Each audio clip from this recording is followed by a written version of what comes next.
Great. Usually when there's drama going on, they stop blocking the friggin' internet on the laptops. Anyways, pretty upsetting evening last night, but I'm starting to feel a little bit better. I got zero sleep, none sleep. The old cunt got zero sleep last night. So I actually am starting to feel a little bit better in terms of the back of my head. I was having headaches in the back of my head where my spine meets my skull and my jaw. So that should tell you something about the amount of stress I've just been under. So, anyways, just it can be difficult sometimes for me to understand Almighty God. Um, but I just reiterate what I said from the get go in terms of Brian Buchanan. I honestly feel that there's something going on within him where he cannot accept within himself that he used me for money to drink. It's been going on since I met him in April of 2023. Uh, as soon as I was approved for DTA cash, suddenly there was some sort of an interest in me. And then I was reporting it that year. I was reporting it in 2023 that as soon as I'd run out of my SNAP food card or money or stopped giving him money, he would start making up excuses to take off. Like I said, the first 2 days we were quote unquote courting, he was given $20, then he was given $10. And on the third day, he tried to get more money and I wouldn't give it to him and he just took off. So now what I'm realizing is in 2023, when he was doing those actions, if he didn't do that, he would be behaving like he did last night. Okay, so um, fast forward to, again, I explained it, taken off from Faulkner Hospital, not contacting me, no one in his family contacting me, none of his friends contacted me, but for a couple of deranged psychopaths threatening to my life, okay? As I'm distraught thinking this person is dead, I was told by people in Quincy he was dead. I relapsed after 13 years of sobriety on distraught, crying, drinking, smoking as I'm being abused by these people that I actually thought had to be like military people. And they're literally Brian Buchanan's friends and probably Brian Buchanan himself. He claims his family was involved in it too, and that his family has a lot of bunch of problems and drug problems too. I took screens of the stuff. I had text messages from some individual. Okay. I'm still never told the man is alive and that he simply left Faulkner Hospital and was running around getting high and drunk, spending time at people's houses. I met at a shelter, all this other nonsense that these people do. All the greatest due respect. Okay. I've reached the point where I'm really trying not to drag you into it and mention your names anymore, but I'm just reiterating what happened that year. So I show up in Quincy because I have to, because I'm homeless, because my brother died, and my sister took my disabled mother to her house, and I can't stay in a rental house. Not I'm on a vacation, not I'm a drug addict, not I can't live with other people because something about me. At that time, I chose not to move in with that sister because it's not going to work out. Okay. I wasn't actually in touch with this sister, and she lives in public housing. And I've already been told I have to leave because you can only have guests so long. Okay. So I'm literally street homeless. Okay. So, anyways, I show up at the shelter in April of this year, 2024. And all of a sudden, I believe it was May, Brian Buchanan shows up, and I believe he was not there looking for me. Okay. At that time, people just nonchalantly mentioned to me that they saw him places when they never contacted me to correct telling me that he was dead. Okay. So at that point, I'm kind of over it. And again, I'm sort of back to my regular Zen self, just hanging out at a shelter again, hoping somehow I'll get housed and applying for Social Security again. So I believe, again, he just wanted money to drink. Okay. When you do weird stuff like that, Brian Buchanan, you need to just let it go at that point, but you wouldn't let it go. And it's just rolled into this terrible thing for you, which maybe it's an intervention that's needed for you in society. I have no idea. I'm getting to the point of annoyance and complete non caring at this point. Okay. So, for one thing, this year in 2024, Brian Buchanan acts nothing like he did in 2023. He said a couple of weird things then, but he was actually way calmer and way nicer to me with the staring into each other's eyes and the hair. And he seemed sexually attracted to me and stuff, even though he was weird and bouncing all over the place. Using. Okay, so that's not a person, Brian Buchanan. Okay, so you may have become confused yourself. You were clearly on something, probably benzos, because I noticed it when you started staring into dude's eyes too, that it wasn't just me. But again, I just kept sort of like denying it because I wanted it to be true. I thought that I had a very strong sexual attraction to you and that I loved you. I actually loved something that's not a person. Okay, you can't love a person who's in a character and is high. Okay, so that never returned in 2024, any of that. So whatever he was using in 2023, he apparently wasn't using in 2024. Okay, then I come to find out that he admits to me that this is his words about his family, that him and his aunt, okay, were watching me on live streams on YouTube. Okay. So at that point, I clearly should have just got away from him. So I don't have an excuse for that other than I'm dumb. So it happens, ladies. So, anyways, at that point in time, he almost immediately did another weird thing that caused me to relapse again for like a night. And then I'm hooked on the cigarettes again. It's just a drug. So I can't really blame another person for my relapses that are very short, by the way. Don't have that type of an issue with alcohol. It's cigarettes that I have an issue with, especially with extended periods of sitting in stress in a person like that who also smokes.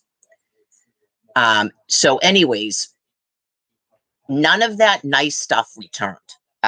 Again, the excuse is I got to say this, he's only nice when you're giving him things, specifically money, alcohol, drugs, cigarettes. I consider pot a drug, all due respect to pot users. Okay, I know that pot users, I'm not basing what you do on Brian Buchanan. Okay, so I also didn't know the amount of medication that he takes. Okay, I did not find that out until he showed up at the shelter from Gavin. Okay.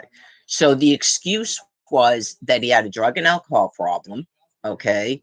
I figured based on what he told me that he had a very extensive abuse history. Okay. He also mentioned his father in 2023 that his father went mentally deranged before he died.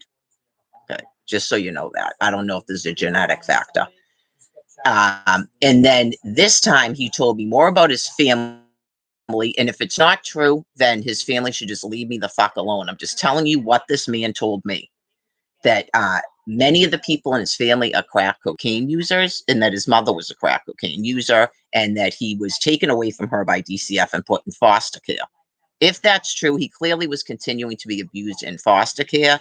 This time around, he told me that one of his foster care brothers was abusing him, but then he still made excuses for the abuse.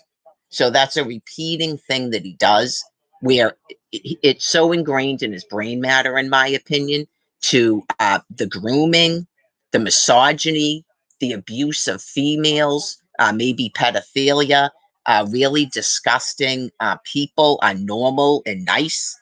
And I'm weird and I'm judgmental and I'm negative of all things. I mean, Jesus Christ, I have 13 years being online and on live streams.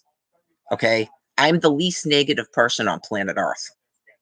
Okay. And I'm also generally very witty and funny. Maybe his intelligence quotient is not up to par, where he can even understand jokes. Okay. He also has no interest in anything to do with the United States of America, what's happening in a Holocaust, even though he's in a Holocaust, but yet he's not in a Holocaust. Okay. Because he's a drug addict and he goes to these detoxes. He gets more drugs. Him and his friends party. He gets COVID checks. He gets money. He goes into a work program and gets money, and he doesn't even have to work, and he just keeps doing that. He gets free clothing. They put him in a halfway house, and he's housed. Okay, that's Brian Buchanan's life. So he cannot care about anything that's going on with me or other Holocaust victims. Okay, so to circle back to the drinking, over and over and over and over and over and over again, he was asked about if he doesn't want to get married, and that's fine. So I don't like even the presentation. I was pressuring him into something. Okay. So he gets a marriage license on July 1st and then immediately goes to get drinks. So I 100%, no doubt about it, believe that that is why he did it, just to drink. Okay. So I don't even know if I would have pursued sexual assault by coercion, which happened in Plymouth, Massachusetts in June of 2023. I don't know if I would have pursued it, but for the fact that he continued on what he was doing. Okay. He should have just stayed the F away from me. If I'm crazy and all this other business, but he has to drink. So difficult. He's got to drink. He's got to do drugs. He's got to get cigarettes. Okay.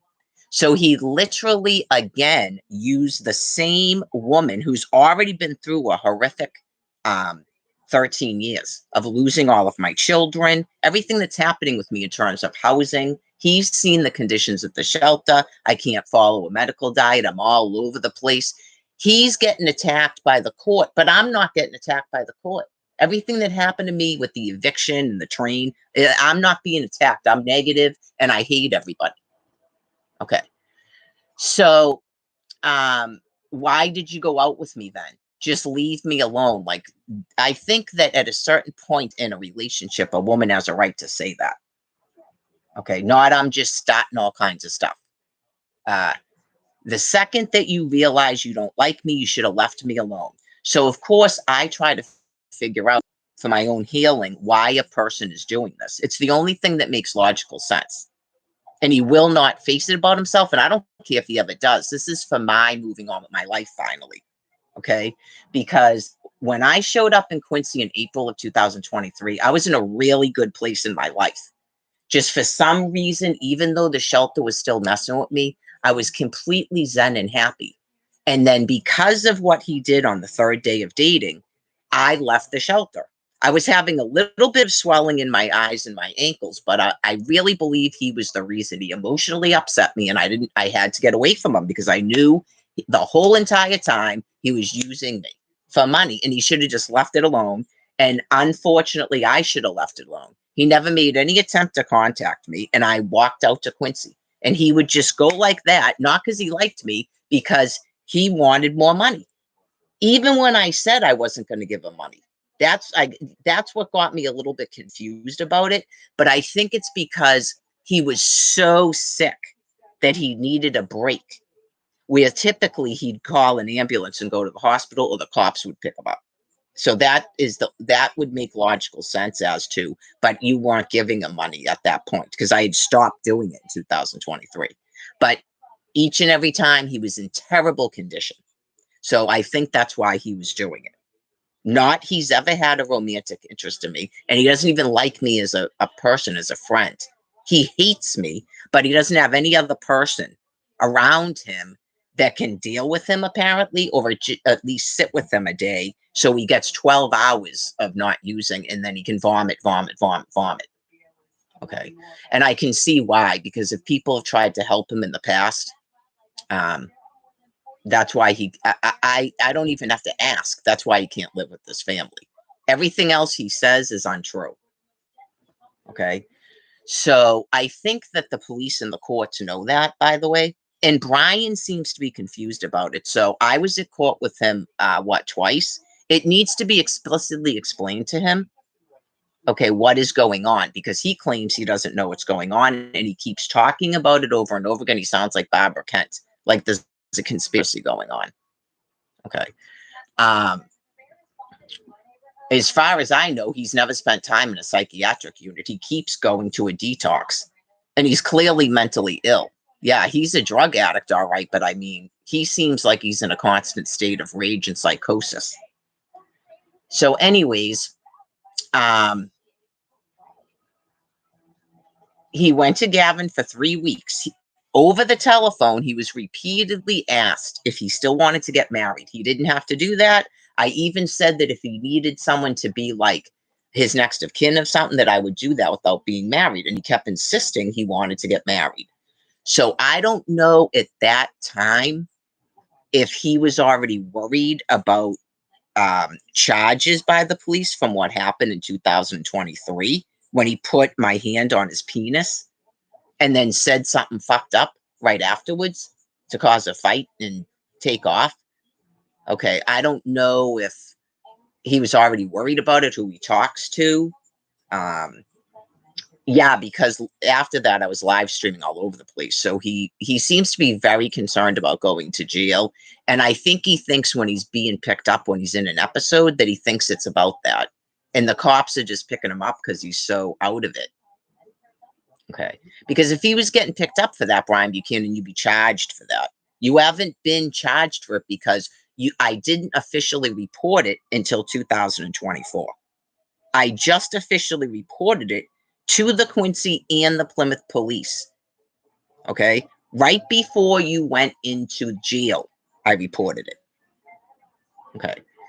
So they probably wanted to see what was going to happen if we were just dysfunctional and having a fight, or if you're just on drugs and alcohol, what the hell actually happened. Okay. Probably just as confused as me because you and your friends and your family have dragged this out so long. Okay. When I proposed, you went away for 90 days and just obviously never contacted me again, and that would be the end of it. So now it's been made worse. But, anyways, I fully believe that he got the marriage license to drink. That's got to be fraud. Okay. On top of sexual assault by coercion, because he had already asked me to marry him and I was wearing a ring and he said he was going to wear one. He was asked by other people if we would get married. He said yes. That is the only reason I didn't resist him for the sexual assault. Okay. So clearly, when you're married, you're not going to resist other sex acts now. So now it's rape by coercion, not just sexual assault by coercion. Okay. You don't get rid of it by marrying the person and then doing nothing but abusing me until I finally tell you to leave. All right. No one is going to believe that shit. I got other things going on in my life. That's up to the judge and the cops if they're trying to get you off the street because you're a public nuisance. Okay. So anyway, just as an FYI, Brian Buchanan, the Plymouth police called me the day that I was trying to get you another therapist. And I said, I'm no longer interested in pursuing that. But I'm clearly with you at the time and under duress. And then now what's happened is a whole nother issue because now you're in a domestic violence with your own wife. Okay. So, anyways, with witnesses, I'm sure, because the window was open. Get a clue? It's very thin walls. So there was some loud, very abusive things said last night, scary things. Okay, so before I get to that, again, since I've been discussing it on Facebook and Twitter all night, and he thinks that that's an entertainment show, by the way, which I found out, like I explained to you. Watching the live streams, his friends attacking me. You saw some of the times this time where he goes right on Facebook and starts saying things to me. Okay, well, I found out he sat right there and went, my ring is off. I'm divorced. Go to Facebook. My ring is on. I'm married. And I just looked at him and he goes, I just like to get a rise out of you. So those are all admittance that he's doing. That's not normal. Okay. Like, I think he's actually wants me to go to Facebook, not he doesn't. Okay. So, as you saw last night, as soon as the action happened, I went to Facebook and he immediately commented to me. Okay. He also sent a text message. All I said was go to a hospital. Where is my phone? I don't want to misspeak, but I know I said go to a hospital. So, in the short thing, okay.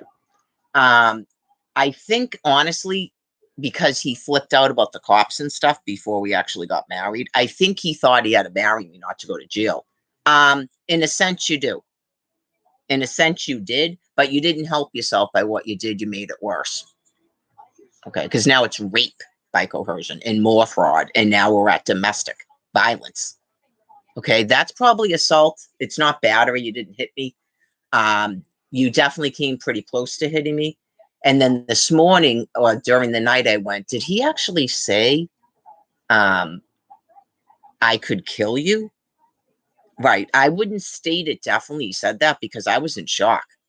I think I'm still in shock because I've never seen Brian acting like that. It was like he was a different person. It was very frightening. It was worse than what he was doing at the library those 4 days. Okay. And it was just sudden too. It was just strange. It's like the second he's not smoking marijuana like continuously, okay, he wouldn't just leave. Like he was doing little things like he's about to do it, but he wouldn't just leave. And there was a couple times I told him to leave and he wouldn't leave. Okay, so that's not exactly I'm making up stuff. Okay, we didn't have a fight about female wrestling. Okay, Brian will do everything and anything to agitate you. Okay, to cause a fight. And I don't know if he's doing it to make an excuse to hit you or just to take off. I'm not sure because he didn't even want to leave last night. It was kind of like at the shelter. So you go, what is this? In the past, you do this and leave and go use. Like, what exactly are you doing now? Because I'm sitting in a chair. He gets up off of this chair, grabs my phone. And this is why he grabbed my phone. I told him he wasn't going to a marijuana dispensary last night. Naughty was never going to one. He wasn't going to go to one last night. And that I was texting my sister to tell him, to tell her they're not doing it because of what just happened. That's why he was literally going to take my phone, which he already knows if I don't have a phone, I'm completely screwed. I'm about to go to Florida. On the 22nd of October, I will be out of the state of Massachusetts. I have a lawyer in Florida that I have an interview with on Monday. I have a Social Security attorney here. I'm never going to get housing here. He's already messed up housing anyway. I've already reported to housing that I'm leaving the state of Massachusetts because they had enough time to house me. It doesn't take that long to view documents. Okay? Done. Okay, not staying here another year with you people. That's crazy. That would be crazy to continue to stay here with documents pending for 2 months. After in the 14th year of this, no. Social Security means I can rent something. Okay? And then you just go to another state and see if you can get on a housing list there. Right. And winter's coming and I'm literally street homeless. Okay. Because someone reported that I was here to a housing authority. So now I can't stay here either after being forced out of a shelter. Okay. So, anyways, he put on the wrestling and then he was angry, supposedly, because, first of all, you shouldn't be doing that as a married man. You have tremendous issues, Brian Buchanan. Okay. That's why you need a psychotherapist. But if you don't care about that and you're going to keep saying that's why you and a minor that you raped when you were a minor broke up, I can't care about anymore. You're not going to change me either, dude.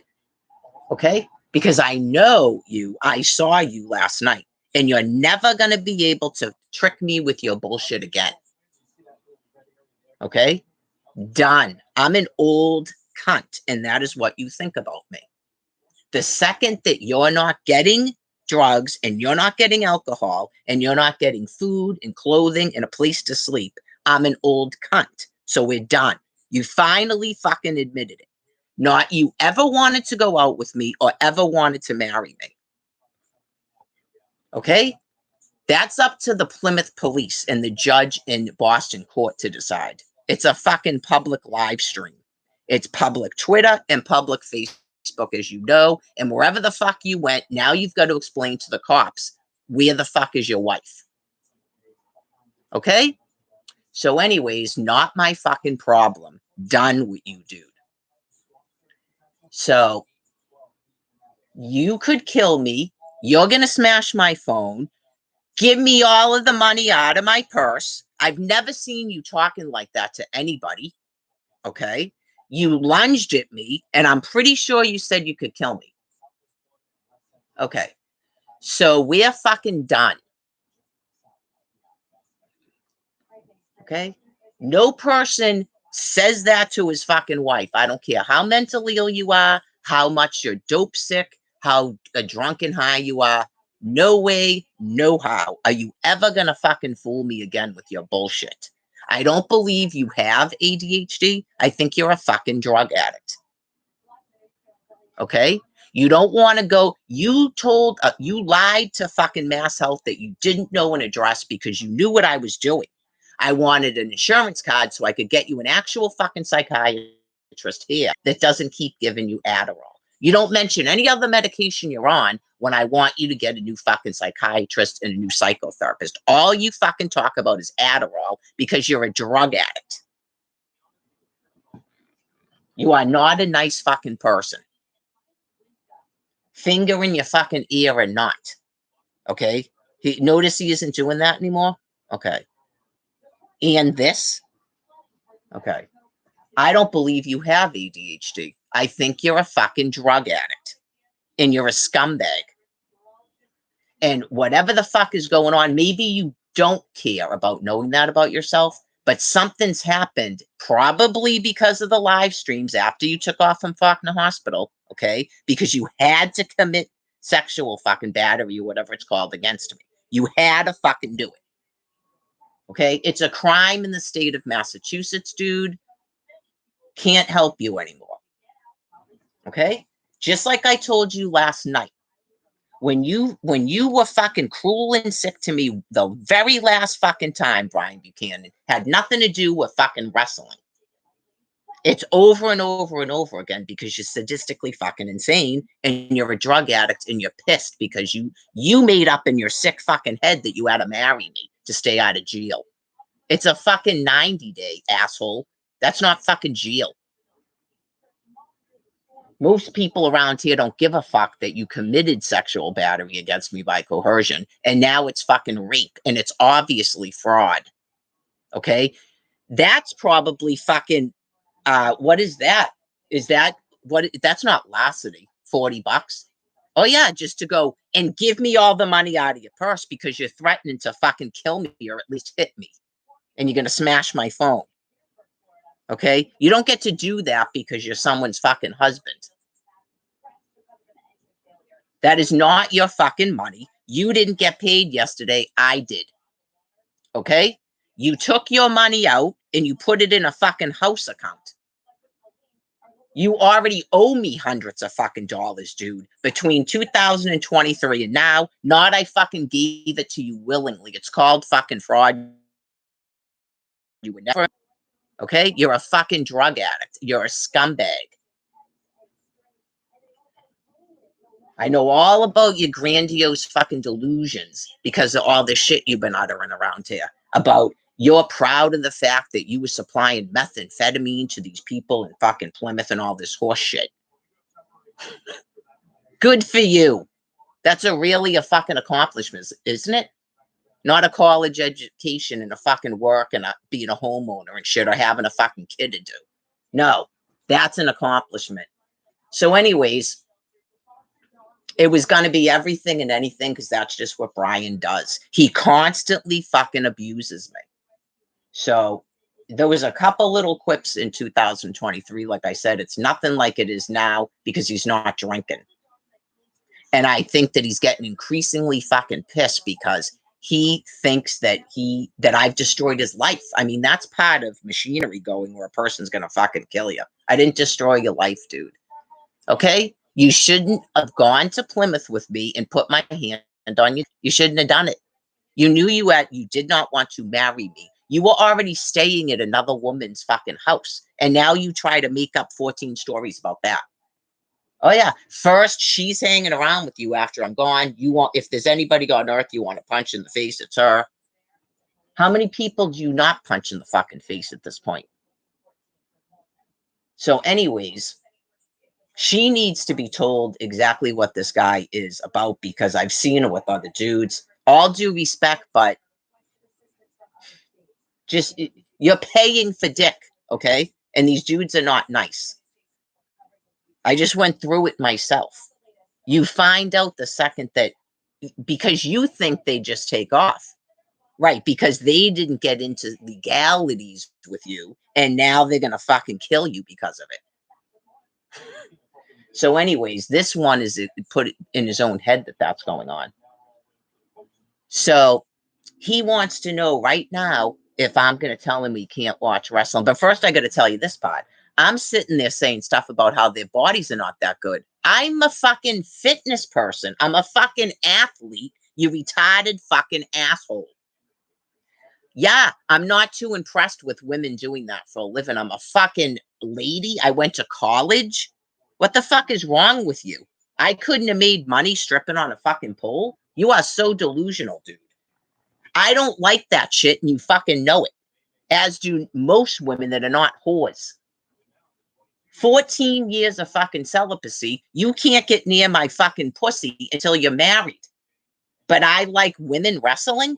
I was talking about their fucking physique. I didn't even call them whores or anything. I swear to God, I'm not allowed to comment that their inner thighs are not that good because they're not athletes. Fuck you. So I'm talking to a TV about it. I close my computer to talk nice to my husband because I'm still that fucking dumb that I'm still trying to love this fucking person that does nothing but abuse me and hates my fucking guts. Okay? He literally goes, "Are you really going to talk to me right now?" Yeah, like it's wrestling. We can't talk while you're watching it. After what you were just saying, you think I'm going to talk to you? We're done. You're not going to the dispensary, okay? So you found out a little bit of fucking something about me, Brian Buchanan, which you should have known after the live streams, okay, mister? Oh, yeah, this will really fucking set them off. You just made a mistake because you forgot to get your drugs before you started abusing me again. Doot, doot, doot. You're not going to any dispensary. And he completely fucking flipped out.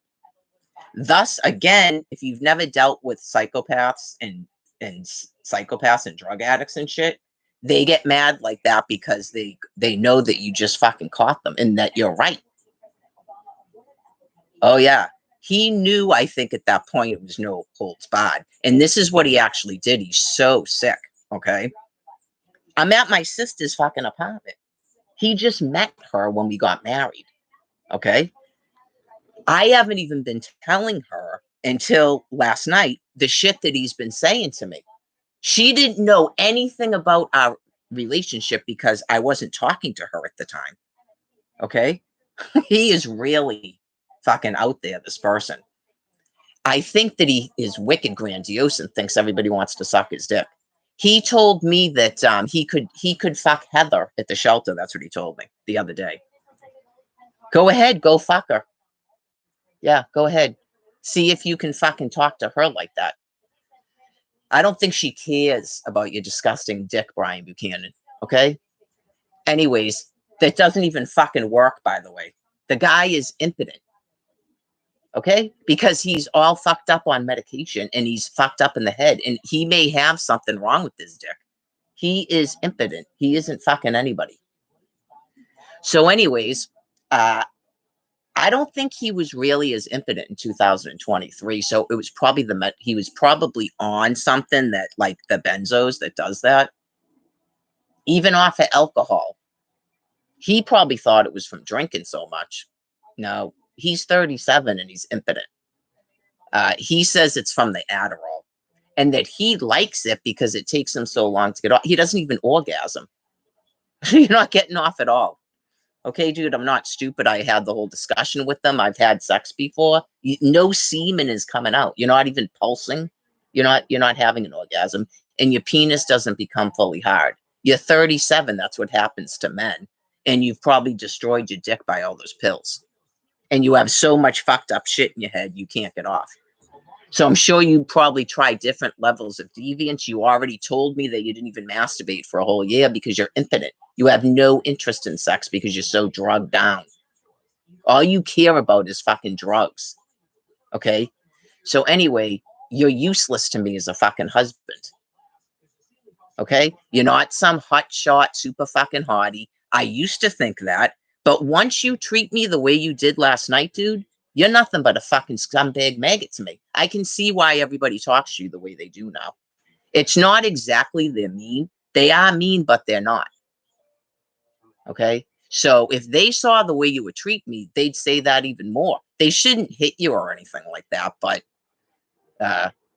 all your bullshit you do to people isn't going to fucking work anymore. I definitely would advise you to go to a fucking hospital, go back to Gavin when you're done on your latest drinking binge, and go into a fucking halfway house and probably never try to date again because you're not going to be changed. You have no interest in stopping your drug use, just like your friend. Okay. And you have no interest in psychotherapy.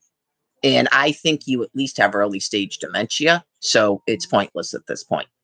You just be like your friend Tom and do what you like to do because you're clearly fucking miserable. Okay. So I'm not making you miserable. You're making yourself miserable. Don't start fucking texting me now. He doesn't have YouTube on his phone. You're not supposed to still be in the area because the cops will probably arrest you. You need to go to fucking Quincy. Right. Well, it's a live stream. I guess he wants to be in the show, maybe, unless he doesn't know I'm fucking live streaming.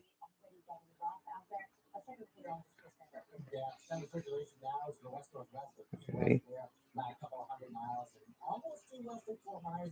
No, you need to go to a fucking hospital.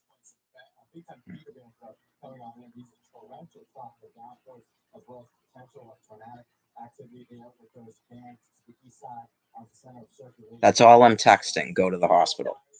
He has a phone. He can call an ambulance. Right. Can I get some clothes and shit? I almost fucking died last night. Dude, you almost fucking died last night? I can't let you back in this apartment after last night. Nope. Remember when this is what he said, I can get you kicked out of here tonight. You're not coming back to this fucking place. Don't make me call the fucking cops on you. Maybe that's what he's trying to do, and then I'll have to leave. She's on a field trip for the day. He knows that. Yeah, so anyways. Should I tell him I'm not even here anymore? He doesn't have YouTube on his phone. Would he look it up?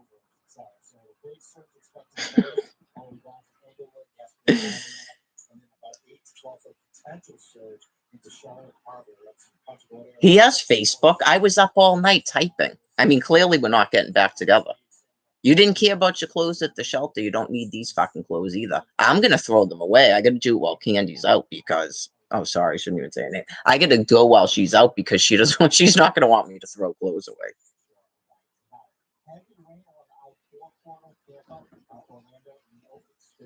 I'll tell him we'll drop it off at Vianet. Here locally, it's fine. Mid-50s to mid-60s right now, on the way to the mid-60s this afternoon. Thunderstorms that we had across the peak early this morning. Now off to the east, not expected to repeat that this afternoon. However, overnight tonight, it may be a stroke of energy delivering a spot shower or a sprinkle there. It's going to deliver some chilly air for tomorrow, too, as we're expecting high temperatures tomorrow. Cooler than today. Close to seasonable levels today, low to mid-60s, 30s and 40s overnight tonight. We're going to go tomorrow, mid to upper 50s, full green clouds. That's how the clouds are going to move back and forth battle. It's going to feel like fall, no doubt about that. That wind gusting 20 to 30 miles an hour and high temperatures only maxing out Right. He has cord. I need clothes, my hotspot. We'll drop it off at Manette. You have an appointment tomorrow on Friday, so you can keep getting your drugs. It's not good to get into these types of conversations either. Right. Did he sleep at the train station? Why didn't he just get on the train? He probably took the train back here.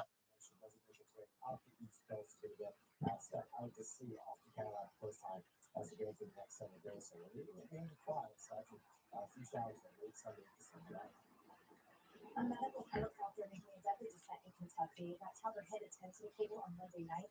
3 people were killed, a medic, a nurse, and a pilot. Witnesses say they heard a loud explosion at the time of the crash. The pieces were seen to separate from the helicopter, and the helicopter descended.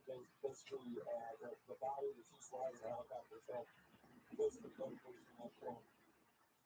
Officials say it does not look like weather was a factor. The National Transportation Safety Board is investigating. A wild pursuit in California. Police chased down an ambulance stolen from a hospital last night.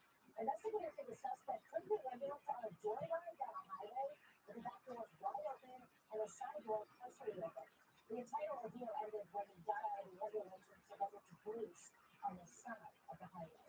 And Molly Isaiah says she's grateful for this text she got from her daughter on the road. It says he's typing, but nothing's coming through. Yeah, I told him no, and that he has an appointment at Manette tomorrow on Friday. He can pick it up there. And I told him that I'm afraid of him. You're unbelievable. Just throw me away at the drop of a fucking hat after inviting me to go insane over wrestling and the same old shit. You have ruined my life even further than I thought possible. Okay. See what I'm saying? I'm not even, nope. That's it. Asked and answered. Asked and answered. Nope. I know you just go, please don't do it, because I think the cops will just pick you right up. But yeah, I mean, clearly the neighbors in housing aren't going to like that. And after what he said last night, right? So I don't know if he's done that to people before. When you kick him out, that he causes everybody to be fucking evicted. No, I'm not going to call my sister. She's on a field trip. So anyways, the worst that would happen is I would just basically get dressed and go sit on a bench or something until she comes back. I'm a big girl. I have money, and right, as long as I'm not on the property, probably. Anyways, I know it's terrible, isn't it? I don't like to be over dramatic, but that's not even 24 hours of a cooling off period. Just you called me an old cunt. It's over. And then you expect me to care about your problems. You're an adult. You demanded all of the money I had. You were given $40, your SNAP card. You get paid on the 17th. What's today, the 9th? 8 days. He doesn't really have that much way to buy food because I get all the SNAP food. But if he went back to Quincy, he's obviously going to use, you really think he spent the night at the Mansfield train station? I highly doubt it. I highly doubt it. It's 10:20. He probably went into Quincy or Mass Ave or Braintree and then came back. Right. I don't believe for a second he slept out in Mansfield. So if you were here, it's unfortunate that nobody else was here and that I didn't have like a live stream going. You would go. That's why I said someone has to explain to him that you don't tell your wife she's an old cunt and then you want to be with her. Right. No one needs clothes that bad. The guy doesn't even change his clothes, and he can get clothes tomorrow. So hopefully that's the end of it. And then he gets mad. You're unbelievable, blah, blah, blah. I know all about it, Brian. So anyways, he's still saying something about the wrestling. So you're doing something that you know that your wife doesn't like. Okay, it's not just the wrestling. And I honestly don't care. I'm sure people that deal with domestic violence and helping people get out of toxics, I don't care what was going on. Get it? Like, even if you were a husband and wife having an argument, you called your wife an old cunt. She's not going to be your wife anymore. You were already having problems with intimacy because of other comments you've made to me. And you're constantly putting females on television and stuff. You had females up there with no tops on, and I asked you to change the channel and you wouldn't change it. Okay. You went on this whole rigmarole about that unfortunate female that you were involved with and how you stretched out a vagina over 14 years. Okay, because you had to do that to put me down and make me feel uncomfortable. There isn't even a way to be intimate with you again. That's why people get married. Okay, it's just, I think because he has no interest in sex that he doesn't understand that. I pretty much told him that when I hate to get into my personals, but I have a very small vagina, especially for someone who's had 6 kids and I'm 53, because I'm so fit and it has to do with genetics. It's just anatomy. So, sorry, but it's kind of part of the discussion. Like, he has a larger size penis and I have a very small vagina. Okay, so I thought that that was good. Okay, he clearly doesn't watch television about men with no dicks, erectile dysfunction, women trying to get their vaginas rejuvenated. Okay, he clearly doesn't, and he has no appreciation of me as a woman or a human being. So obviously, as a couple, when you after you have sex and stuff, you have conversations. So I was like, oh, da da da da, and talking about our special thing that we have. Okay, and then I said something about, I think the ex, obviously doesn't have. He told me about her body type and stuff, so she obviously does not have a vagina this small. Okay, and then he had to tell me, oh, well, actually, and then this is what he tells me. You have to remember how disgusting this is too. She was 14 years old. Okay, so that's not even a woman. And then he tells me, I say something about, now you're telling me that this person has a small vagina or something, and he goes, well, not after 14 years of fucking her. That's how he talks. That was the thing where I went all over Facebook and I said it was something so personal. Now that the marriage is over, whatever, it was something so personal I didn't even want to talk about it. And there's got to be other females until you get out of when you're finally out of it, you can't talk to people about what the person did. And then people act like there's got to be a way to fix your relationship. There's not a way to fix that. Okay. In a sexual relationship, there's not a way to fix that. Okay. So you're constantly looking at other females. You won't stop doing it. You had to degrade me after the shock of your life because of how tight I am. Now all of a sudden it's changed after the honeymoon. Okay. No, he's clearly not lying because ouch. And then he's got to tell me that some 14-year-old used to have a tight vagina until he tore her apart by fucking her for 14 years. That language. Then last night I get him an old cunt. Okay, so there's certain things, if you know you have a mental illness, I don't believe that's what it is with him. If you know you have a mental illness, get help for yourself. Okay, because you can cross the line where it's not like a brother or sister, your mother, your friend. You can, and it's not even like before you have sex with the person. Okay, you can cross the line verbally on top of the other behaviors, because that doesn't make sense to me as someone who just had a flip out. Like, it seems like that's his actual personality. And then he like backtracks because now he's going, what the fuck am I going to do? He doesn't get paid till the 17th. And he's got all the tobacco. I mean, I don't know what he just got marijuana. My sister told me she took him to the dispensary before she dropped him off at the train station. He was supposed to get on the commuter rail. Right. I don't know what that's about because he didn't even text me last night. So what were you doing? Right. So I know, and it's kind of late in the day. That's why I figured he probably went into Boston, and then his friends that are all fucked up are like, well, let's go back there or something. That's what concerns me. But there's cops everywhere around here. They drive back and forth here.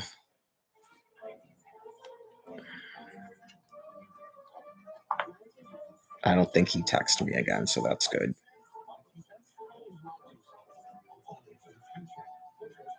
Yeah, I just said go to a hospital. Am I wrong? What's wrong with going to a hospital and explaining to a hospital what just happened here? The most they can keep him is 3 days. He has to sign a voluntary. I didn't go and get a court section yet. I'm not saying I wouldn't agree to do that, but I haven't done it yet. You have to go and request it, not you just talk about it on the internet. Right. That's up to him. That's up to him. Right. If he doesn't want to use, he should probably go to the hospital. Right. I mean, if he stayed in Mansfield because he didn't want to use, then he should go to the hospital, right? I don't want to have too much conversation with Brian. I really don't. Because it once they start doing that, then it's okay to show up here. Do you get what I'm saying? Yeah, I don't really, it's not, even if I was going to agree to talk to him, this is not the time or the place to do it. Right. It's just, I explained it to him about other people calling the police. So after my conversations with my sister, it's just not going to be. Sometimes you got to trap yourself to get away from it. Right. Because I'd have to literally leave here to the street at this point because I don't think other people are going to take us in because they know that he's abusing me and they know he's a drug addict and that he's taking my money. People do that stuff. It's not a shelter where they got to take you in. Right. If they don't think someone's good for you, then they're going to go. And no, that's not the situation with Cynthia. She doesn't want me there either, even when I'm not with Brian. The only reason I'd go to her place is if I was with Brian, by the way. Sorry, there's other places, there's other shelters. All due respect to Cynthia. Yeah, just I wouldn't go to her place without Brian, just like I didn't want to go there without Jen. Yeah, just You're going to see the water tornado warnings come out of TV cells that start to get going along the Florida coast. I always see that in it too. You notice some of these cells have this little hook to it there on the Alligator Island, just to the northwest of Miami. Max is wind 155 miles an hour, set to make landfall tonight, close to midnight, maybe just after right around 1 or 2 o'clock in the overnight hours tonight, just near and south of Tampa Bay, and that will have a high impact on the storm shows where exactly it makes landfall and how much water gets pushed over the coastline in Tampa Bay. See the hurricane force winds, it will actually expand its coverage area. The wind field expands as the core weakens a little bit, the wind field itself expands out. So you're going to deal with hurricane force winds in and around Tampa, along landfall locations, and then in there, and eventually off the Space Coast there. It will weaken around the back of the top of the storm, which is offshore. Tomorrow. All right, this is what I said because, like I said, I don't want to get into it with him. If you really don't want to go use in Quincy, go to the hospital and just explain to them what happened last night. Then call me. Thank you. How does that sound? Is that fair? Right. Is that fair enough? Because it was decided last night he's not staying here with me because I don't even think my sister would allow him back in. I think at first she was until I started explaining it all to her. Right. Until I started explaining it all to her. Because she goes, oh my God, you should have told me. I didn't know you were going through all this. That's how I am because I know I was trying to protect him and I kept telling him that. From that and the police. That's why, like, you go, I get you mentally ill. You have to stop. Okay. So I think it's to the point where he needs to go to the hospital. Yes. I guess. What do they do? 24 hours, 3 days? Okay. I'm so stressed out, right? I'm pretty sure he said he could kill me. Okay. So it's not a big deal if he doesn't want to be with me. He needs medical personnel to help him. All I can do is explain to them what I just experienced. Okay. I'm his wife. They would be calling me if he went to the hospital, unless he tells them not to tell me anything. I'm pretty sure because he's not mentally incompetent that they wouldn't call me. Yeah. I mean, I don't know the laws. I'm just pretty sure that he would have to decide to call me. Right. He's not like trapped into all this stuff. And I also told him that I wouldn't section him like that unless he was outside and refused to go inside. We don't even have housing. That's the problem. He didn't just get into it with me. This is not my place. I can't have that going on here. I'm not going to do that to my sister. Okay. Like, I can't have that going on. And the fact that he's already taken marijuana from her. Once he knew she had marijuana, he wouldn't stop asking her for it till it was all gone. Okay. And then asking her for rides. He's not aggressive with her, but after last night, I can't trust that. Okay. Like, I'm not trying to be hysterical, but I have to think about her. She's already been through a lot. She lost her life partner of 17 years. And she's got a lot of stresses, and they're going, you got to get them out of there because you can't have people there. She'll lose her apartment. Okay. So she's elderly. She has a little bit of cognitive problems. She's going to lose her vehicle. I'm not doing that to her. Okay. So, right. He did it when he was using the alcohol. So you go, it's not even about being with me.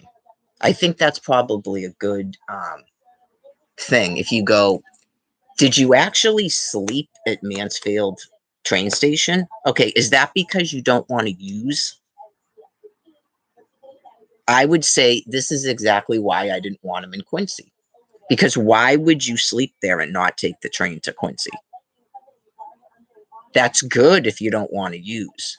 This is the issue. Like, you became too aggressive with me last night, and I'm afraid of you now. Okay. So, right. It's like you're just being told, if you want to communicate with me, you need to go to the hospital. I would say for you, in maintaining your sobriety, if you're claiming you didn't use last night, you could have gone to a liquor store right around the corner and drank. I didn't even ask you. I can't care. But if you didn't use other than that marijuana last night, I would say that's why you didn't get on the train. It's not because of me. Okay. You don't want to use, and you know if you go into Boston or Quincy, you use. That's just acceptance about yourself. So that's a good step that you didn't just fly off the handle and do that, if that's true.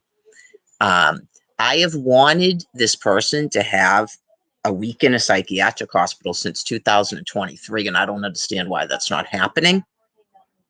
I'm not a doctor. So there's definitely some kind of disconnect about his behavior and when you're talking to him, what he's doing. Because I think the court doesn't understand what's going on either. Okay, like when he was picked up and he spit, supposedly, I say supposedly because he hasn't gone to trial. If he spit in an EMT worker's face, okay, why was he put on a 3-day hold? Okay.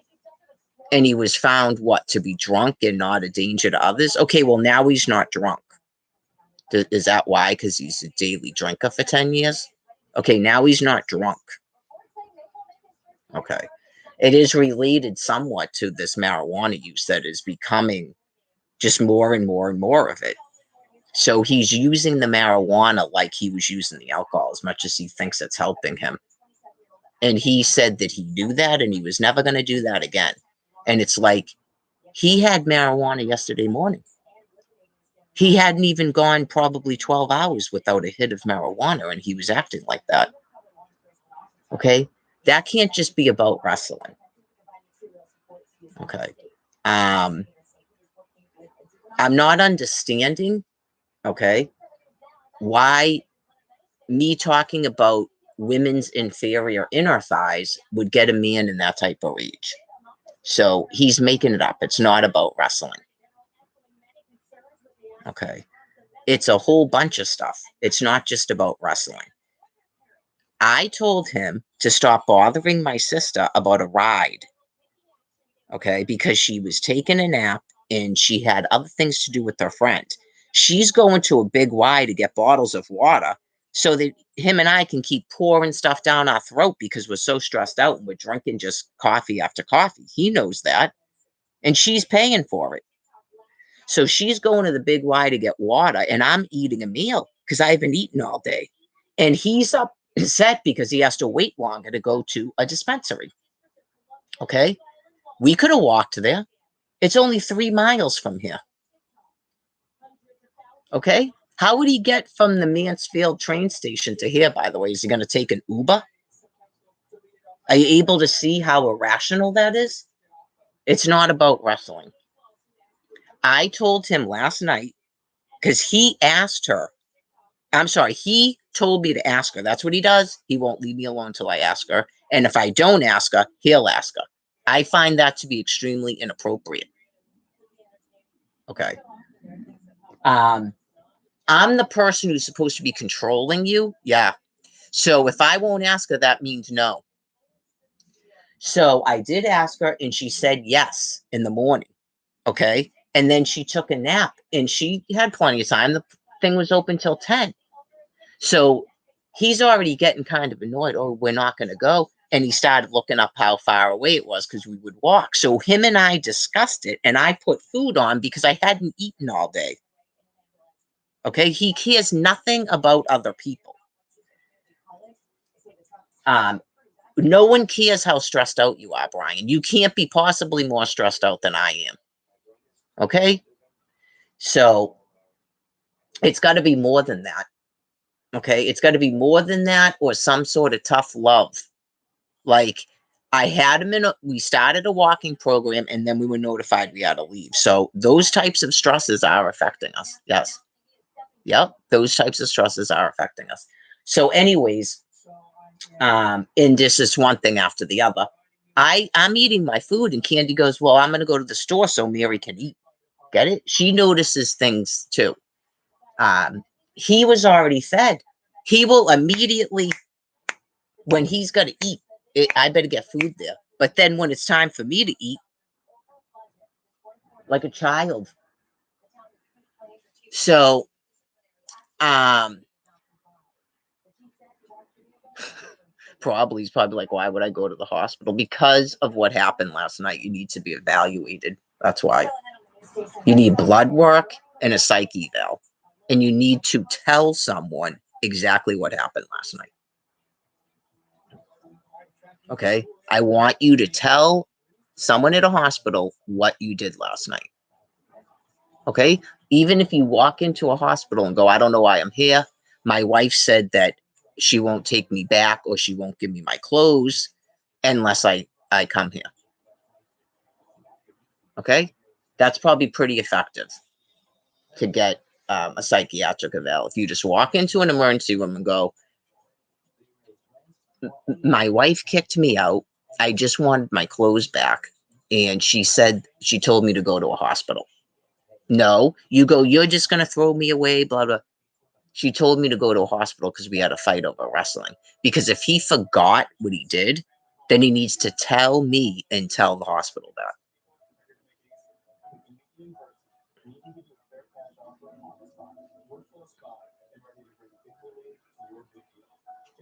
I have no idea.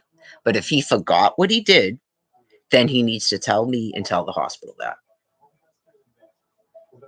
Why would I just tell you to leave and then repeatedly tell you to go to a hospital and that I'm afraid of you? Because we had a fight over wrestling? No. Because I'm telling you, he seemed altered. Um, it was like that really sort of Jewish voice he used to do in 2023, but he doesn't talk like that anymore. Okay. It was like that. And I noticed it's been coming back more like his Vermont sort of whatever voice. He wasn't talking like that at all. And then I noticed it coming back. And then it was really strong. And I was afraid of him. I've never seen him acting like that. And I told him, I'm afraid of you, so you need to go to a hospital. So if he forgot, he needs to tell the hospital that. I'm sure he knows he has problems. So otherwise, he's lying and he knows exactly why I don't want him here and why I told him to go to a hospital. And he's just probably afraid to go to the hospital. Right. We already had this discussion. We already had this discussion that I said I wouldn't go to the police when we got married. Right. Have I gone to the police? No. The internet doesn't count for going to the police, by the way, in case you didn't know that. Okay. I literally went into the Quincy Police Department and reported the sexual assault by coercion from 2023. That was when he took off for 4 days and he was showing up at the library out of his mind. Okay. So he didn't go to the hospital. Nope. He wouldn't even be able to type like that to me then. Okay. It was real bad. I don't need you. Like he hated me. Like I did something. Right. Because he flipped out and relapsed. So I did something. Anyways, after the 4th day, yeah, Jerry and I were like, we figured he was doing it because he was upset that we broke up. But after last night, I don't know. I'm pretty sure he flipped out before I told him to pack his bag. Yeah, I'm pretty sure. Yeah, I don't think I told him to pack his bag over wrestling. It's possible I did, but I think it's because of what he was doing. Yeah, I need you to pack your backpack. Yeah. So clearly, if I'm saying I need you to pack your backpack, and I told him he wasn't going to the dispensary, she took him anyways. Yeah. So, well, she went, oh, it's because he doesn't have his pot, and I didn't have a chance to explain to her everything that's been going on. Right. So you go, ugh.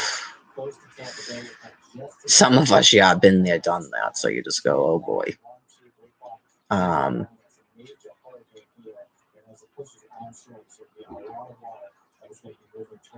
Well, I'm sure it's scary when you don't have anybody and you go, the person just told you 4 times to go to a hospital. Right. It's just.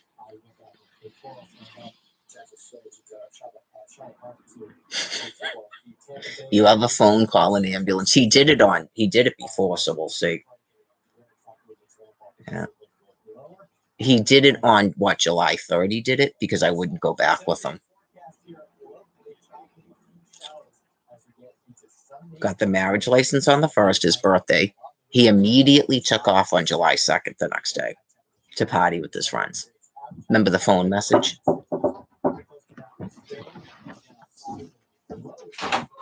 Hi. Let me get this stuff. Rocky. Woo. Is that you ringing? Yeah. Okay. Oh, okay. Here we go. She's out for the day, so. That's She okay. told you? Yes. All right. Well, if you get tired of them, I'm here, so that's up to All right. you. Okay. I'll leave it up to you. All right. All right. Thank you. You're welcome. Thank you.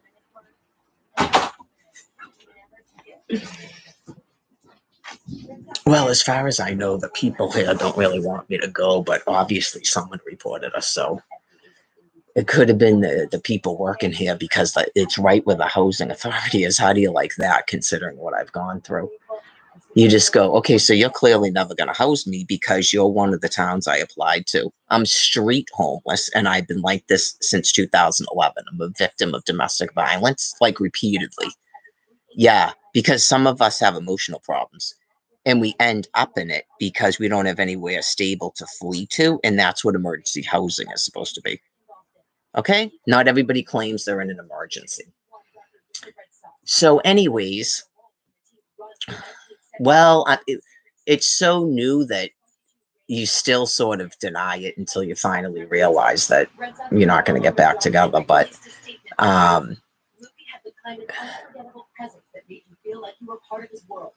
obviously, you have zero chance of ever getting back with me if you don't go to a hospital. This does not have anything to do with detox, and I knew that. That's why he went to Faulkner Hospital, and I said it at the time. I was like, this is it. It's finally going to be good. He's in a 5-day detox, and then he's going to be admitted to a psych ward. So I don't know if there was an issue with insurance and they refused to treat him. Yeah, I mean, clearly Brian tells a multitude of lies. If you're not right in the hospital with him, you're not going to know that. But I mean, things are extremely screwed up because I could not get a psychiatrist to make an appointment. And they show up on WellSense as taking that insurance and taking patients. So they're lying. Okay, so I suggest you pull their license to practice medicine in the state of Massachusetts if you were asking, and you people don't go out on roll calls doing that. You might as well just apply to them using Brian Buchanan's name, because I just did it with two of them, and they both turned us down, turned us away. Okay, some of them are probably doing it. I don't know if it's based on Mass Health. Okay, and or that we don't have a Foxborough address. We do. It's a PO box. And then they think in their heads that we're all supposed to go to the city and go to Man at Health, and that's a way to deter people from being here. It's telehealth appointments. We could be anywhere. Okay, so I think they should have their license removed if they're caught doing that. All you have to do is look up the same two doctors and ask them. And clearly you're not Brian Buchanan or Mary Legault or Mary Buchanan, and then see if they accept you as a patient with the same criteria. So anyways, you need to contact WellSense and tell them that you're not accepting new patients. One of them said they didn't take his insurance. Okay, well, you need to contact WellSense and remove your name from there because you're listed as a provider for them.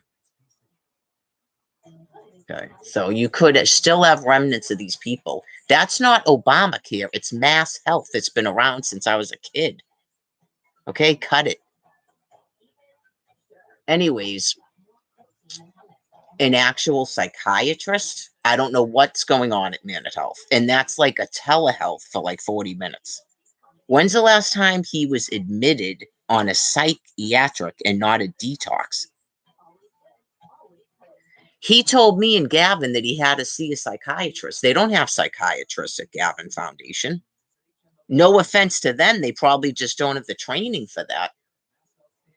I know you go, I think this guy has more going on than just alcohol, but like, why is he on all these medications? You're killing this person's liver. And he thinks it's fantastic because he's a drug addict. So my head's starting to hurt again. Obviously, I'm very, very, depressed. I'm kind of numb. I'm very, very sad that a person that I thought that I was in love with and we're going to be married just doesn't even like me. So if he's a little bit annoyed at my mood, it's upsetting to me. Okay. It's upsetting to me. Right. It's just not a good time. But for other people, you just go, it's an argument that you can't win with a person like that. And he's not even in a hospital having that conversation. Right. Just, you called me an old cunt. I mean, I've gotten mad, but right. You just remember in 2023 when I said that if people started saying stuff about his looks, that was like ridiculous. Okay. It's got to be in his mind for him to upset it. A psychiatrist would need to tell me it's not. That's exactly what I told Man at Health. That is what I told my therapist. And it still hasn't happened. It still has not happened. He's allowed to see someone named Jane, not a doctor, someone named Jane, like she's a peer counselor, someone named Nick, who's clearly not a doctor. And he determines how often he talks to Jane. So now he only talks to Jane once a month. And the reason he can't talk to Jane is because there's other people in the room. When he was told repeatedly he could take the laptop out in the stoop. Okay. So he spent 2 sessions on a Chromebook that now I can't get into. Like it's his. He had to set up a thing on my computer, which is fine. He needs to do his appointments. But then when I went to use it for mine, I had to use my phone. Oh, yeah. I don't even really think that's him. It's something to do with Google because you're supposed to be able to get into devices. It's some new thing they're doing. They almost just did it to this on this, but I remembered the password.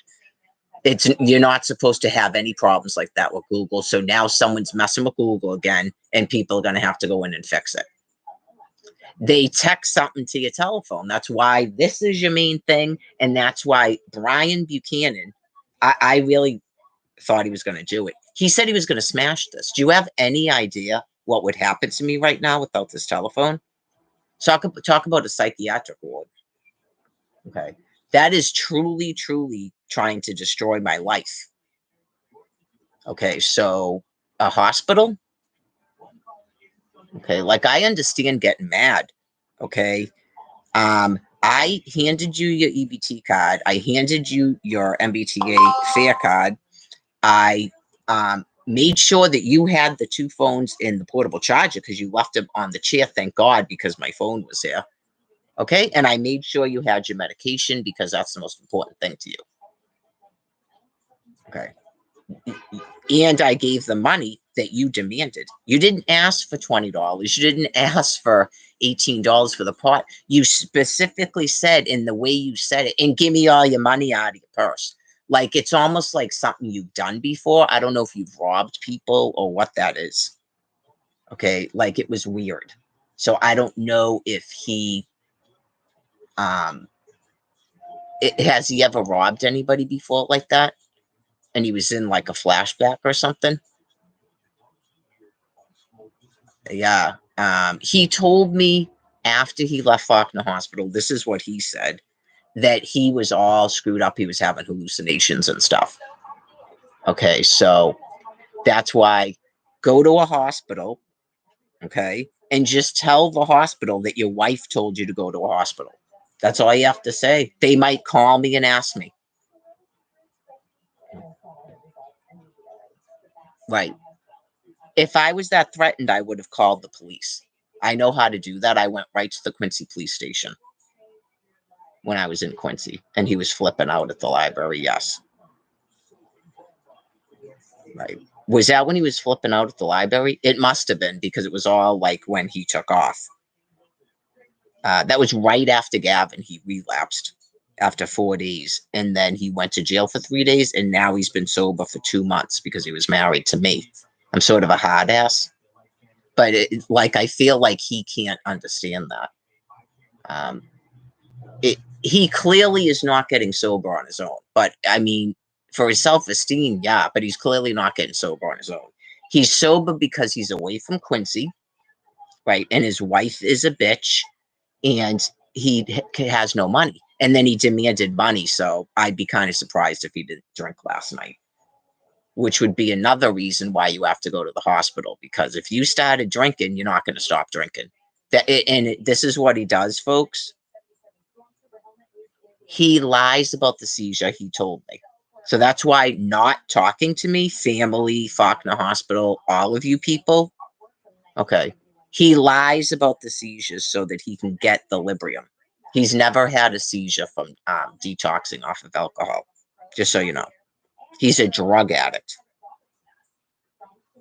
Does he have an underlying mental health condition? Are you fucking kidding me? I would assume he does. Okay. He's probably bipolar, but because he's on so many medications, he's all fucked up. And I can't believe you have a person like that on Adderall.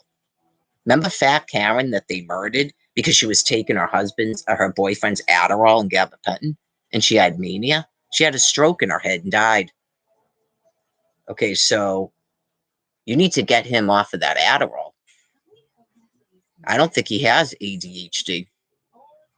Right. He acts like a child, but I don't think he has attention deficit disorder. No. No. I'm not a doctor. I'm not going to get into battle wars with people. He's a victim of abuse. He needs psychotherapy and maybe some calming medication. Maybe something that his dick will still work. Yeah. And you can have conversations and he's not focused all the time. Ask my sister. Fuck is that about? We don't care if he runs around. That's what people are supposed to be doing. This guy has no fucking energy at all. Oh, yeah. He obviously gets completely paralyzed by that fucking Adderall. What is that doing for him? See, oh yeah, first at the beginning of when we got back together in 2024. Can you see how I'm focused more now that I'm on my Adderall? He told me he takes Adderall so he doesn't drink. Then it was he needs pot and Adderall so he doesn't drink. And everybody got mad at me because I said he shouldn't take pot. Okay, how much pot did he just smoke in a week? You still think he needs pot? You think he can regulate his own pot? He can't. I don't know what's in that fucking bag. Has Nick or Jane talked to me? I have no idea what he's been doing, but he's already admitted to me that he was doubling up on some medication. He's not supposed to do that. I know that, and I told him that. He's not going to be able to regulate his own medication either. He has to go into a psychiatric hospital. You people at Manit do not know what the fuck you're doing.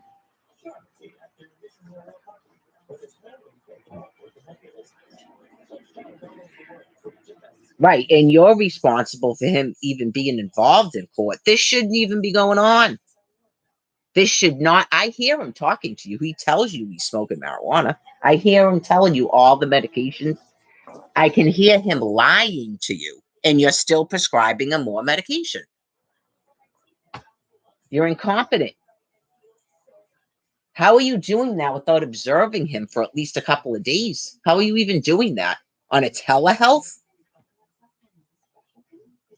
Mother of fucking God.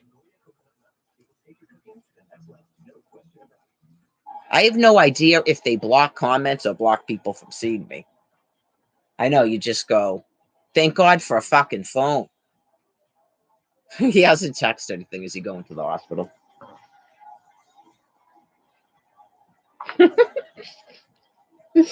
Fucking Brian.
Hello?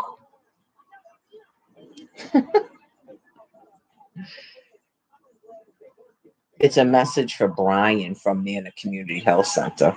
They've been doing that lately. When you press it, it doesn't do anything. Yeah. They text me too. They email me, they text me, and now they're calling my phone. My hand to God.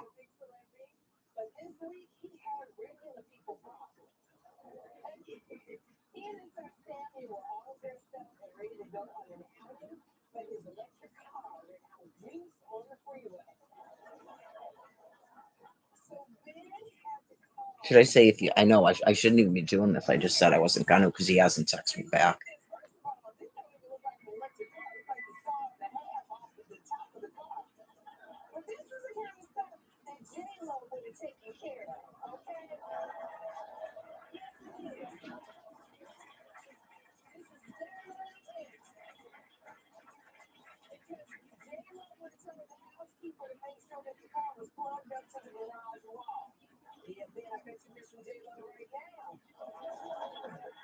And this is so embarrassing for Affleck. And you know, I can tell that Ben is embarrassed because he's not even looking up from his phone. Look at it. Him and Samuel are looking up from their phone. Ben's phone is probably upside down.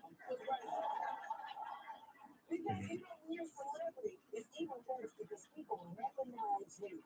Because you know, you're standing there waiting for the tow truck to come. You can't go anywhere. Everybody knows who you are. And in LA, New York, people let you know. I know they are screaming out of their window.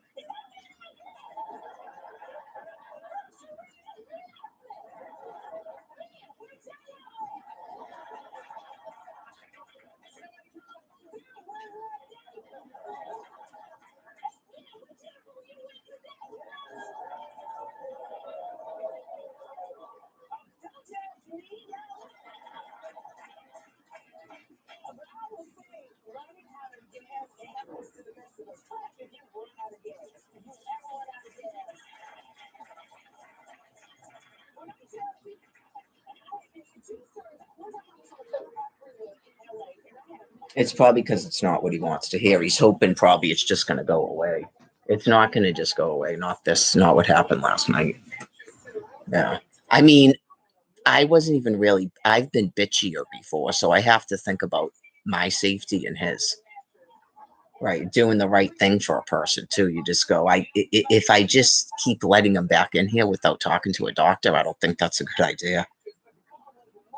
Right. I mean, if you go into a hospital like that, they're going to tell you if you're not a danger yourself or others, they're not even going to admit you.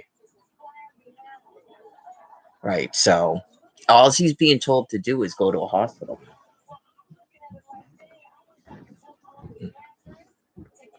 We can't stay here anyway.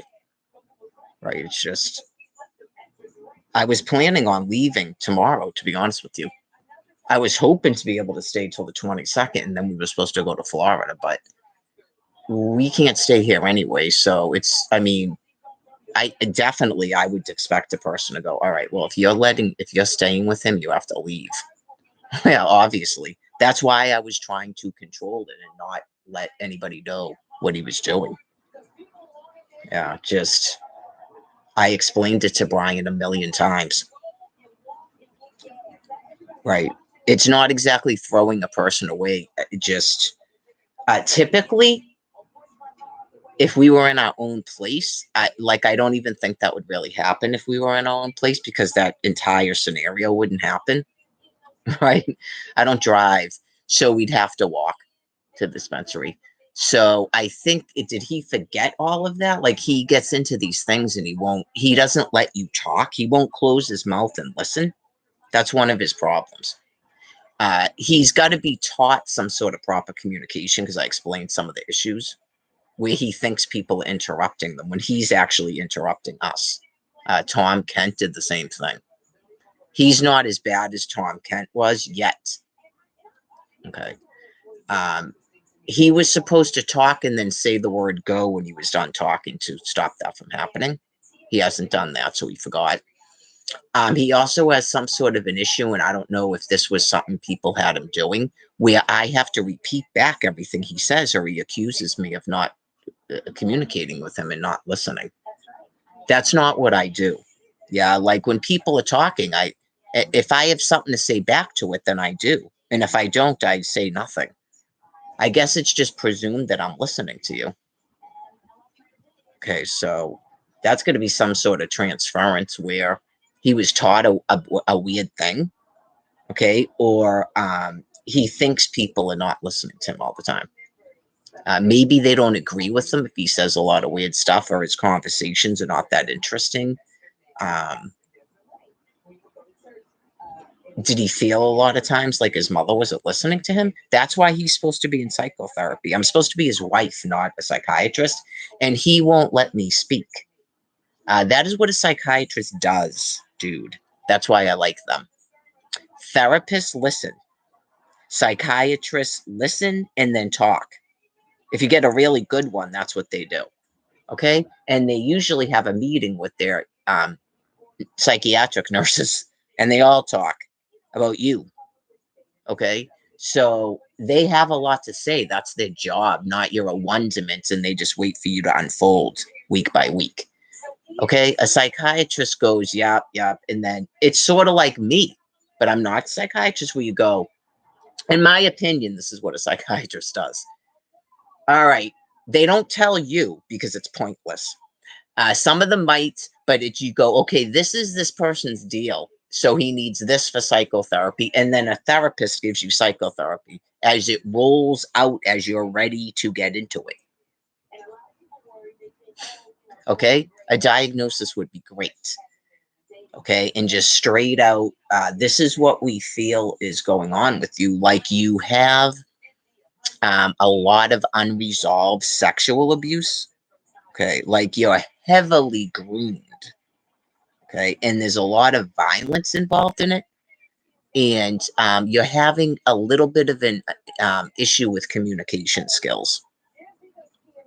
Okay. I don't know what ADHD is because, yeah, like, I don't know if some of them become offended when they're interrupted. I don't know if that's it or it's just what like I swear to God, like when he did it to me, he literally paused talking, and then when I went to engage in conversation, he started talking. Because I paused and checked it, and he did it in the same conversation more than once. Like he's triggered to talk by the sound of my voice, and then he's accusing me of interrupting him when he's talking. A lot of people do actually do that. You had a person working at the shelter that was screaming at people about it, and you go, whoa, okay, so you guys are in special ed? Okay. Right. I think sometimes people do that, and then they go, oh, I'm sorry, I was talking over you. Or the other person will just pause and let you talk and then go back to what they were saying. I think it's a common thing. Some of you are like way over the top with it. I'm sorry.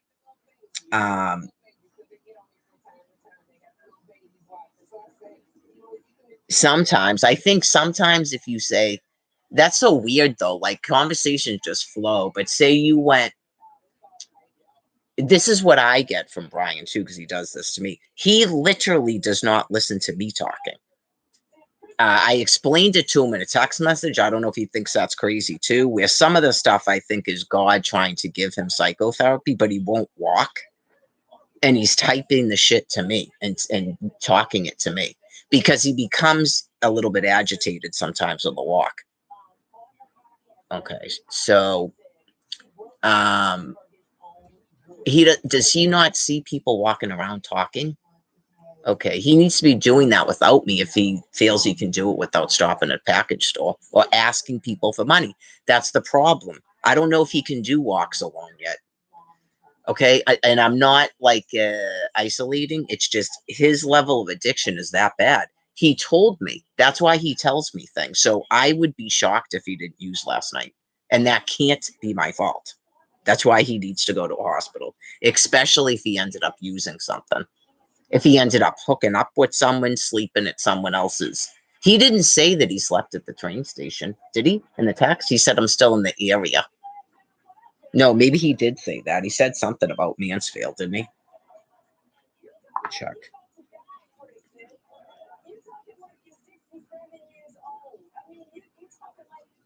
I'm still in the area. I had to sleep in Mansfield last night. Okay, he doesn't say he slept at the train station, but that might be what he means. Okay. Can I get some clothes and shit? I almost fucking died last night. Why?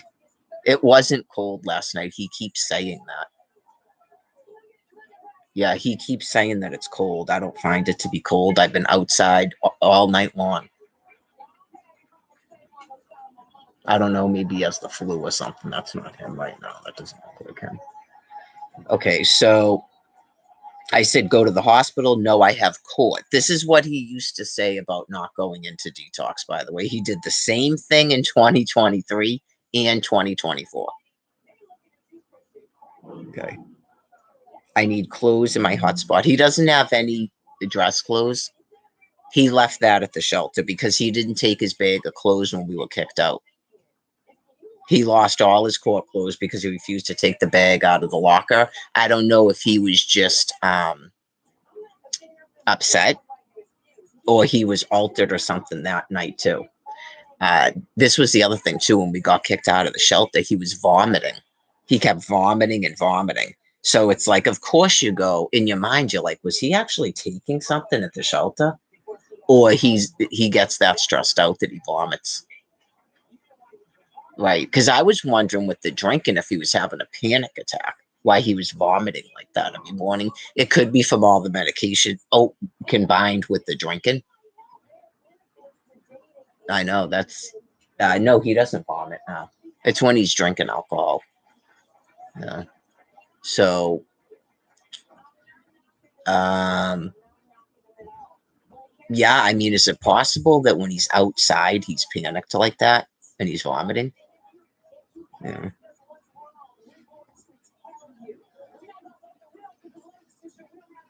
I don't even know where that hotspot thing is unless it's over there. He has internet on his phone, doesn't he? Yeah. Obviously, the hotspot is his. I didn't realize that was here. He should have put it in his backpack when I told him to pack his backpack. He had a few minutes to pack it. Yeah. Sometimes people don't even get that.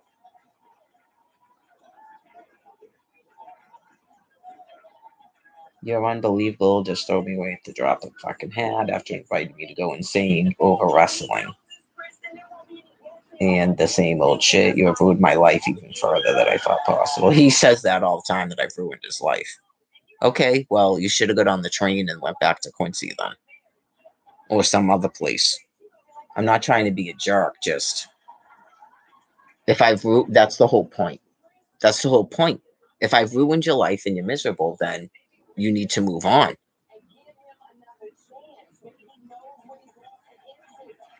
I just wrote, if you really don't want to use in Quincy, if you really don't want to go use in Quincy, go to the hospital and just explain to them what happened last night. Then call me. Thank you.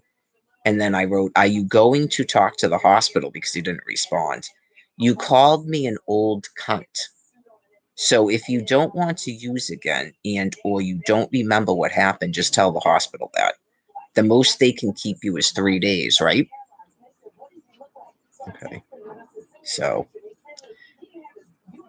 that's what I'm saying. Different people have different thresholds. Like, if someone came to me and said, do you remember last night? Like, we got in a big, huge fight. Okay. Like, he will probably tell you he remembers that you got in a big, huge fight, right? You need to ask him specifically what happened and what was said. Because he could be just going into a lapse and doesn't remember.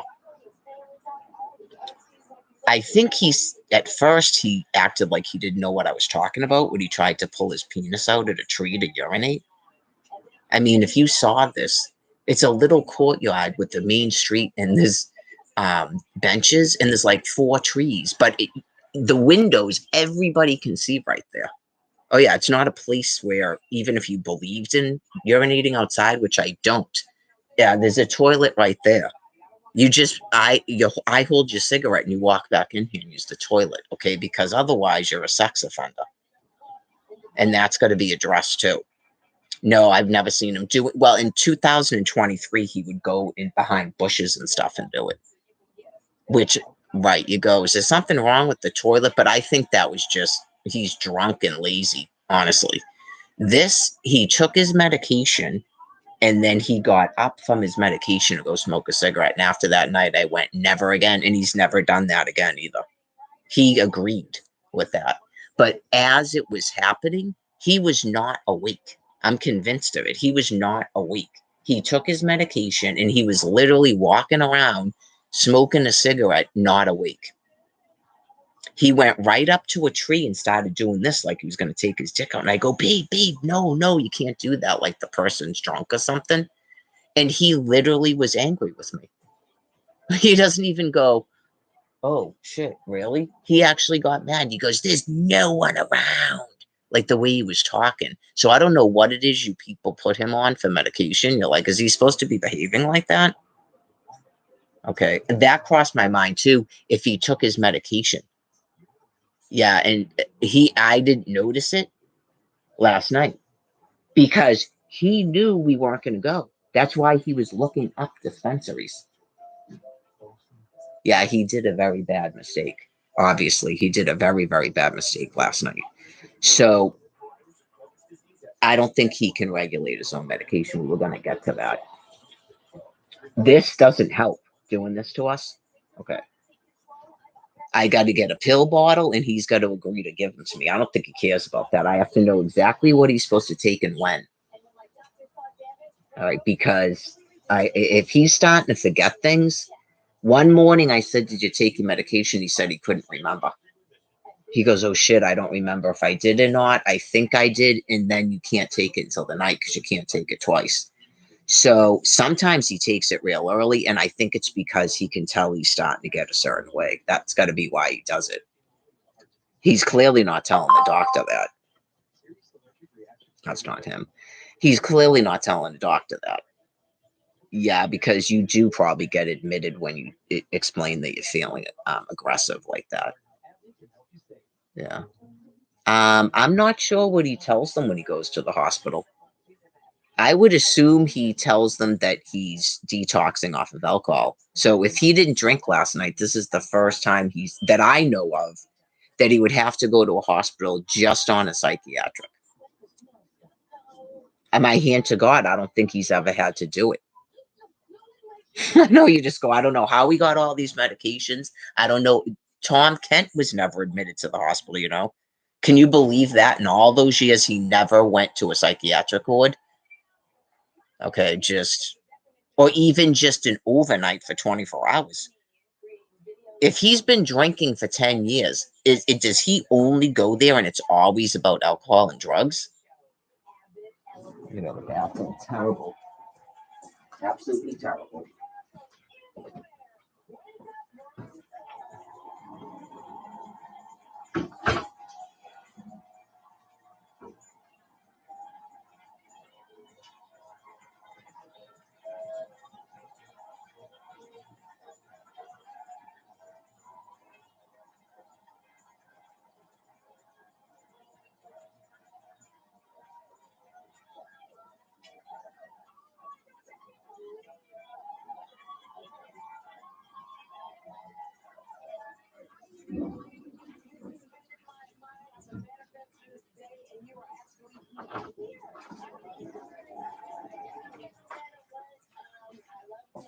I gotta go outside and smoke. He almost took all the cigarettes too. I was like, "Are you fucking kidding me, dude?" Yeah, I would like to stop smoking. That doesn't mean take all my cigarettes. I'm sure he wasn't doing that to fucking help me. It was completely bullshit.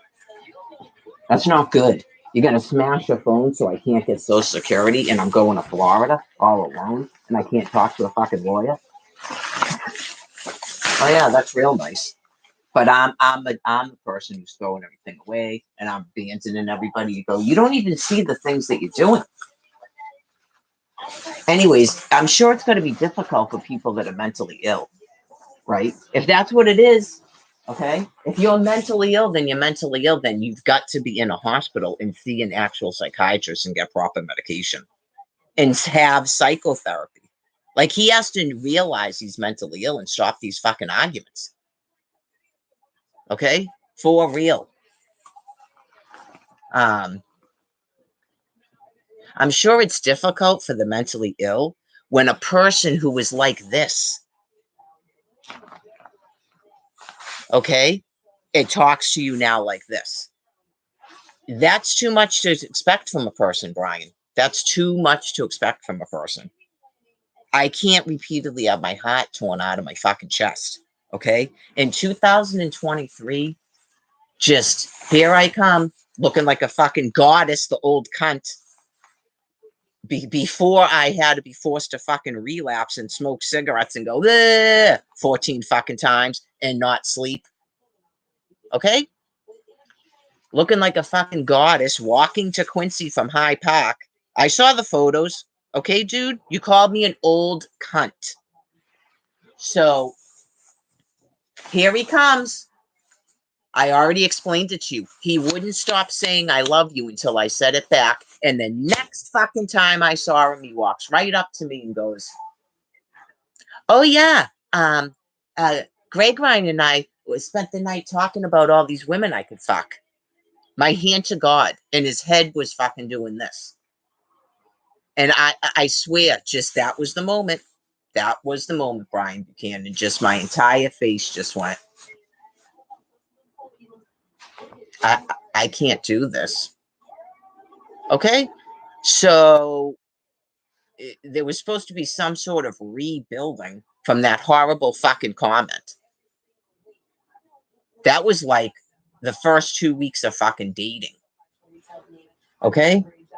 So far, I've gone and pulled way the fuck down, pulled way the fuck down.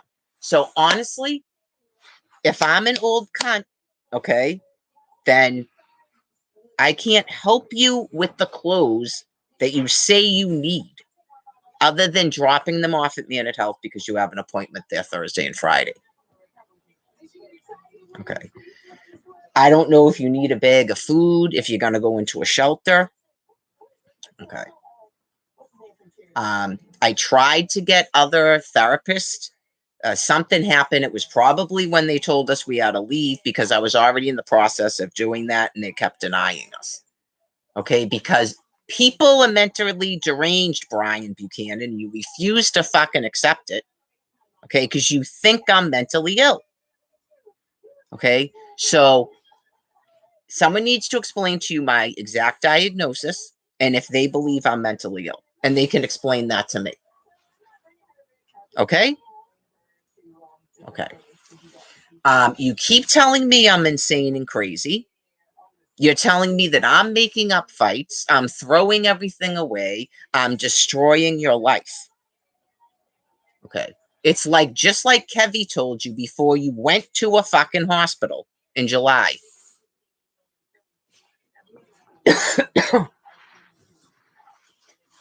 That is why you went to a hospital in July.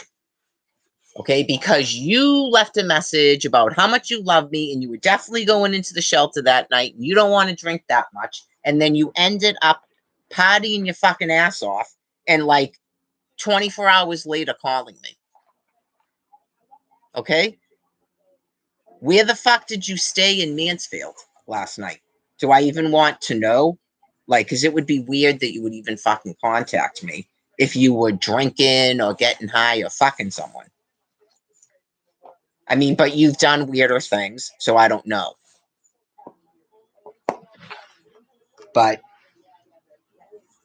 if you slept at the Mansfield train station and you just smoked marijuana and smoked fucking cigarettes and took your medication and slept, and you're just now fucking contacting me, you need to go to a hospital just like I told you last night.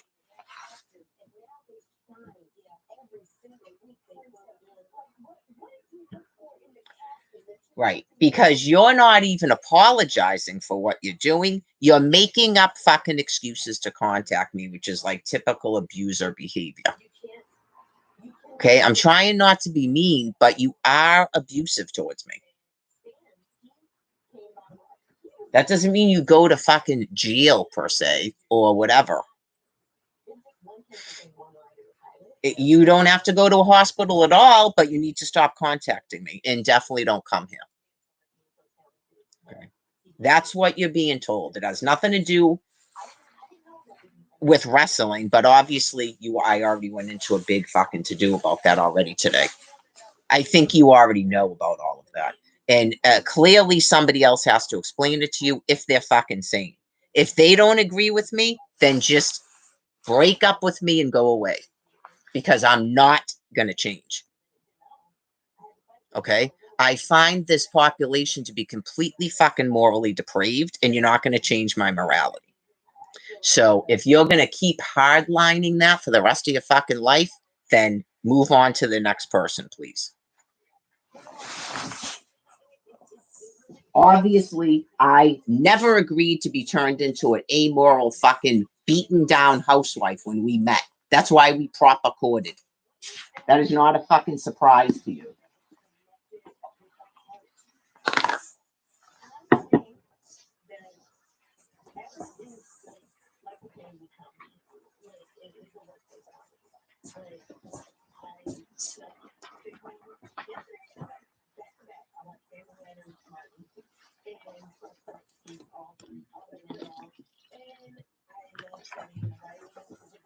That is what you tell them because clearly there's a lot of people that are having drug and alcohol problems and they're losing their fucking minds. Okay? And they don't understand that they're sick. That's why I said, if you're not in shock, I was in shock because I'd never seen him doing that before. You need to get out your cameras on the videos and videotape them because that's when you'll find out that they're forgetting things and they're not telling you that. Oh, yeah, about trying to urinate at the tree. I don't think he remembered doing it. For some reason, he had to tell me he did. Because he goes, oh, he's like, what are you talking about? What am I talking about? I'm talking about you almost pulled your dick out at that tree right there in front of the whole fucking neighborhood. That's what I'm talking about. And I had to stop you, and then you got angry at me and said, there's nobody around. There's nobody around? Oh, yeah. There's nobody around? Is that what you thought last night, that nobody was around?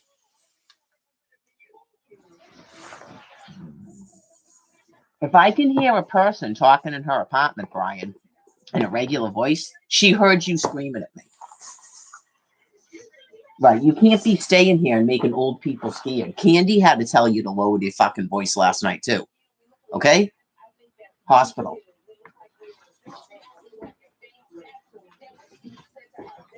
We've already overstayed our welcome as it is.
Provides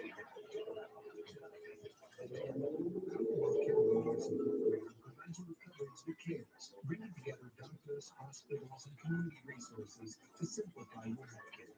If you're eligible for Mass Health Standard with or without Medicare, now is the time to enroll in a healthcare plan that may better meet your needs and could save you money. CCA Senior Care Options is an HMO D-SNP plan that gives you more in-network benefits than Medicare and Mass Health Standard combined, like a $0 monthly premium, $0 doctor visits and hospital stays, $0 prescription drugs, $475 quarterly to purchase plan of free OTC products, $0 preventive and comprehensive dental coverage, with $0 routine eye exam and up to $350 a year for routine eye care. See if the CCA Senior Care Options plan is right for you. To have coverage for January 1st and enroll by December 7th. For a free enrollment book, call 833-611-5886. That's 833-611-5886. I'm a former police officer, and this is my wife. Joyce Craig left the Golden State Missouri. Downtown was a total nightmare. There were needles, drugs, feces all over the place. Joyce put the needs and the cares of the homeless before us, where she didn't do it. We're still not coming back from the things that she did or didn't do to all of us. Joyce Craig was the mayor and should be good. Paid for by New Hampshire Republican State Committee. This is a no. It's New Hampshire.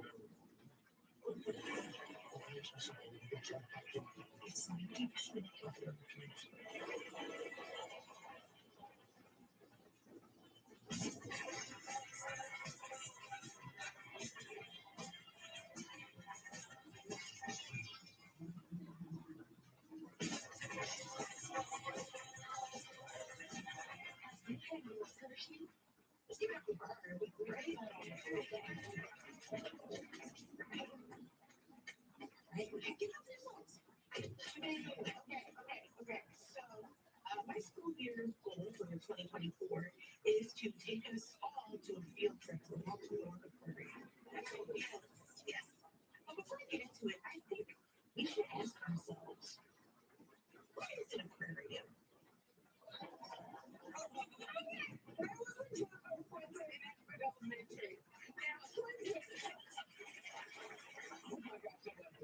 Now, last week I mentioned how much I love hosting game shows. And since Quinta plays a second grade teacher, I like the perfect game for her. So, Quinta, yes, it is time to play Stumped by Second Grade. Here we go. All right, so Quinta, the rules are simple. I'm going to quiz you on what kids learn in second grade and see how you do. All right.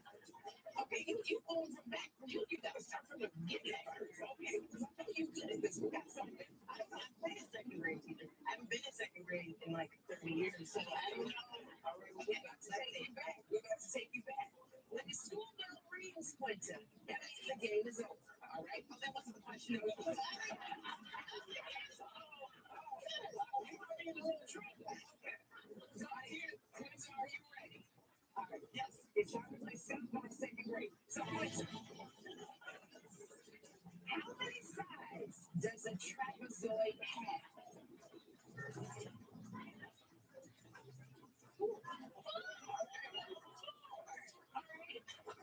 That you are correct. Quinta, say it, Sandra. Okay, so Quinta, what is a digraph? A digraph is when it's when you have two sounds. It's like it's two sounds, and it's like the two sounds of the word. Yeah, we got it. That's it. The combination of two letters. Yeah, that's what she said. So, Quinta, what part of a plant conducts photosynthesis? The green part. The green part of the plant. That's the way you get it. We believe your Dean Quinta.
that you didn't want to switch your Dr. Nick because he gives you Adderall.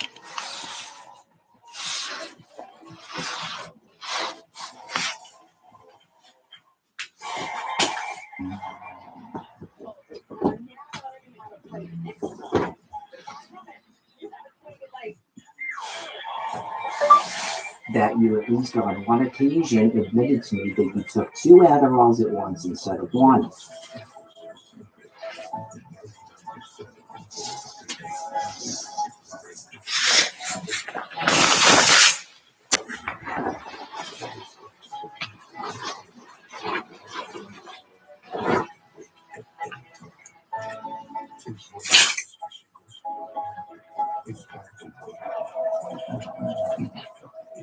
Oh, that's right. I forgot this thing was on, so you could probably hear me.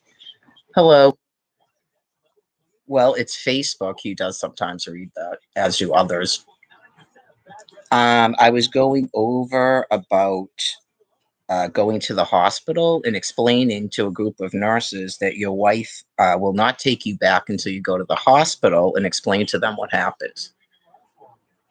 And if you forgot what happened, then you need to tell them that. And if you didn't forget what happened and you're just a drug addict, that you need to stop contacting me and leave me alone. Just like July 3rd, just like Kevy told you. I don't have to get along with everything Kevy does. Right? Because why did you get a marriage license? Why didn't you come into the shelter? Why are you calling her? Not you were forced to get married. That was July 3rd before you got married. You've had several opportunities to get out of marrying me. And I also want to know if you thought you had to marry me to avoid prison. I don't believe that to be true. I would have to proceed with the Plymouth Police Department for that action that I reported to the Quincy Police and they reported to Plymouth. I would have to go forward with that action for that to happen. The original agreement was a 90-day. Okay, you're at the point right now where you're being told to walk into a hospital, call them on the phone, and tell them that your wife won't take you back until you go to the hospital and talk to a doctor.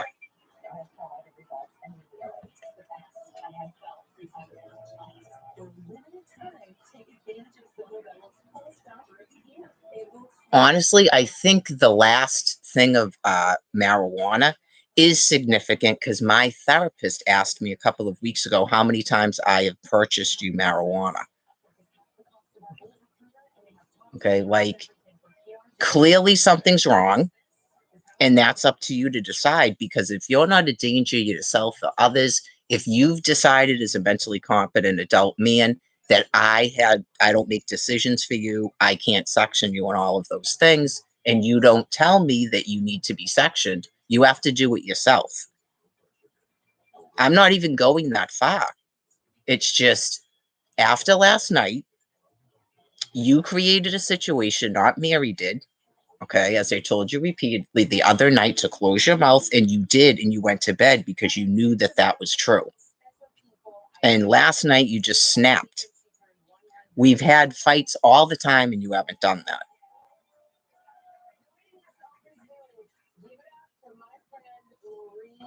I'm sure it is. Because of his binge drinking, I don't think he can control his marijuana use, and he's come to an acceptance about that. And I'm sure that's probably contributing to his agitation because that's upsetting when you realize that you can't control yourself. But I mean, to some degree, he has to get over himself too, with the deflection and the passing of the blame and his transference and everything he's doing. Like, for real, I'm not a perfect person either, but you called me an old cunt. What did you think I was going to do? I didn't call the police. I didn't even call an ambulance. I didn't even sick my sister on you. She didn't know that at first. She was repeatedly asking me if I was sure that I wanted her to drive you to the train station. Clearly, I'm concerned that you then began using, but I can't keep living my life like that, Brian. I left a shelter for you because I was worried about that. I've been putting up with this. A couple of times you've taken off on a walk, but you come back quickly. That doesn't mean you're not quickly using something. I don't know who you know in Foxborough on your Facebook and stuff. Okay, I don't know that. You tell me you're not talking to other people, but drug addicts lie. It takes a long time to rebuild trust when you catch a drug addict that lies. So, especially if you took off and used, or you slept at someone else's place, you hooked up with another person, whatever it was you were doing. I think you know that eventually you're going to have to tell me that. Okay, so I'm not sure how you believe you almost died last night. That would be another reason to call the hospital like you did on July 3rd, because I refuse to take you back, so that does work with you. Not I'm ruining your life. Okay. That was a way overreaction to what was going on last night.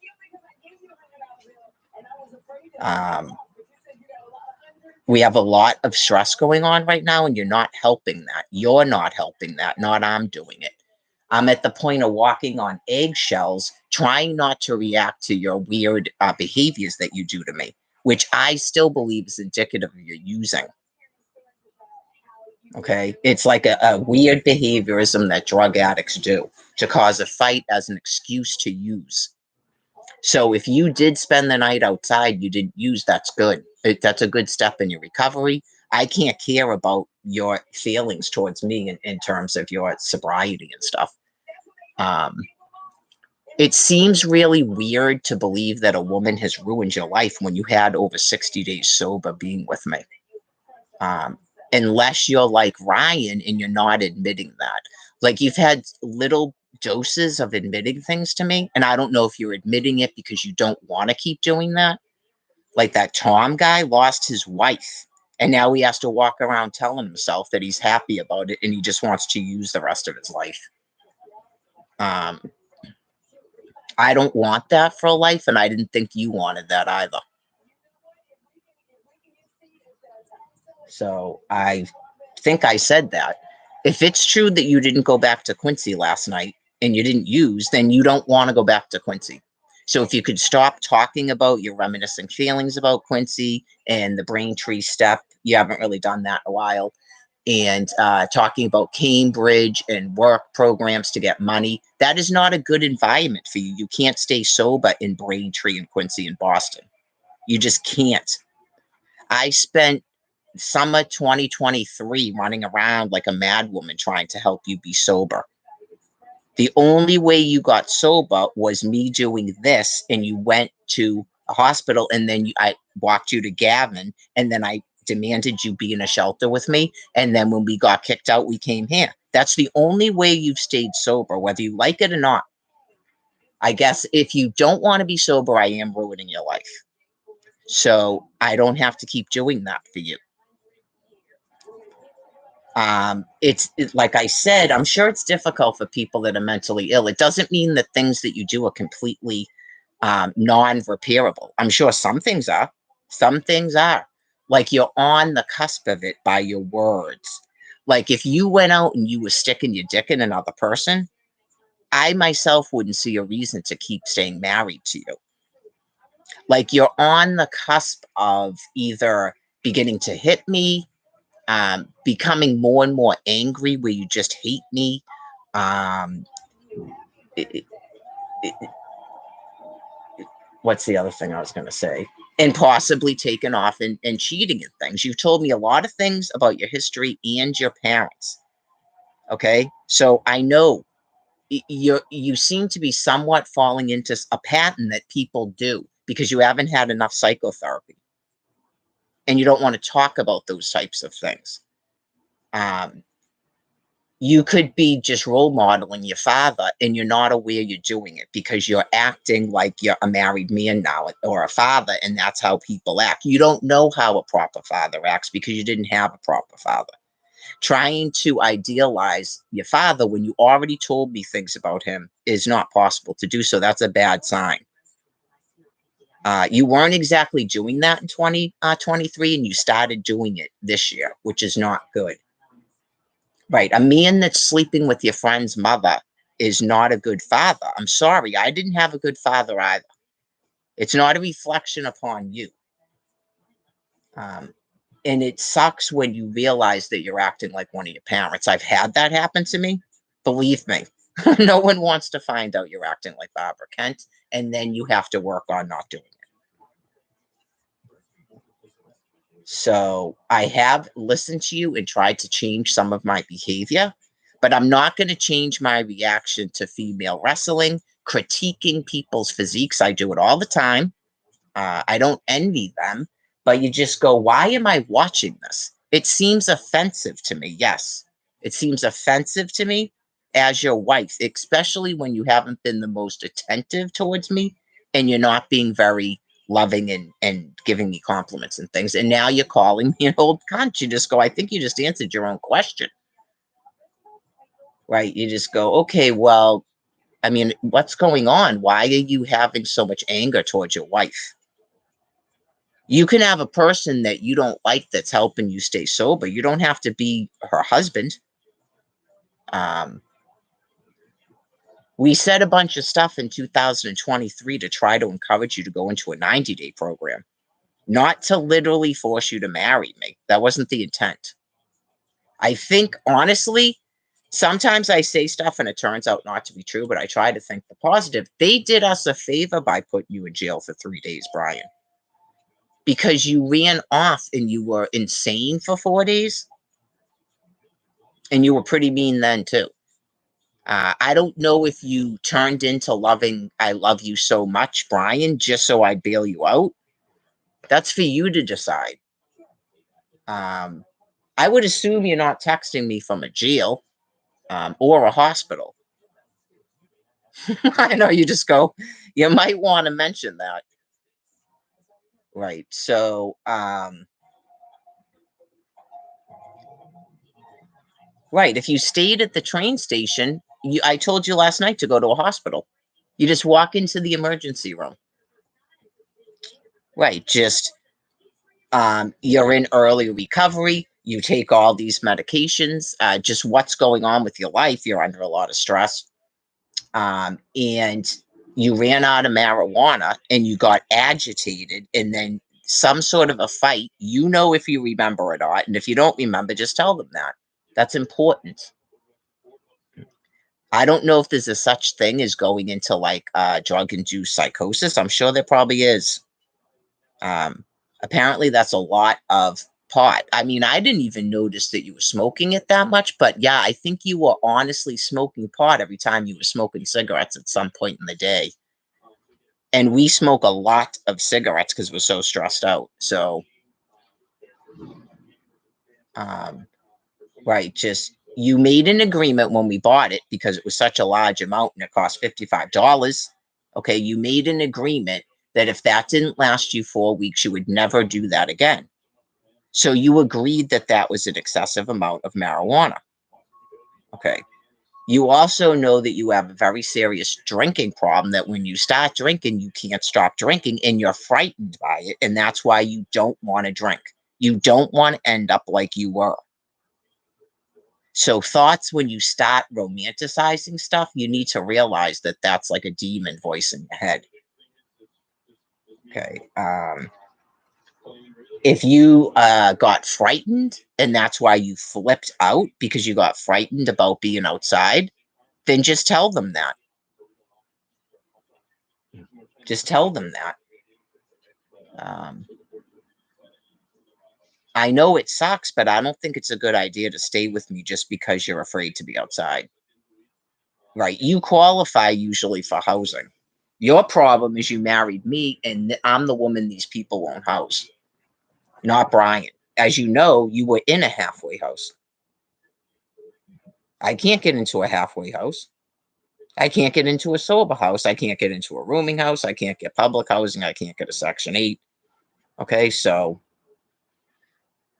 I, it sounds to me a little bit when he keeps talking about I ruined his life that he realizes that and I'm a drag, because he said, is just stop dragging me down with you.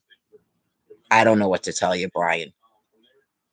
Okay. I have a therapist. I'm all the time trying to end this thing going on with me. That's why I've hired lawyers. He may not know this. In all the entire 14 years, I've never hired an attorney for Social Security. I've never called the lawyer in Florida asking about the divorce. Okay. I'm in the champ. I'm calling them. I'm doing everything and anything I can do. I understand that's a lot of stress. And maybe sometimes in life you just go, we can't overcome this because these people won't allow us to overcome it. Maybe that, and not I'm doing something and I'm dragging you down, because that's not helping me. Okay. Like, I clearly feel to some degree it's done on purpose so that you will leave me. And now you've actually done it. You've done it again for the third time. You've done it for the third time since we got a marriage license. First, you went off with Ryan and you left a message on my phone and you forgot the entire message that's still on my telephone, by the way. Okay. Because you told me it was Mike and it's not. You say right in the message it's Ryan, like you forgot. And I don't know if they abandoned you somewhere, because these people don't talk to me.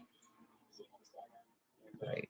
And then you're calling me the next afternoon. And then when I finally do talk to you, you're saying you're calling an ambulance because you don't feel good. Okay, well, that was the right decision to do. They kept you overnight and then released you. And then you called me again. And I kept you from drinking the whole walk from that hospital to Quincy Center. And then I walked you right to Gavin. You did exactly what I told you to do. Right. So if you've gotten to a point in your life in your sobriety where you're just going to not do what I say, then do that. Not come here, but right. You got to just make that decision, because sometimes relationships just don't work out. I can't become, when I don't have people helping me like I asked, why are they not helping me? He's never going to get it. He's never going to get it. He never is just going to go, you people are clearly fucking with our relationship on purpose. How are you not accepting me as a patient? He seemed like at first he was beginning to get like that, where he wanted to ask Allison why we weren't getting, the same amount of money. And then I don't know if it's because of what happened with having to leave here that it's made him more stressed. He's probably more stressed about it than I am, honestly. I don't know if he's ever just up and left Massachusetts before. I have done it. I mean, clearly it would have been nicer with another person. Even though he does sort of make it more stressful for me, because he all the time wants to know what we're going to do, where we're going to go, how we going to, get food and this and that. And you go, I don't know. How are we doing that here? They have shelters in Orlando. Right. You go, we're either going to be outside here or in a shelter. That's the reality, right, Brian? That's the reality, right? We're either going to be in a shelter, which I don't think is going to work. I just don't believe in a second in a shelter, unless we're in the same shelter, by the way. I wanted to have a chance to have a marriage, like at the campground.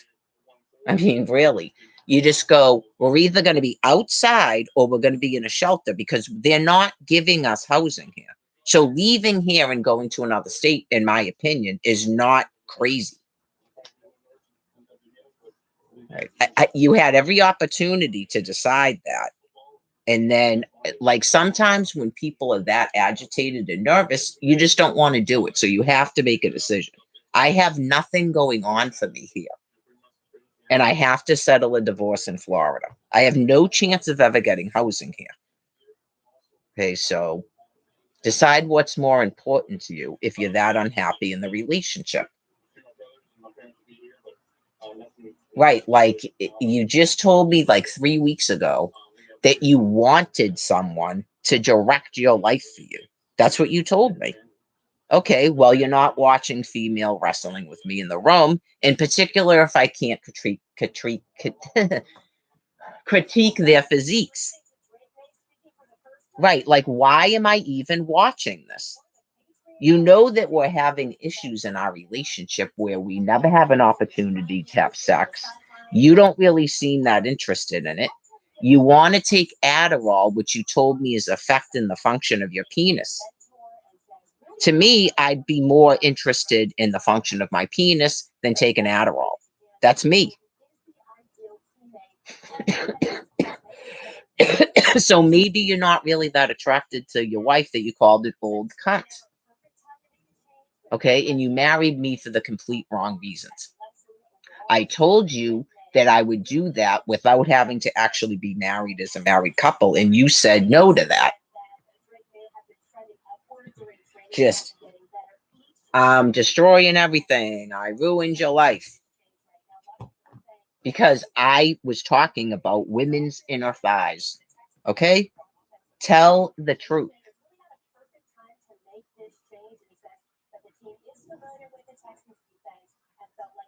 Whatever that is. I can't tell you what that is.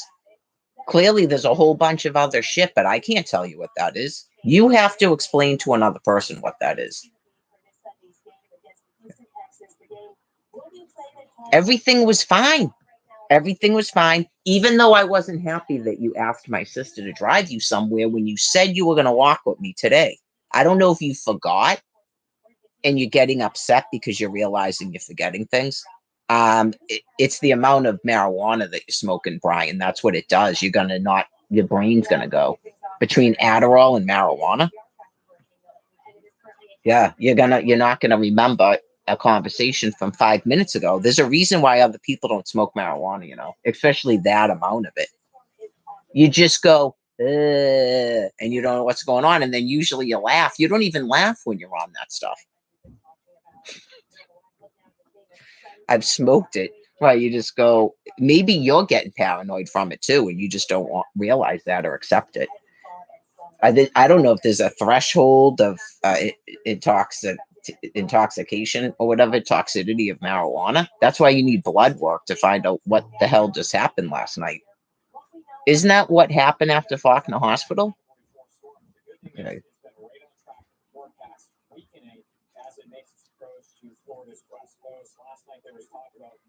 Well, I hope it doesn't come to that.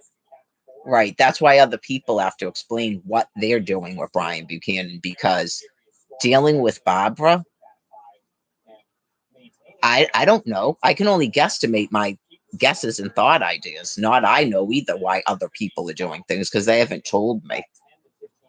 I would presume my therapist is asking how many times I bought you marijuana because there's a concern, I think, about a couple of things. That you keep taking my money and how much marijuana you're smoking. Because you already had a drinking problem where it's one after the other and you were taking my money. That should make perfect sense. And you're on all kinds of medications. So, yeah, I mean, it's pretty bad when my therapist has more of a concern than yours does. But I'm probably telling my therapist a lot more than you're telling yours based on the last telehealth. Okay, it's not because you were in a room with other people. I want to hear what you're saying, and I like to hear what the other person's saying. And I was told by my therapist that I could sit in on your session. Okay, I guess you don't want that? Okay, well, you were told to sit on the stoop. You just don't want to talk to your therapist. Okay. So don't tell your therapist it's because there's other people in the room. That's not true.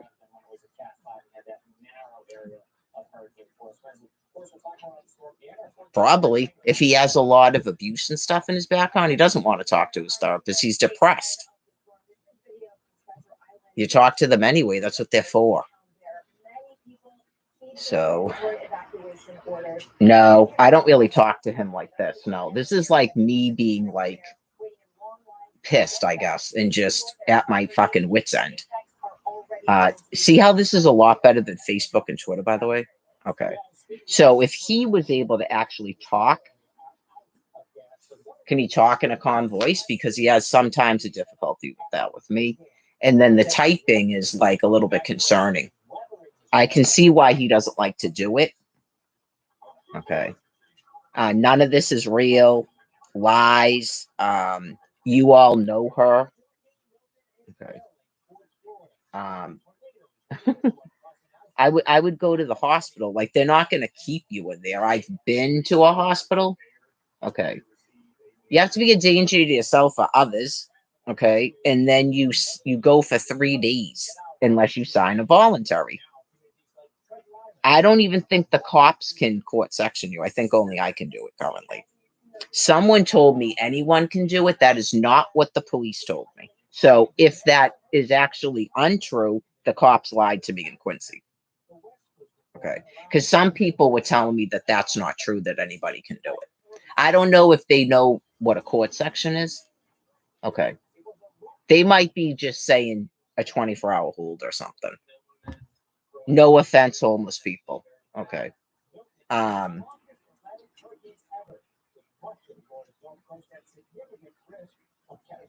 that's up to him again. Unfortunately, I'm sure that's how the law works, but I can see why. Right? Because if you're separated from someone and you're actually separated from them and it's not related to running away from your mental illness, you really don't want that person to be able to court section you. Like if you're able to talk and they're like you're competent, I don't know if you want the other person to be able to court section you. Right. And I already had that conversation with him. So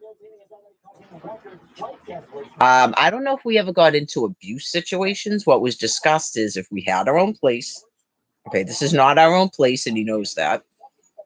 If we had our own place and you took off and used, would you come home afterwards? And he said he would. Okay, that is what he said. He also said that he doesn't have sex with other people.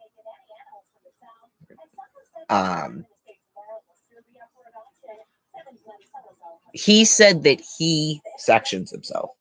That's what he told me. That I know, because in 2023, didn't he say as he calls his aunt? Okay, maybe he sections himself and calls his aunt or something, or that's not making any sense. He hasn't spoken to his aunt since before we got married. Okay, so if he's altered and he's trying to go to his aunt, if that matters to the hospital, he already changed it at Minute Health. Right, so maybe some people would go, he was just involved in a domestic. She just hasn't reported it to the police because clearly if he's mentally ill or whatever, she doesn't. He was just involved in a domestic and he's on, is he on his meds? Okay. Right. That's just life. Not everybody that you get in a fight with is mentally ill, by the way. But that's why he has to decide that. Yeah, I guess it's to the point where you go, I don't see a point of us staying together. And maybe that's what Kevy was doing. She might be used to dealing with people that have mental health problems. Right. Like, okay, she told you, okay, first of all, you got a marriage license. She told you if you didn't come into the shelter that night, that she was done with you, and then you didn't come into the shelter. Okay, you left a message. Who did you go with? Okay, you weren't with Mike, you were with Ryan. Okay. That's probably why he decided to go to the hospital, because he went, what? Right. You called me an old cunt. If you don't remember doing that, then like that's up to you. We didn't just have a fight about wrestling. Probably. I think you can get like so high or drunk or altered or angry that you can say and do things you don't remember because someone told me she does that. But I would say that you could be dangerous. Okay, because Lizzie Borden's pretty dangerous, right? Yeah, if you're going red in a rage and then you don't remember, okay, you could. Even though you don't want to believe that about yourself, you could. Okay.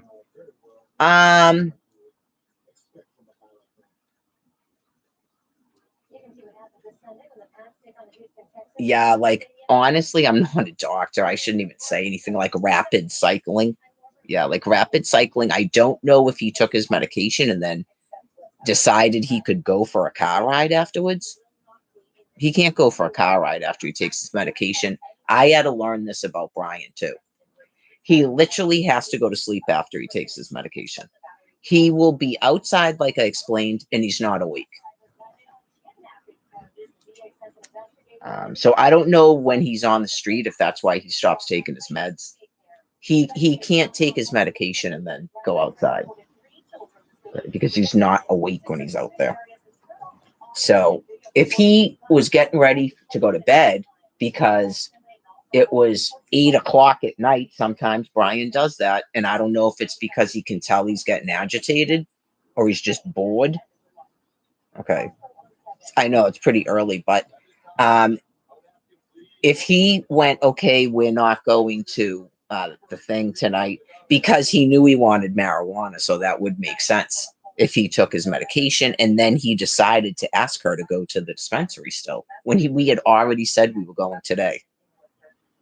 Okay, so only he knows that if he remembers or not. But yeah, I mean, it is like it's a constant conversation. I guess he doesn't really, once he has the marijuana, I guess he doesn't really talk about it, but he's talking about it because he's smoking it all the time. To me, that's what I'm saying. You could get into arguments with people that smoke marijuana from here to yesterday, but if they have an outburst at their wife like that,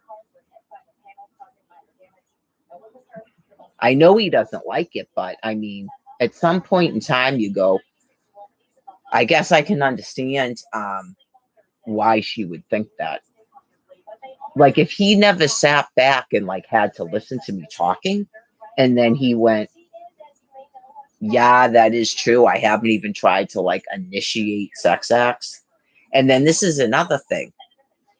Is it possible that he really just doesn't want to be with me and he's like got to find a way to get out of sex acts? He's done it to me twice now. Right, because when she's gone all day, I mean, right. And he knew that. He knew that was going on today. Unless he would say that's why he didn't want to take the walk or something because it was going to interfere with that. I felt a little bit conflicted about that too, but I mean, so many hours in the day.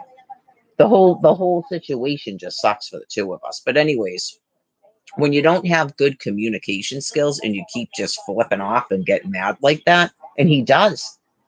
Like, I have a snap quick thing too because I have wicked bad PTSD, but then I calm down and I actually listen. He doesn't. Yeah, I feel that he doesn't when he does that, like he did last night. I just was like, you have to stop it. I don't remember at what point I said he had to go. Yeah. I'm not sure exactly when it was that I said that, but I think it was when I said you're not going to the dispensary. And then he was getting wicked abusive. Yeah, I mean, you're gonna steal my phone because I'm telling my sister that we just had a fight. You're not going to the dispensary. And you're gonna smash it. You're not just gonna steal it, you're gonna smash it. Only he knows the thing about I just wanted my phone back, bitch, too, which happened before we got married. Only he knows if he's like basically just hanging around. I do believe that a person who's kind of like depressed and homeless would actually do that because it's better than what he was doing before. Right. But it's better than what he was doing before, but it's not. Okay. I think it was before that fight when he said things were much better before we got married. Okay. I honestly, I think that needs to be addressed by a psychotherapist. Okay. If you're so highly groomed that you're saying stuff like, I like to watch you walk away. I can't think of like phrases that clearly another person said. That's just not a normal type of talk for a 36 or a 37-year-old man born in 1987. Okay. It's like he's just mimicking out something that someone else put in his head. Yeah, I mean, clearly that has something to do with probably processing in your brain to not realize you're doing that. Okay. That can't possibly be true. That can't possibly be true. So I guess if you caught yourself saying something like that, wouldn't you go, what is going on with me? Like, things were better before we got married. Like, all I was doing was flipping out on her and using. How is that better? Yeah, like we didn't even have a sex life before we got married. So what was better before we got married? Okay. Yeah, that to me is just somebody just saying a phrase like it's a script. Right. So if he's doing that, is it possible that he's doing other things that he's. I said I knew his father wasn't a good person. I'm sorry. Unless that's a grandfather or a boyfriend or the stepfather. Um, that's for people that say weird stuff like that, but they know that they really didn't mean it. Yeah, some people lie because they know that they mean it, but they're not ready to break up with you yet. Right. Like that hopefully he may have already made that decision because I haven't heard anything back from him. I'm just running thoughts in my own head. I'm not a doctor. Right. Just if you said something like that doesn't even make any sense, and then you go, yeah, women do it with their mothers sometimes. Where you say something and you go, "Oh my God, I'm turning into my mother. I just said that phrase." I guess if you do something that you realize, we hope when you utter it, you go, "Whoa." Just so that he knows and other people, everyone falls into if you didn't take any type of psychology classes in school, you need to start reading books. Enough of the lesbian vampires and Comic-Con and Marvel comics. Okay, you need to start reading self-help books for people that are in recovery. Okay, if you know how to read, you have learning, understanding, and reading comprehension, Brian Buchanan and others, you need to start reading those. Enough of the smut and stuff that's dumbed down your brain, 1980s kids. Okay. Well, college is expensive. Everybody's trying to do stuff online, but I don't know if I've heard some of this stuff being discussed before. It's possible it is. But, so you know that people do that, but unfortunately, when your input from these people is very negative and bad, you know that you don't want to talk like that and be like that, but it still happens. So everything we do, just, oh, this is what you do with the cup, bloom to bloom. This is how you talk on a phone, blah, to blah. Before you get to an age where you realize, we hope to God, Brian Buchanan, that your parents were not good. Except your foster care parents, not good. Your health providers, not good. But specifically, your primary caregivers in early development. Okay? It's just an automatic thing that the brain does when you reach certain milestones in your life, with marriage being one of them. Okay, so the other relationship was not an adult relationship, and maybe you did it in that one too, but that would have been even sadder, like playing with rag dolls.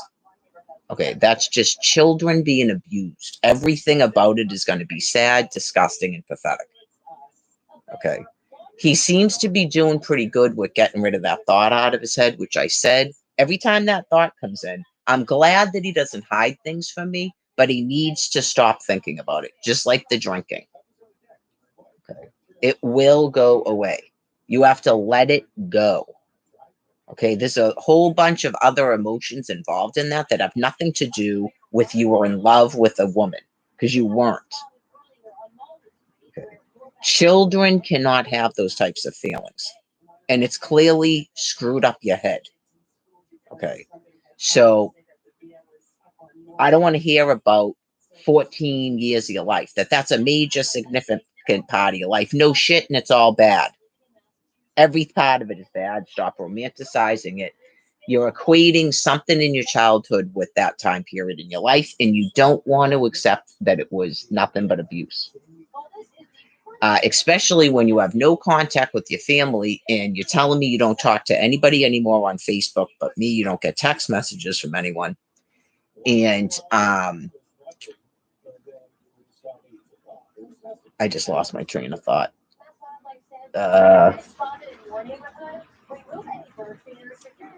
Like that's the only person in your life that ever cared about you. Okay? You never had anyone. You never had anyone. Okay. Numerous times. Ask Jen. Okay, numerous times. Some kind of support group for abuse victims. Hopefully they're sober and not disgusting. Along with weekly psychotherapy. Weekly psychotherapy. Like I understand everybody wants top-notch mental health. I would not take a time slot away from this person. Okay. Right. You just want to talk about your PTSD. You're court ordered for therapy. Right. These people like Brian need psychotherapy. They need cognitive behavioral therapy and psychotherapy every week. Okay. So if you know you're clogging up the works, then I guess if you have a really good psychotherapist, then yeah, you like refer. And you can, because there's no HIPAA laws. You just tell your therapist you know a person. And it's just they can't get a good psychotherapist. They're having trouble and explain it. Right, because that can be daunting looking that stuff up and stuff too. And when you're getting stressed. So clearly, if I'm still involved in Brian's life, then I would have to start calling those people again. Yes, I need a therapist too, but I have one. I actually still have a therapist. I have an appointment with her today.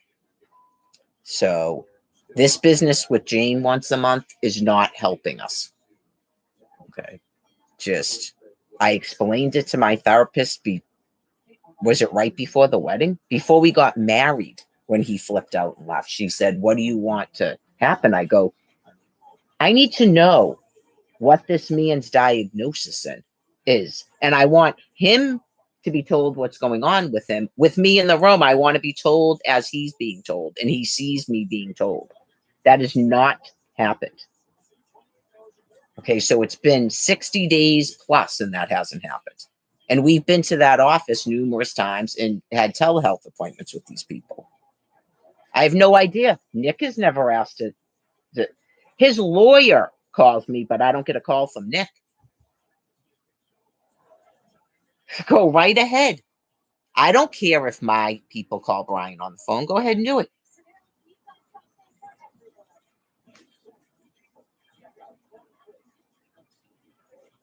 I don't know, man. You just go, "Do you think that everything is fine? And what am I talking about?" Okay, because other people don't think that, just so you know that. Every person, in myself too, when they see that thing come out, you go, "What the fuck is that? How is this person on that many medications? You're going to destroy his liver. Why is he on that many medications? When's the last time you did liver panels on him?" I have been with him since June. It's October. When did he have blood work done? June, July, August, September, October. Did he have it done at Gavin? Okay, because it's been 5 months. Did they do liver panels on him, or they just tested him for STDs? 5 months. He was there in July, and he was told he needed to see a psychiatrist. Okay. Did you call Mary and tell her that Brian needed an appointment with the psychiatrist? Even his lawyer calls me. So there's a definite problem. I don't know if it's just the medical or it was something Brian was doing. You need to tell me that like they did at Manic. The woman at the front desk did it. Okay. That stops bullshit. It's part of his problem. She doesn't answer her telephone. This Aunt Denise. All due respect to her. She doesn't talk to him. Okay. No, you have a wife. This is your aunt, and she doesn't answer your phone calls. Your wife told us. Oh, no, I made him change it. Oh, yeah. And we had a fight about that too. Not that he didn't want to do it, but it's just like the insurance card. I already caught him doing it. He's so drug addicted. Okay. That part of it, yes. Because he doesn't have a mass health card, but Manad Health takes him without a mass health card. Okay. I told him I need to order you an insurance card because you have to have a health insurance card so I can make you an appointment with an actual psychiatrist and a psychotherapist every week. Okay. He gets on the phone with the woman and tells her that he doesn't know any address he's ever lived at. My hand to God. Okay. Did he actually forget? That's possible. He needs to start telling me that. That would be significant if he forgot. Okay. Because otherwise, I'm just going to keep accusing him of being a drug addict, just so he knows. Okay. If he's forgetting shit, he needs to tell me that and tell his medical team that. Because it's always going to be me accusing you of being a drug addict. Okay? Hopefully that makes sense. Especially when I explain it out, not I'm paranoid and crazy. So, Mister, I've run off 14 times since I met you to get high. So, not I accuse everybody of doing it. So then was it the next day? Or the same day? Oh, something Dorset Street. Okay. And then a card came because I'm ruining this person's life. He told me that he doesn't want to change from Nick because Nick gives him Adderall. That is exactly what he told me. So if that's going to cause him to flip out and punch me in the face, it's good he's not here. Because I talked to my therapist at 4:30 and there's no way to stop it now. I tell her in the office. I told my other therapist. He doesn't remember that?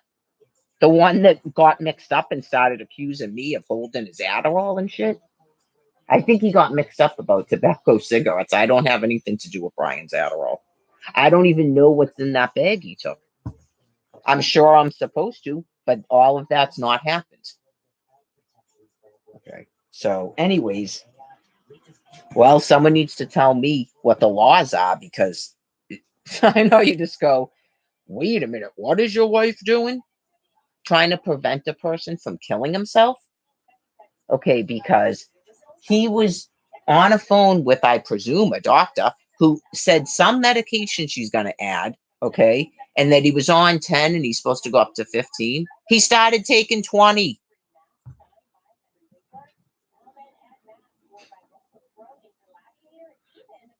I don't know if he's still doing it. He told me, and I go, you're not supposed to do that. Don't do that again. So hopefully he didn't.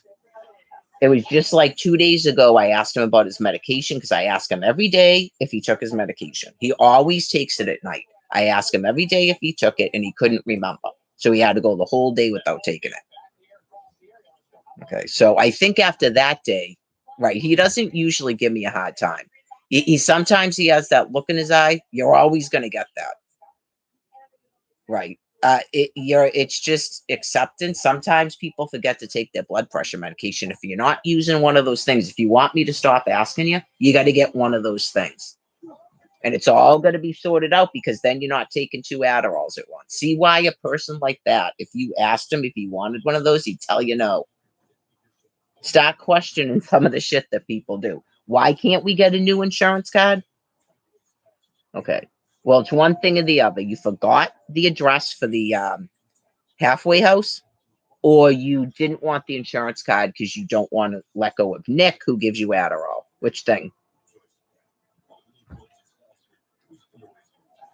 I heard the conversation on his side. She needed any address that he's used in the past to send an insurance card to the P.O. box, which, oh yeah, I have that still. I didn't think of that. I'm pretty sure I have it, unless he has it with his phone case. So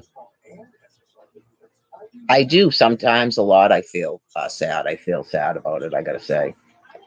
I'm trying to protect myself emotionally.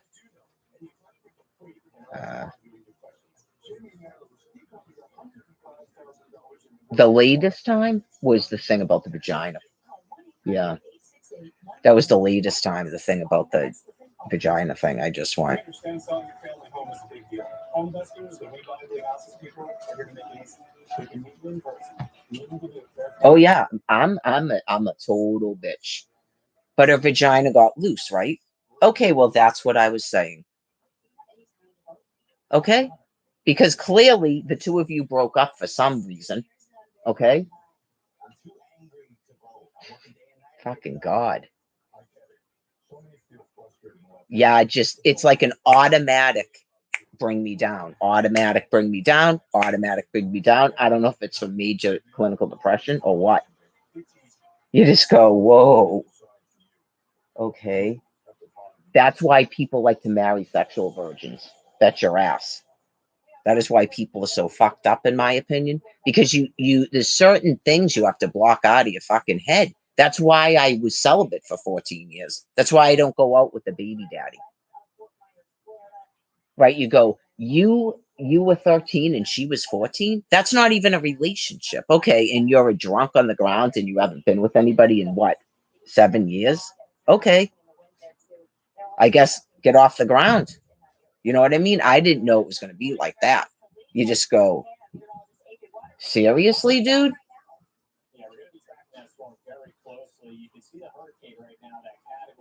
I don't think a person like Brian understands the level of love that a woman had for him, that it's taken this long for me to just be like,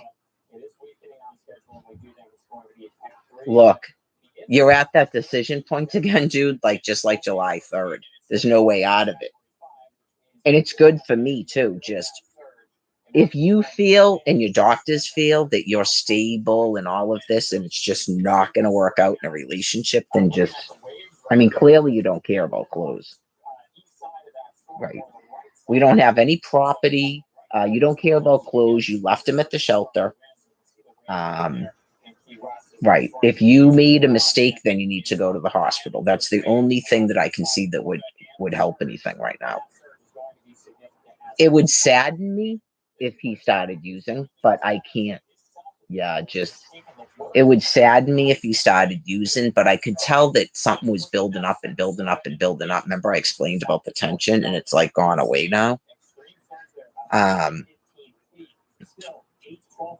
Right. He says all the time that his ex tried to change him and he's not going to change. Okay. You keep calling her an ex and you keep saying you're not going to change, then we're definitely at an impasse. If you need to, in your mind, make up it's about wrestling, then that's fine. You left your court clothes at the shelter when we were picked out of the shelter because apparently you got into a verbal altercation with another resident. I have no idea if that's true or not. I'm not saying it's true now because this happened. I'm not saying that. From what I heard from everybody else around, nothing happened. So, right. I don't believe anything really happened. You can't just go, aha, that means he did something. It doesn't mean that. Yeah, I went right to, someone was there because they came up and told me. It's a whole room full of people. And then I went down and witnessed everything that was going on. Brian was just standing there stunned. He wasn't even saying anything. Okay, so, and then it escalated right in front of my face, like I told you. And then that guy, Brian's wife, followed me upstairs and started attacking me. So I still think that nothing happened. Yeah. Because they weren't saying he said all this. They told me, didn't they say he picked up a chair? So what, he picked up a chair? Did he throw it at the guy? I think people would have told me that. Someone came up and said there was a verbal altercation. No one said anything about he picked up a chair. Brian explained it to me and I believe him because I was in that dining room area and I know how aggressive and angry people were getting. And the same dude with the dreads. Right. Brian came out of the shower and I always sit in a chair next to him. And the guy got angry about him taking a chair. I don't know if the guy thought he was taking it to sleep in. It was for his wife to sit in. Right. I went to lay down because he was taking a shower and I was going to come down when he was out of the shower. That's exactly what happened. I still believe that. Yeah. Absolutely. All they told me is that they have him on camera picking up a chair. Okay. Because he was taking it like they were having a fight over a chair. Not he picked up a chair to throw it at someone. But that guy with the dreads probably said that because they're fucked. point blank. Anyways, yeah, I mean, I'm sure he's probably a lot angrier with me than he was at that guy. He was smoking pot, then he had a vape. After the nightmare that we went over, I went, all right, I guess that. But I mean, in my opinion, all that's happened there is he comes to an acceptance that this pot business isn't going to work either. Unless he thought it was going to work with somebody else completely controlling it. It seemed like that's what he was doing. Like he's in a process of acceptance and realization. So that's what I'm saying. This is part of the process of him having to decide what he's doing. Hopefully that's what God's saying. This is part of the process of Brian deciding what he wants to do. I don't know if he'll remember all those things that I just said or not. Right. It's just there's so much interference in our lives that people will do absolutely nothing to assist us. It's rather disgusting. And I'm being driven insane by it, just like I was in 2023. My sister agrees too that they're doing it on purpose, why they're giving him all those drugs.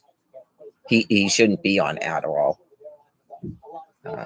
Yeah, like that's a lot of medication, and they just keep doing it like they're trying to kill him on purpose, kill his liver and destroy his mind. So yeah, like they convince everybody, Brian, they have to have their medication.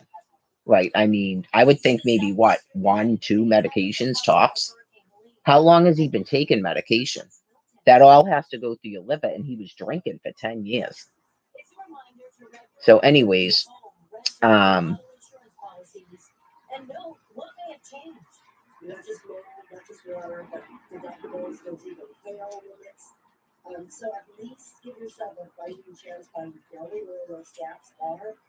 when people have mental health issues, by the way, some of them have to go to the hospital every once in a while. I don't know if people know that. And he started a new medication. Right. And I don't know if he was dosing properly, because he's supposed to talk to that person again. And I don't know if he's adequately telling them. He might be. When he talks to them, he might be like, I don't know what happens. Like, yeah, like I smoked all this marijuana, way more than I typically do.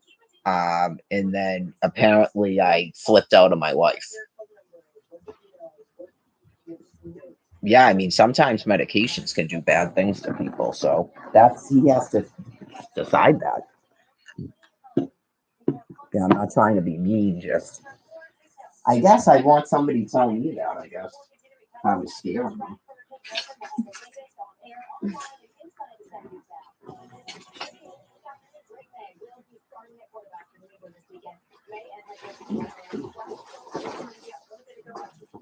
They took me to a hospital in 2021 at the train, and then I consented to a 15A.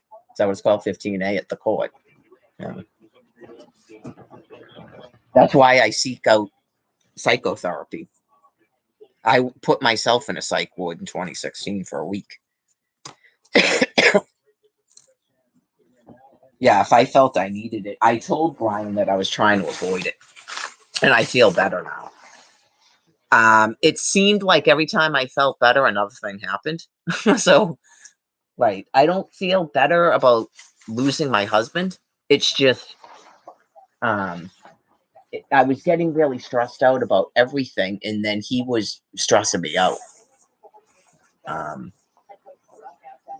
Right. I think honestly, it's a whole bunch of stuff, like sitting in here all the time, not having our own housing. Like, yes, that is true. I just remembered that. Sorry, I'm like thinking in my own mind. Now that I think about it, this would be important for Brian to think about. And then if he goes to the hospital, we were actually getting along really well because the stress had started going down after I got denied. And then, of course, nothing's happened with housing. Obviously, that's stressful because you got to remember, it's only been a month since we were forced out of the shelter. It's a lot. As soon as I hired a lawyer, I got the lawyer to take my social security case. I started crying on the phone and I started immediately feeling better.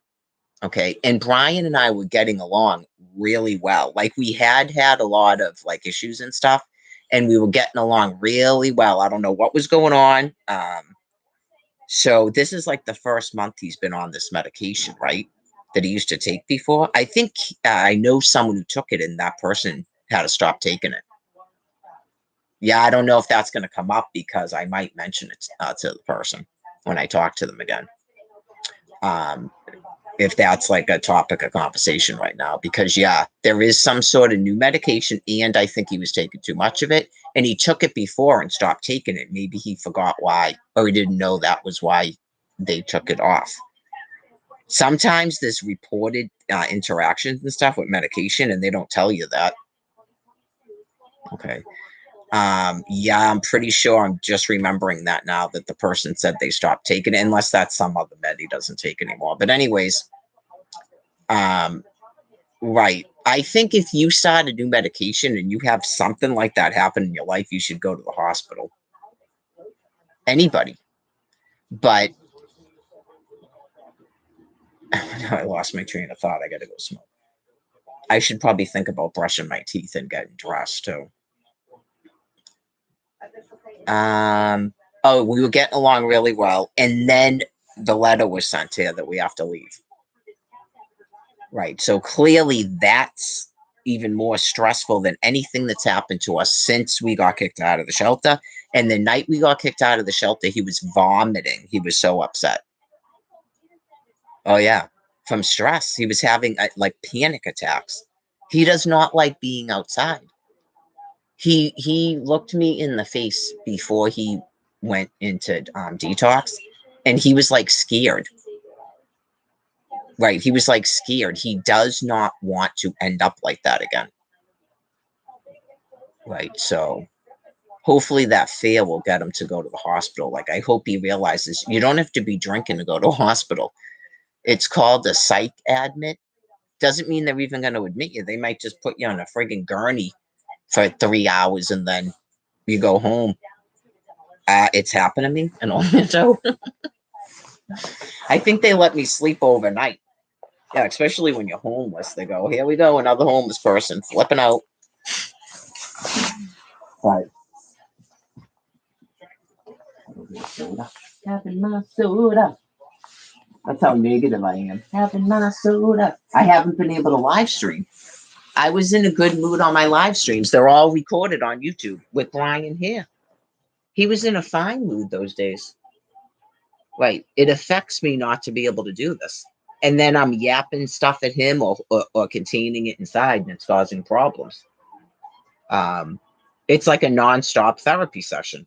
I only get about 40 minutes, and it's always about constant things. I don't even get to talk about anything that's even in there. It's just all about what's going on currently. It's a complete madness. Complete madness that we're not going to blame on Brian Buchanan. Okay? Right, you just go, right, we were getting along really, really well, and I was happy because I was like, oh my God, we're getting along. He started sending me texts in the daytime and stuff. I was like, he never texts me. He never does that. He told me my hair looked nice yesterday, and then all of a sudden, whammo blammo. But anyway, what I told you is when that letter came, it got more difficult, but yeah. Yeah, maybe he would say the same thing. And if that's the case, we just can't get along. And it's very sad. Like two people that want a relationship to work and it can't. Right. Just, I don't know. I almost felt like that when he said that about the wrestling. And you go, I can't belittle a person if it's that important in his life. He can't really explain to me why that's so important or why he got so upset about it. I don't know if he was a female wrestler in another life or something, why that was so upsetting.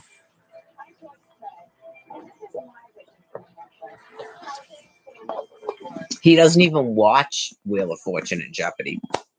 I have to be punished. He won't even pay attention to it. And those are the shows I like. He talks the whole Jeopardy. I couldn't even hear what the person was saying, and I'm eating my food, not saying anything to him about it.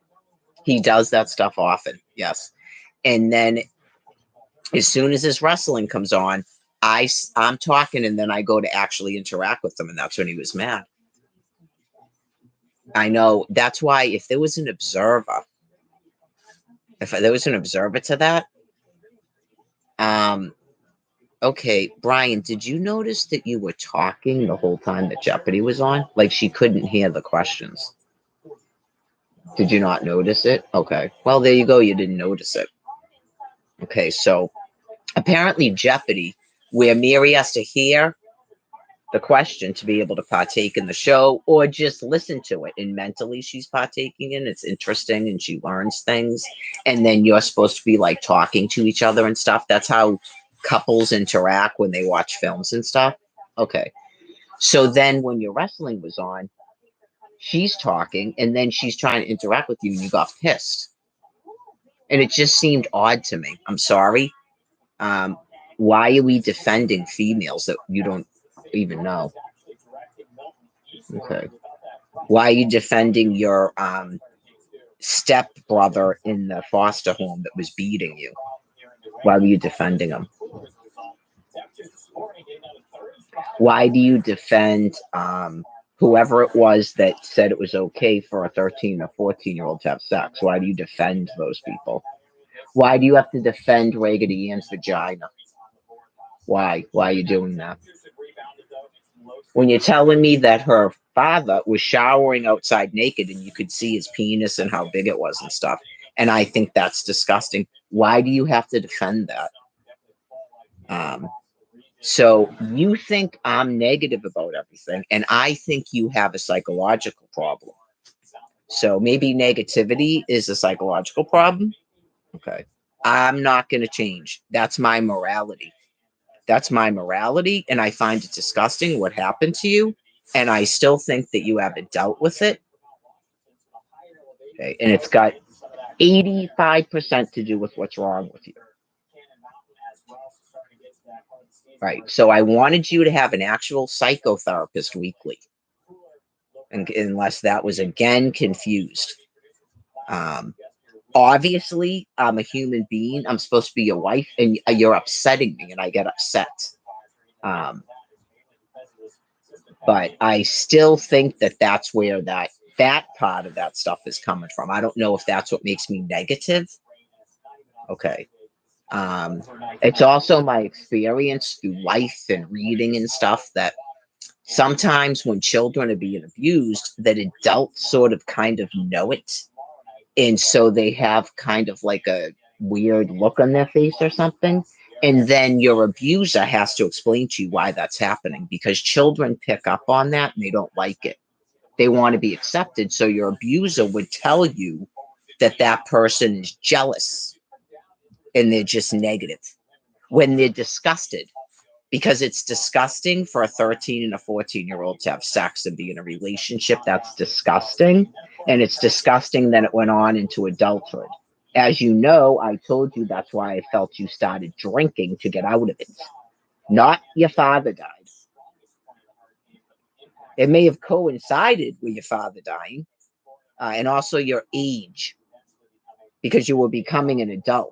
And then sometimes mental health issues pop up at that time. But I think it's because you're supposed to be disgusted with it and you're completely conflicted. So it gets annoying. Like, that is not to be equated with a 17-year marriage and 6 missing children. Okay? I don't even honor that. That's why I find it so repugnant and disgusting. And he's just not understanding that. So if you're in the mental health field and you think a 13 and a 14-year-old can have a relationship, I'm done. Hands up. Out. So he either hasn't explained that to you or you're fucked too. So we're done. There wouldn't be any reason to consult with me. Okay? Just, how did adults have that going on? And their friends all knew about it. Someone was on a live stream telling me her name. He never even told me her name. Someone else said her name was Alicia and they were together for like 10 years. Okay, that's disgusting, right? Isn't that disgusting?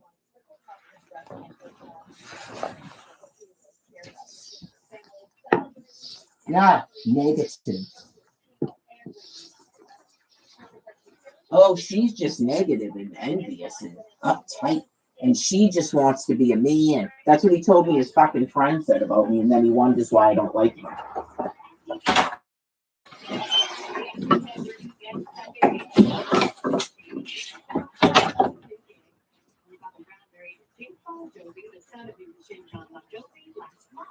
Matthew Modine played Dr. Renner on the Netflix series Stranger Things. Yvonne Brown also stars in the show at 11. Coming up at episode 18 of Dr. Open, and we'll meet the winner of this year's That Bear Week competition in Alaska. Stay with us. 7 is the news. We'll be right back. 7 News is brought to you in part by the law offices of Barry Feinstein. On the phone, police officer with us. Joyce Craig left the home to take over Winchester. John found was a total nightmare. There were needles, drugs, pieces all over the place. Joyce put the needs and the cares of the homeless before us, where she didn't do it. We're still not coming back from the things that she did or didn't do to help us. Joyce Craig was the mayor who should have been. For about 24 years. Well, I'm a paid actor, and this isn't a real company. There's no way to pay to help Upwork and help your business. Upwork is half the cost of our old recruiter, and they have top-tier talent in everything from PR to project management. Because this is how we work now. Have you been injured in a car crash and you've been sent to the hospital on a lawyer? Listen to this. Now you've been injured in a car crash with them, so you use a lawyer. We'll do it again. They'll always get a lawyer who likes you. We use Jason Stone to do lawyers. If you'd like to find out why our clients are getting five reviews or reaching out to their friends and family, give us a call. If you've been injured, call Stone. Jason Stone Insurance Service. 1-800-540-4100.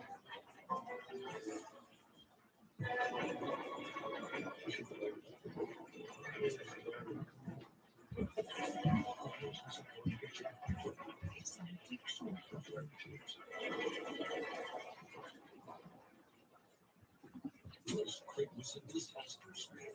On stage, shot at 250%. Homeless encampments everywhere. Needles needed disorders. What did Joyce Craig do? Try to raise taxes every single year.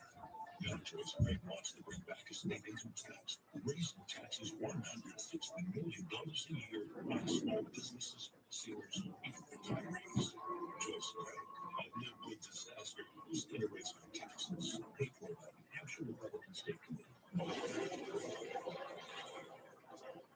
Phoenix, Arizona teenager is hoping to protect the cause of homeless dogs across Arizona. She founded a nonprofit to help raise money for dog police, and she's dedicated to making a difference.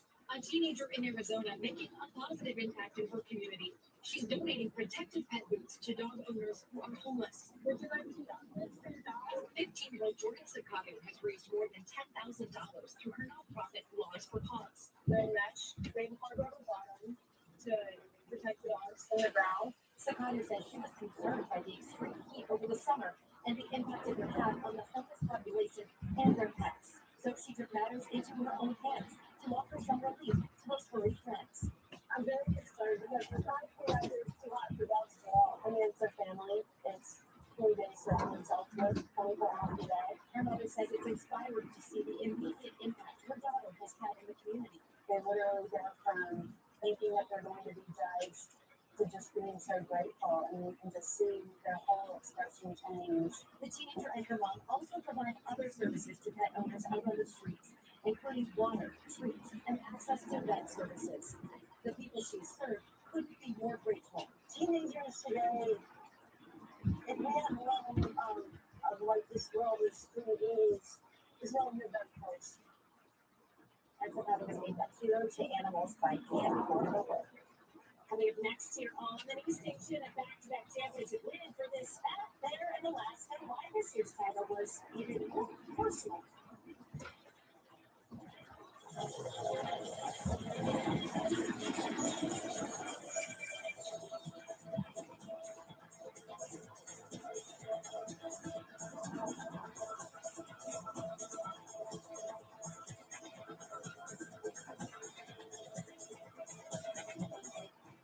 to color cubes. When you wonder, have the very best. Back again, huh? You must love losing. You're buying the next one. You gotta win one first. Get two of our McDonald's favorites like the double on the ticket for $3.99 or mix and match. Ba-da-ba-ba-ba. Get checking is built for the real world with an attitude bank Get Real checking account. Free with monthly fees, free mobile banking, every deposit fully insured, and an available cash bonus. Attitude Bank, a division of North Shore. Unlock your potential. Of the 1 to 10 Massachusetts residents who have unpaid money, 202,000 have uncashed paychecks. 117,665 are named in. 52,500 have a pet bird. And one just got money back today. Find out if you have unpaid funds at findmassmoney.gov. A division of the Massachusetts Treasury. Search your name at findmassmoney.gov. Teachers, pediatricians, and parents, we all want to maintain our school's high standards. And no one agree. A single standardized test shouldn't keep a student from graduating. Question 2 replaces the high stakes, high stress impacts. And allows teachers to work with each learner, using grades and assessments to measure who's prepared to succeed after graduation. That means students and teachers can focus on creativity, critical thinking, And other legal skills. Vote yes on question 2. It's so happy I just put this dress on that I haven't worn in over 10 years. Why is all women everywhere choosing Sonobel, the advanced solution for permanent fat removal? I just this morning made a new hole in my belt, so I was super excited. I saw the results immediately. The best I have felt since I was in my 20s. For a limited time, take advantage of Sonobel's best offer of the year. It will change your life. Is it for me? Oh yeah, go to sonobel.com. Potential from Michael Cody and Troy Rich. The successful confidence. Oh, hey.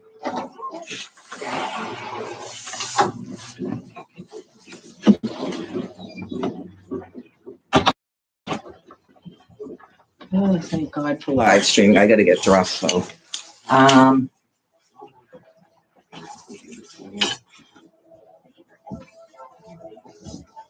I just totally thought I saw a person walk. I go, oh my God, that's not Brian, right? No, it wasn't.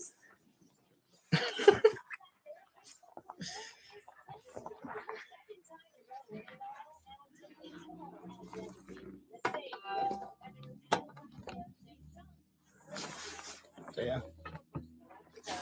All right, what am I gonna put on? I actually brushed and flossed and mouthwashed before the big fight. And that was pointless. I know, you're just like, I shaved everything.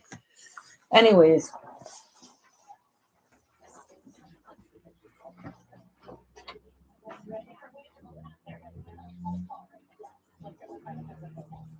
Probably.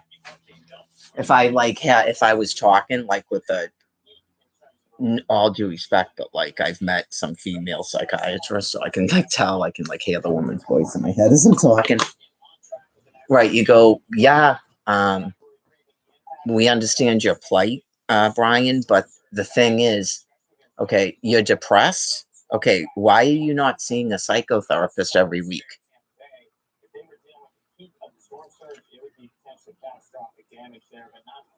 Right. Is he saying he's not against that? Okay. Well, like I said, we got sidetracked from that after the letter came about having to leave there. So your wife is under a lot of stress also. I don't get depressed. It's just a thing about me. I don't get depression. Depression is like, it lasts for like longer than 2 weeks. That doesn't usually happen with me.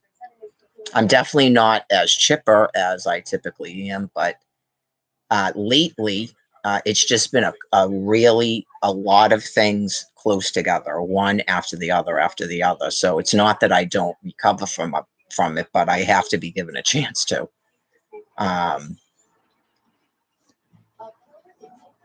Well, sometimes there are people sometimes that can't control what they're doing, I guess. But you go, is there any way that you can make a decision about whether you're happy with this woman or you're unhappy with her? So that you can, if you're unhappy with her, then you just break up with her. That was why I was like, just leave. If you're just generally unhappy, but you're not unhappy with your wife, can you please stop telling her that she's making your life miserable and she keeps throwing you away? She told you to go to a hospital. She avoided you getting into a conflict with her sister. Public embarrassment about the police coming or an ambulance coming. That's what she avoided happening to you. You said you did not want her to contact the police. She didn't do that. I said, and I know I'm the other person. I said repeatedly why I was doing it. Okay, because if you're in that much of like an altered state and you're that agitated, how are you going to keep staying here? Okay. You were asked to stop going to my sister when we are having conversations. You asked me once to ask her, and I asked her. Like, he definitely does that. He will not stop asking you. It's sort of like when he was drinking. So, in my opinion, I think everybody probably agrees by now, after the latest amount of marijuana, he can't control his marijuana use. So that's probably upsetting because I think he thought he had it under control at the halfway house, but what he tells me happened doesn't make any sense. I noticed it at the intake at Gavin. When he's asked about it, it doesn't make any sense. And he's obviously dead set wants that Adderall. And it's not just for selling it, by the way.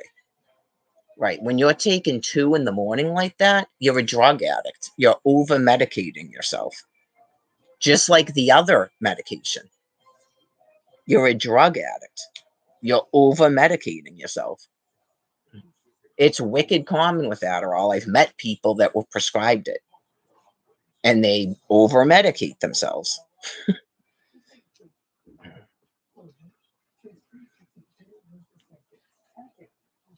I don't know how often he's selling it. He hasn't been selling it since he's went with me, unless he's doing it somehow that I don't know about.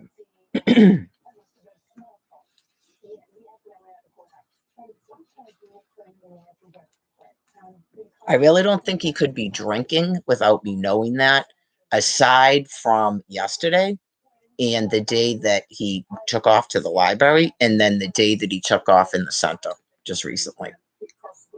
It doesn't take that long to walk from there to there. It doesn't take very long to go to a package store, maybe bum $2 off of people, and sip a nip. It doesn't take that long to do that. But other than those kind of 3 incidents, he's not really left alone for any amount of time. So last night would be the first time where he was left alone like that. So probably I would think that would build someone's confidence if he was just sticking it out with me because he knew he wasn't drinking when he was with me. Right. And now he's kind of like afraid. He should be afraid to go back to Quincy. He shouldn't probably do that, but I don't know what else to tell him other than to go to a hospital at this point. I don't know, man. I don't know if there's another place with shelters that he could go to where he's not going to be as vulnerable. I 100% didn't want to do that to him. I didn't want to like abandon him and throw him away. It's just right. The texts don't make any sense. It's like, if you're angry, Brian, and you're still doing that, maybe he just went, I'm not even going to text her until I can stop doing that. I have no idea. Right. I don't know if he's thinking about what I said. Right. Just if you didn't go to Quincy last night, then you probably do not want to use.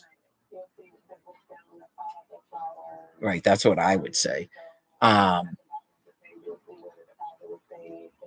Some people would say that if he didn't get on the train and leave, then he doesn't actually want to leave me. But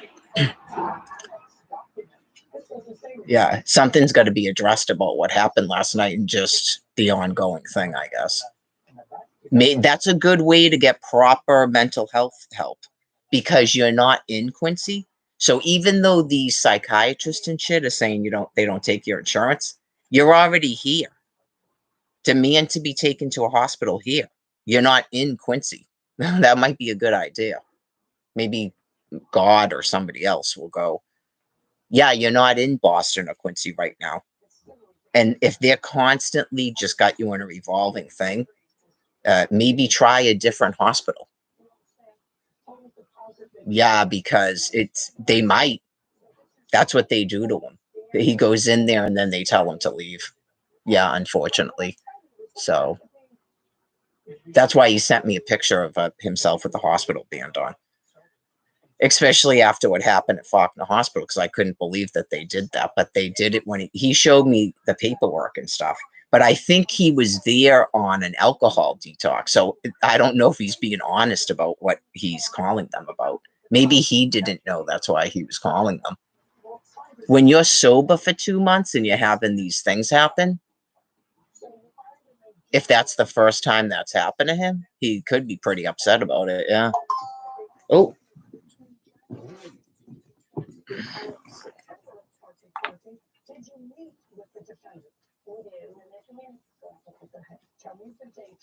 No, it's not him. We signed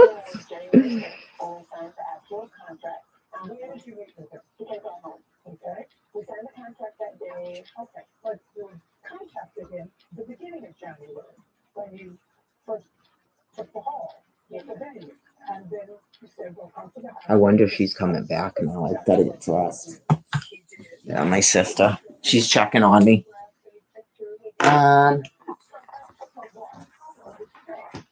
Yeah, I'll have to tell her about him. He doesn't have her telephone number, no. I guess kind of unfortunately, because he probably could have called her and talked to her. Oh, I need clues. That was weird. They took all the cigarette stuff too. You just go. He didn't take the bag the woman gave him, but he doesn't like to carry stuff. Oh my God, these pants again. Do I have jeans? Oh, she's not feeling good, I guess.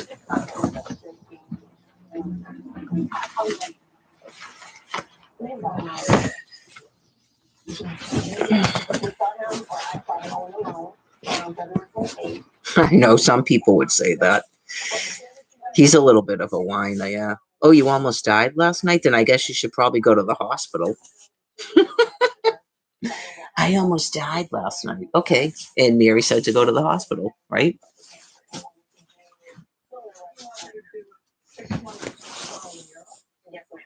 Oh, there's some clean underwear of his. Go. I need a shirt.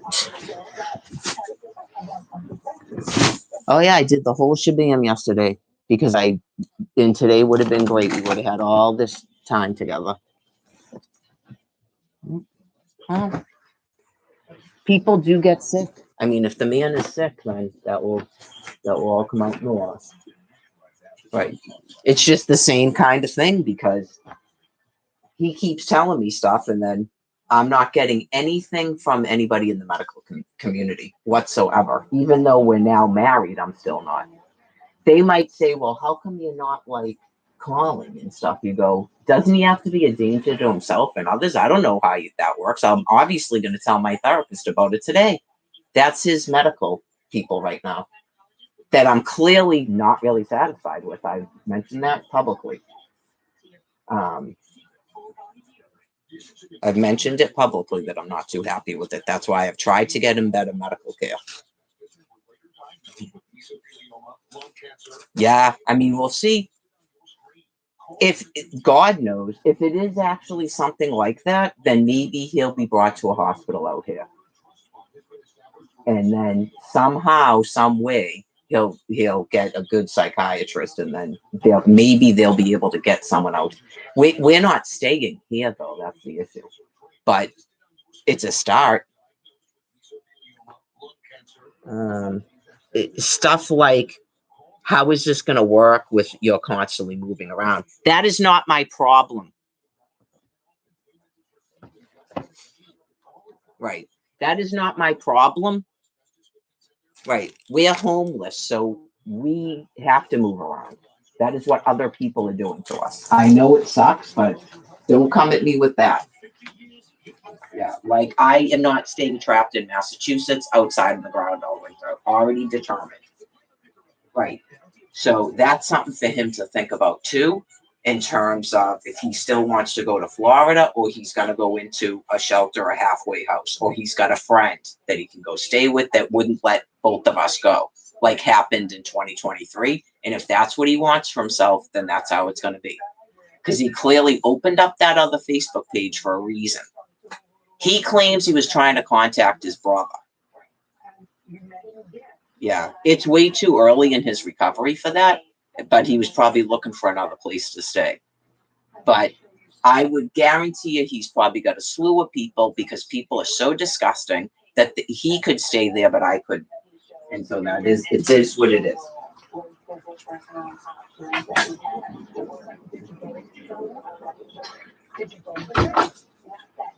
Well, the many ones where we talked about, looking at it. But this time we went out to him and he set up two tables with two different options consistent with what your initial discussion was at the venue. Right. Okay. And you selected one. Right. And that's when I gave him the second deposit. That's $3,000 for that day. Okay. So the first deposit was $1,000. Yes. Second deposit was $3,000. Yes. In total, you gave him $4,000, which is what you assumed for. Yes, ma'am. Okay. And you think you're entitled to $4,000 back? I think I'm entitled to $4,000 less the setup fee that he incurred, the actual fee that he incurred. That's what I was asking for. What about all the tax that we did? I understand that. Tax is like I'm just asking. He spent with you probably at least 5 to 6 hours. Okay. And so not including the setup fee that he did independently when you weren't there. He spent 5 to 6 hours with you and your husband. Is he not entitled to be compensated for that? I would say yes. Oh, yes. My question would be, again, it's not in the contract. I feel like he just kind of pulled a number out of the sky. Just like he pulled that $2 contract fee out of the sky. Like that was nowhere discussed. That was just something It's not discussed because nobody anticipated that if he was supposed to be married in mid-March or late March, but yeah. late March, and on March 15th, the state was shut down, and you couldn't have a wedding. The venue itself hadn't done anything for you other than hold the date. And I take your name for the tasting with the venue as well, but yeah. You did a tasting With the venue. Did they charge you for that? They did not. Did they give you back your full deposit? Yes, ma'am. That was very nice of them. Did you have a wedding there ultimately? We did not. It was very nice of them. They did a tasting. It's a big operation, but there's a certain amount of work that you perform. How do I explain this to you? If you go to see a dentist, and the dentist is performing a whole procedure to put in a crown.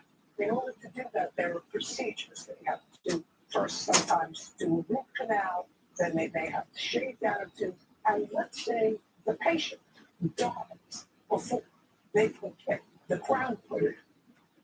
Does that mean that the dentist doesn't get paid for all the work that they did? No, absolutely not. That's fair. Okay, I get it. So he did work. And what you want to do is you want to put a value on his hourly time. You're employed? I am. Are you paid a week, every 2 weeks, by the hour? I'm a salary employee, but I get paid every 2 weeks. Okay. And how much do you make approximately per hour? About $70 an hour. And what kind of work does your husband do? He works for the oil refinery. And is he a salaried employee, weekly, or is he by the hour? He's hourly. And what's his hourly wage? He makes about $45, $50 an hour. Does she make an hour? So you know exactly. 42. So here you have two people. You make $70 an hour. He makes 42. There are lawyers who charge $600 an hour for their work, and there are lawyers who charge $1,500 for their work. They're both lawyers. You're allowed to set a rate. Once this contract is no longer in existence, and there's an impossibility in this case, it's not your fault or his fault. It became an issue of impossibility of performance. Where are the contracts with the table companies, the chair companies? That might take. Oh, then you're not entitled to that. Well, it's not an answer. I want to know what else you did. If you did something else, tell me. This episode of Judy Justice brought to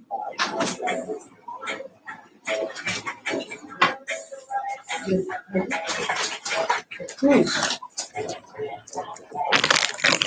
Yeah, he knows I'm not feeling real good about myself lately too, because I haven't been able to keep up on my workouts. So you just go pretty bad.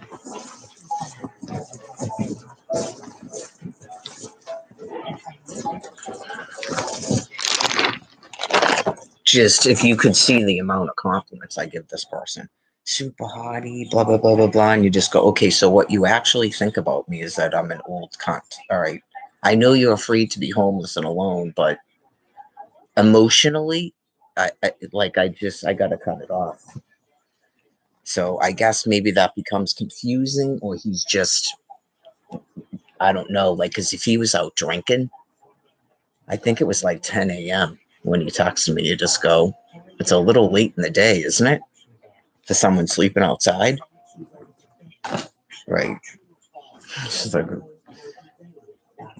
and just the same response he said about Faulkner Hospital, I have to go to court. It's like, like I'm having deja vu all over again. I have to go to court. You don't go to court till the 21st. It's October 9th. They're not going to keep you that long. I was only there for a week. I know, you just go, that would stabilize your meds. I think most people are there for about a week that I know about. It's been a long time since I went in a psychiatric hospital. It's not a detox, Brian. Like, he's so used to going into these detoxes that you just go, I didn't say you had to go to a 90-day. That's up to a doctor. You're already sober, so I don't know about a 90-day. And clearly that would greatly interfere with your life if you were going to stay with me, if you're not going to stay with me. That's why I'm saying you don't need clothes. You just don't know what to do right now. So you need to figure that out. That's windows, shop, roofing, siding, floors, doors, and more. Plus, Newfront's giving you 50%. Right. He'd have to go in there and say he's a danger to himself or others. And then I'm pretty sure, I mean, because I got picked up at a train with the friggin' knife and I was only there overnight. Right. So even the 3-day, that's going to be it for right now.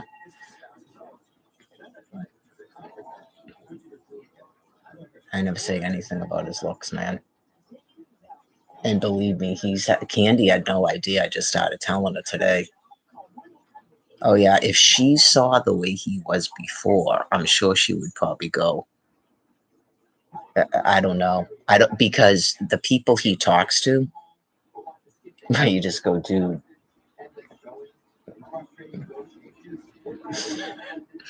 But I guess what they don't, I don't really think of it like that. Like, I would say, okay, but he has 60 days now. Right. So maybe this is the most sober he's been. He wasn't even this sober in the halfway house or something. And maybe it will be different for him. I'm not going to like say that, whatever. Maybe he's grown up in a year and a half and he'll just move on with his life now. Right. So I obviously consider that. But like, everybody doesn't have to have the same mind as me. You can't make a man love you if he doesn't love you. And it just doesn't really seem like he does. It's difficult for me to understand that, given everything that's happened. You just go, and they still to this very day don't say anything. You just go, they don't honor. I don't even think they honor most people's marriages, never mind homeless people. Yeah, I definitely get that sense from the shelter and Man at Health. Other people don't treat us like that, So in case those people didn't know that, other people don't treat us like that. Like, just because you're homeless doesn't mean you're not an actual couple, or just because you're mentally ill doesn't mean you're not an actual couple, a drug addict, or an age difference or something. Candy and Norm had a pretty big age difference. So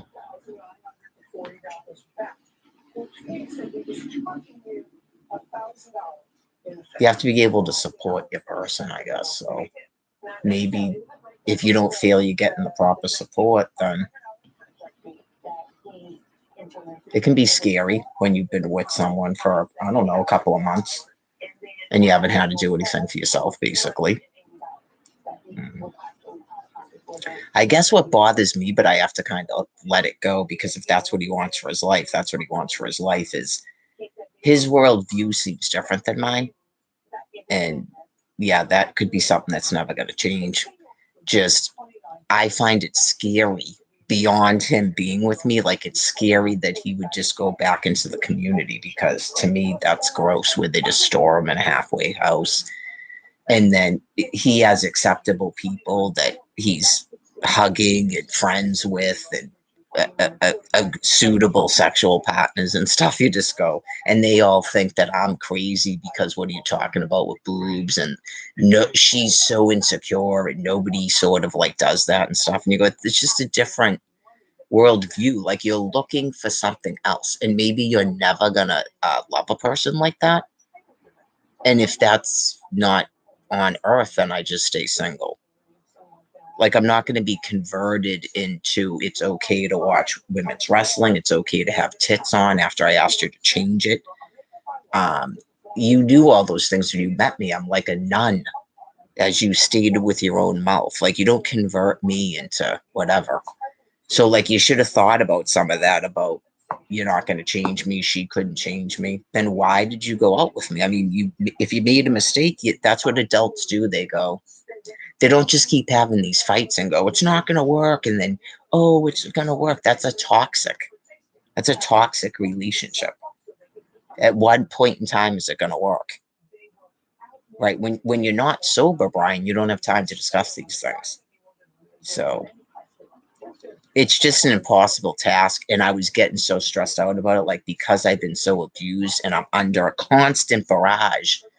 I feel like I was more angry about that than him. He still keeps blaming it on me, that I'm negative and stuff. And you just go, it, like, he doesn't even care that, to my view, people are purposely trying to destroy our relationship. So yeah, like, it's similar to 2023, but it's like, now it's the government really doing it, not like his fucked up druggy friends. He didn't want to talk to them. Right. I think before, I was being accused of being psycho and shit. And you go, well, why hasn't he contacted you? Maybe he has now. I know you just go, why open that Facebook page? Of course, they're all going to stop messaging you. They don't care about anything. Do you have any Adderall? Yeah, I heard you and Mary were apart again. Do you want to hang out? That's how they are. They're like disgusting animals. Absolute disgusting animals. So yeah, just when he said that thing recently where because he only met Heather through the shelter. He wasn't even in the shelter yet. And he goes, oh yeah, I could fuck her. It's possible he's never going to stop talking like that. Like, if he was doing a thing where he's still thinking all that stuff in his mind, and he thinks that you just don't say it, then it's better that we divorce. Right. I don't believe in that. To me, it means that he just hasn't found the right woman. Some of these people are a different species. He seems to show some of the symptoms of that. And I can't care if he thinks that's crazy or doesn't believe in it. I have to make decisions for myself. Yeah, like, that's why I've tried to explain it to him. And that's why it's like, the things he's telling me, you go, okay, well, is your medical team going to tell me that that's because of taking Adderall? Or that's because you're depressed? Or is it because of the abuse? Something, right? Is it because of the abuse you had? Because I'm all the time explaining myself. I have wicked bad PTSD. I've been sexually abused a dozen times at least. I dealt with most of that. Right. Just, I was ready to just have like an open, relationship with a person, and you just go, I explained it all. I explained it all because there was a lot of things about Brian I didn't know. I thought that he was like me, and that's why he was street homeless. But then when he talks, he just seems to really be about the community, honestly. And like, yeah, like I guess in a sense, you go, okay, so you wanted to stop drinking, but you have no intention to deal with this Adderall business. Okay, because you explained to me it's a medication, but like from my point of view, have you been screened for mania? Because I'm sure you're not supposed to be taking Adderall if you have mania. Like, how do you explain last night? Only a psychiatrist can tell you and tell me that. And if you don't want to find that out, you don't want to change, then you don't actually love me. Because that's a simple thing to agree to have a psychiatric exam and just find out what exactly is wrong with you and not these people at Manor Health. Right? Just, he did agree to it after a while, but I haven't been able to find somebody. So, yeah, I'm sure if I had made an appointment, he would have gone to it. These people that turned us down. So,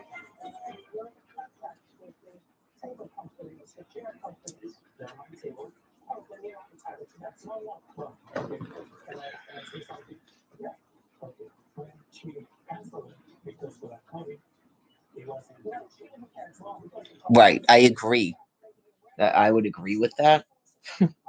He needs a psychiatric exam and regular psychotherapy, and he has to have his meds like regulated or whatever, like observed. I don't know because he took off from Faulkner.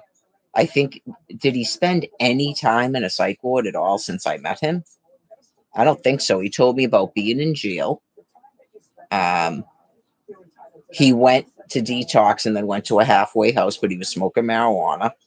And then he took off from the halfway house. He claims he got arrested, blah, blah, blah. It's all a bunch of, I can't make heads or tails of it when he starts talking about it again. My head starts to spin. And that's how he ended up in Quincy, supposedly. But to me, it almost seemed like a time lapse, but that's all right. Because Gavin asked him how long he's been drinking this time, and he said like 5 months or something. I thought he said, I know you go, that's not adding up, but it's okay. Yeah, like this is how I know Gavin doesn't do that, because he told me and Gavin that they said he needed to see a psychiatrist. He all the time wants to know about getting his medication back.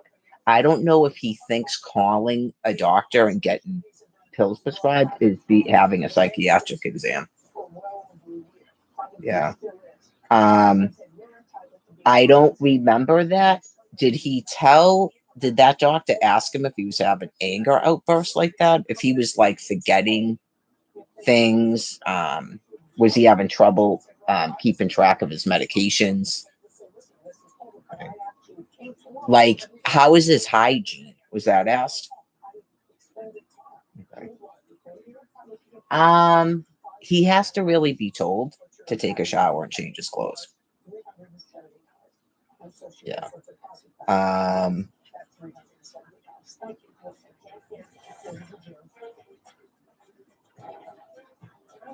He said recently he did do the thing where he got himself a trimmer. He got that bib thing and he started trimming his eyebrows and stuff. So he said he was starting to get to the point again where he cared about his looks and stuff.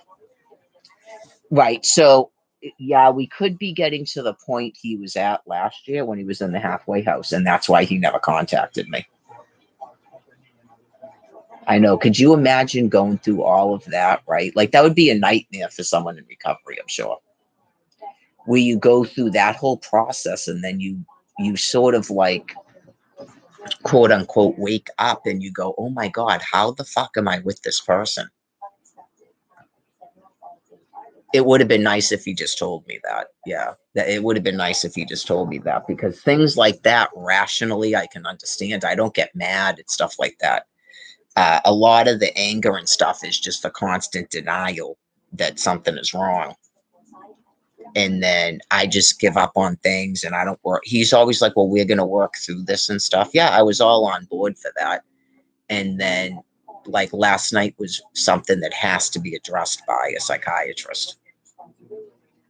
yeah, like maybe he doesn't realize it's never come to that before, other than at the library. And then he went to jail after that. And he was drinking and smoking marijuana, at least. So, right, he has court on the 21st. So, obviously, if you have something happen, and I was even going to say, hope to God he didn't use, but I mean, you go, why would you just text her at that time of the day and then there's nothing else? Why you just go, I didn't even ask, did you use last night? That maybe that's why he didn't answer me. He might be like, I did go and use. Right. That could be what halted the text messages. Just go, I already started using again. Okay. Bye. Obviously go to a hospital because you can't just use and then not use. It would be even worse than last night. Oh yeah, and then he's going to start the insanity where he has to have Librium. So I already outed that. He's never had a seizure. He told me that. So good luck with that one. Yep. Well, that's why it's good to be away from a person when you get your Adderall shut off.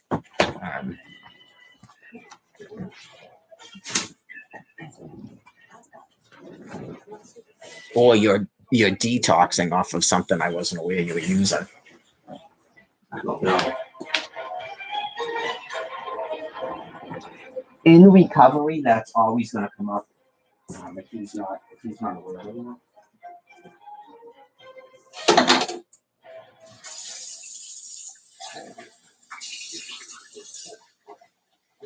No, I think I'm real good about it being here. When we were together 24 hours a day like we were, I never asked those questions. Nope. Right, because that would be sort of insane if you were doing that, in my opinion. If you're having a problem with that, try to stop doing it. People in recovery have told me that would be insane to do that. If you're together 24 hours a day and you're asking the person, if you go, you haven't drank, right? I never ask them that. No, I don't go, you're not using some other drug, are you? I never ask them that. Because we were together 24 hours a day. Right. So I have that feeling like he's probably already using. You know? But well,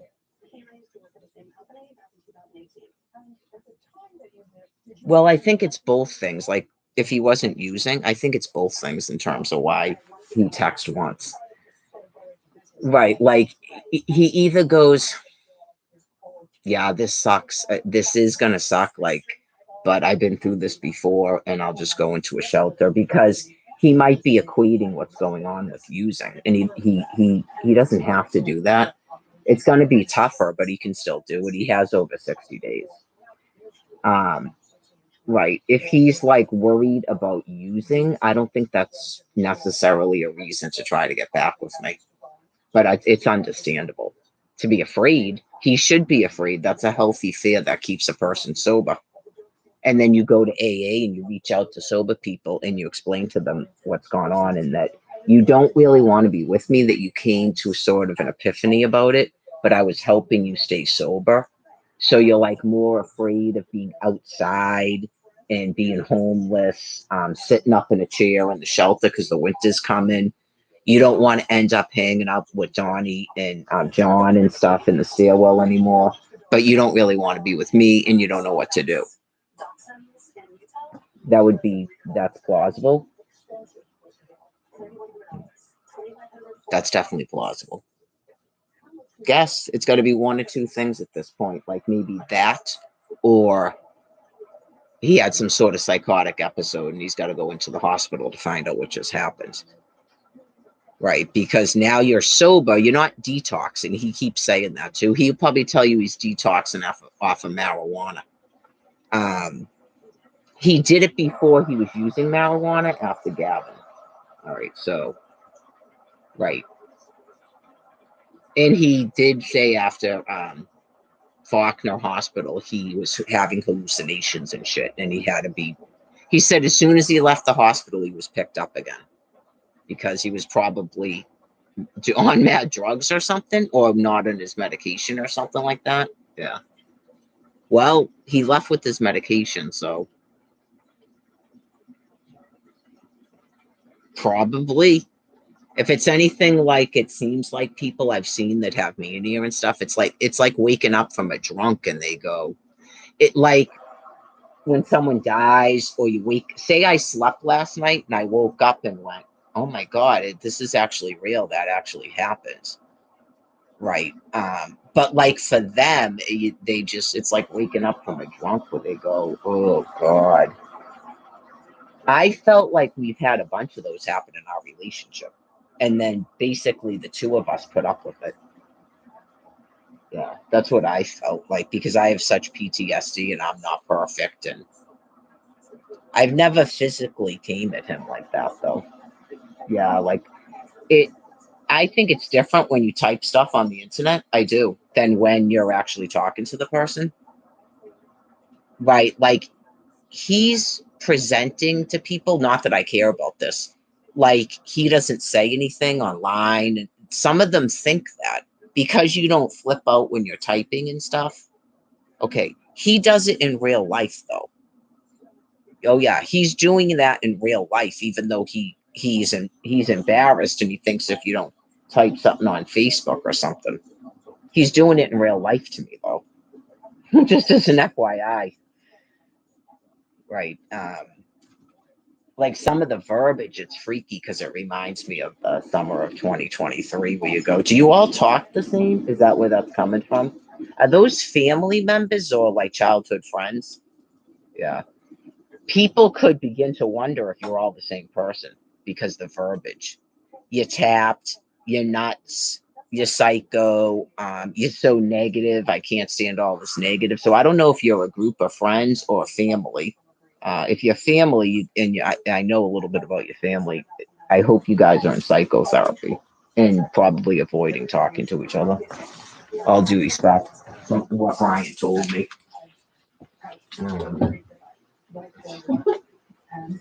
It sounds really like scary abuser. Like they're gonna kill you if you report the abuse. I think from my own history, that's what happens when you get old. You have a life history. This man, I have to tell you something. I can always tell from someone's company whether or not they're giving me an accurate story. That last part of it was amazing. Yeah, I'm not used to having even a boyfriend that's mean to me. I'm like a really sort of like childish, goofy, happy person. I'm not used to having a boyfriend that's mean to me. I've probably never gone out with someone that was depressed before. Just, I'm not understanding why you're going out with me. Um,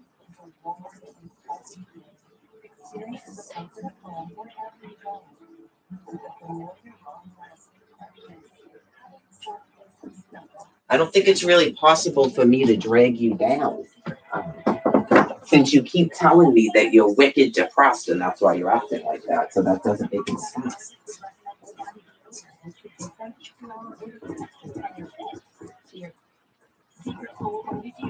This is an important message for anyone exposed to asbestos. If you or a loved one were exposed to asbestos and were later diagnosed with mesothelioma, lung cancer, or any of the diseases listed on your I got myself dressed because I'm not sure she's coming back. I wanted to at least be dressed, you know.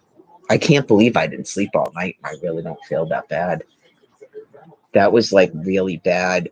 I got to assume it was coming from him.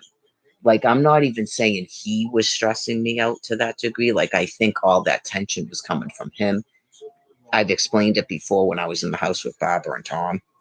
It happened many times.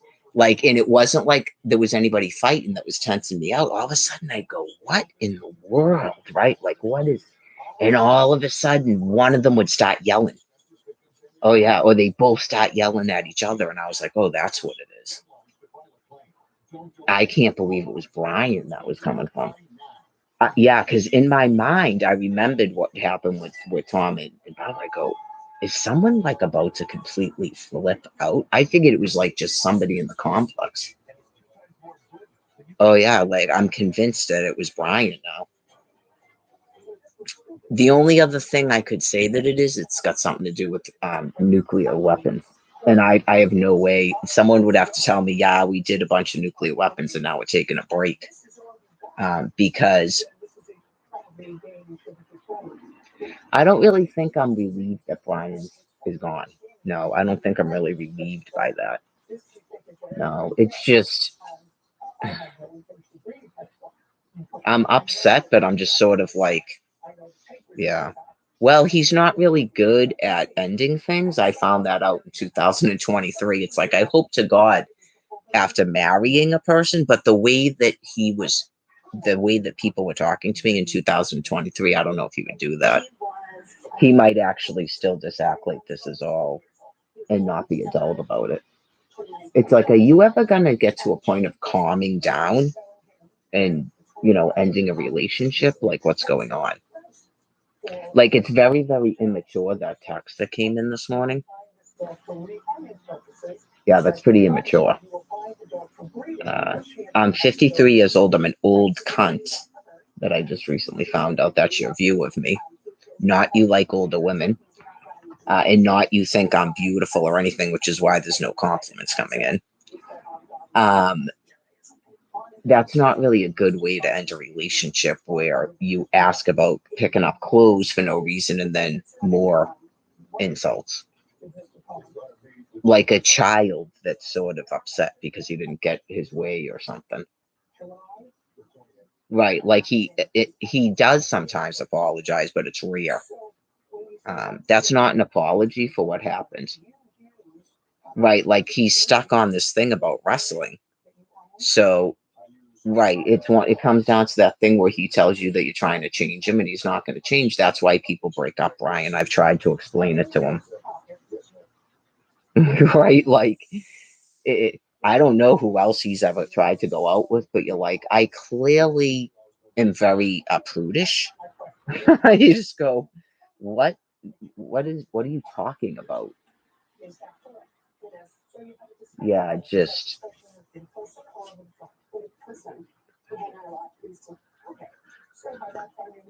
see how he doesn't make any sense. He wants me to take charge of his life.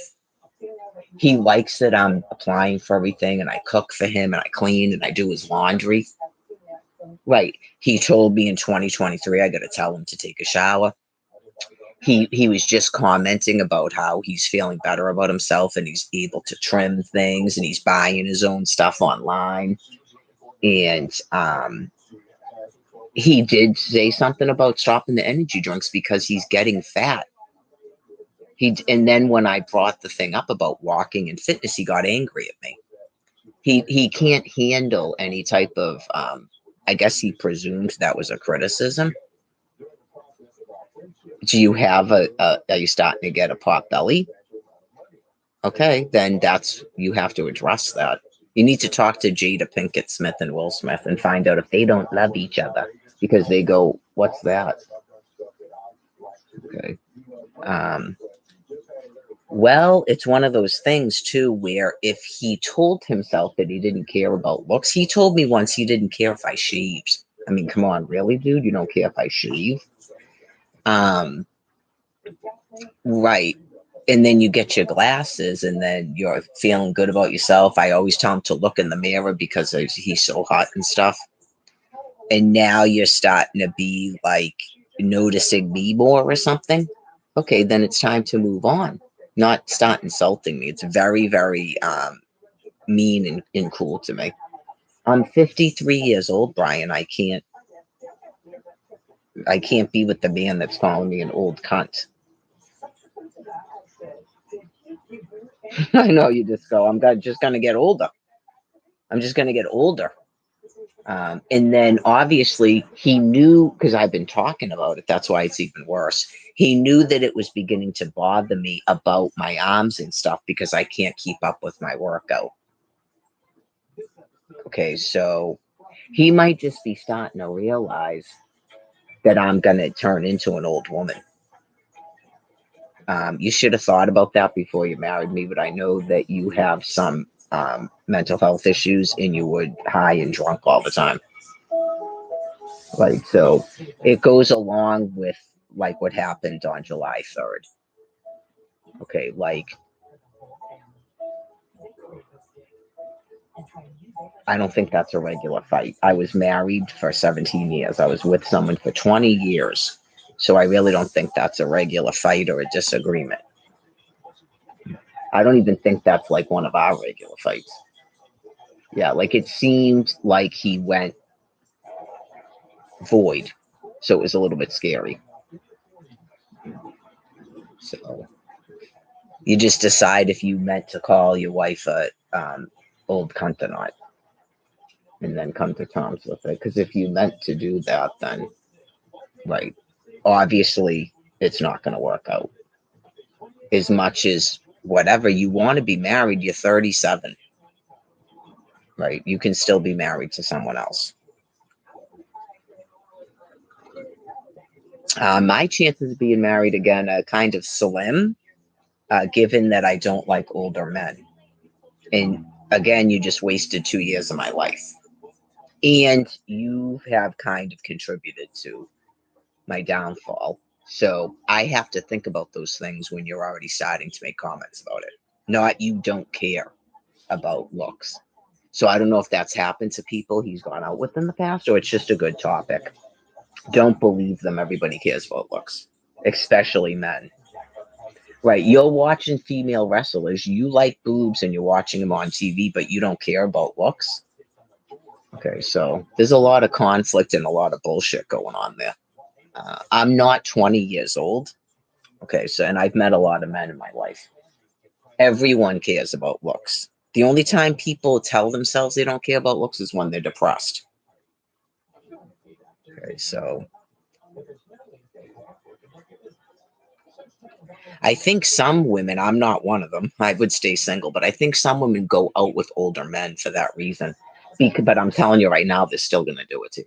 It doesn't matter if the guy is 30 years older than you. I guarantee you, you'll find one of them that's still going to want to disarm you and shit by doing that. It's part of misogyny.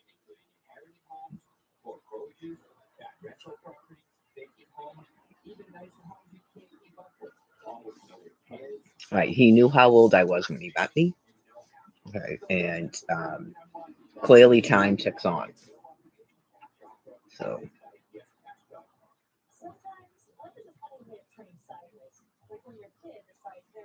right. If he was so depressed that he didn't think he could go out with anyone else, that's not a reason to go out with me. Right. If that's why his dick doesn't work and he's lying about the Adderall. Right. You just go. I think honestly, but he knows. Like if it's not that, I should preface it with that. It probably is all the drug use, and I think he has so much shit in his head that he can't relax. I have no idea if he's never had an actual orgasm in his life or something, or he could have something medically going on. I tried to explain it to him without bringing up past people. It's like, I've been with other people. Like, your penis isn't even like pulsing. So you're either not really having an orgasm with ejaculate, or it's really not good. Like, I don't know if that's his regular baseline. It's difficult to have conversations with him about that too. Like, when you're masturbating, is it different? Okay. And then if it is, what the fuck are you thinking about when you're masturbating? Because if it's all deviant, he told me that he couldn't even masturbate for like a year. That's what he told me. Yeah, I mean, he could be so depressed or have something going on medically, or it's all that medication they're giving. That's why it needs to be investigated what medication they're putting him on and why. Just like my sister wanted to know if they're doing it purposely. They could be doing that purposely to men so that they can't have sex. These people are doing a lot of weird stuff to people. I think it's important for him to, I need to know all these medications he's on so I can look them up if I'm going to stay with him. It's not looking too good. considering that he didn't answer me. I think that I imagine it was in person on the phone. I think it was over the phone. What happened on the 3rd? It was more sort of not really anything coming from me because he left a voicemail that's on the phone. I explained it to you that he was definitely coming into the shelter and that he had to go meet Ryan real quick in Wollaston, and he didn't because he's going to be his sponsor and he doesn't want to get real drunk. Like these people they have mental health issues. Okay, right off the bat, just even talking like that. Okay, because Ryan can't be anyone's sponsor. They were going to party. I don't even know why he left the message. He was probably already high as a kite. So he clearly didn't come into the shelter. And then he shut off his phone. He might say that he was out of the internet because he didn't have regular phone service than he does now. Okay. So he can't use those excuses anymore. Like, I was out of the internet. That's why I didn't answer my phone. Okay. No, he has phone service now, so that's not why. He shuts it off. Just like he blocked me off of Facebook last year. Okay. So, right. Some people might say that. You go, okay. So last night after you left, what did you do?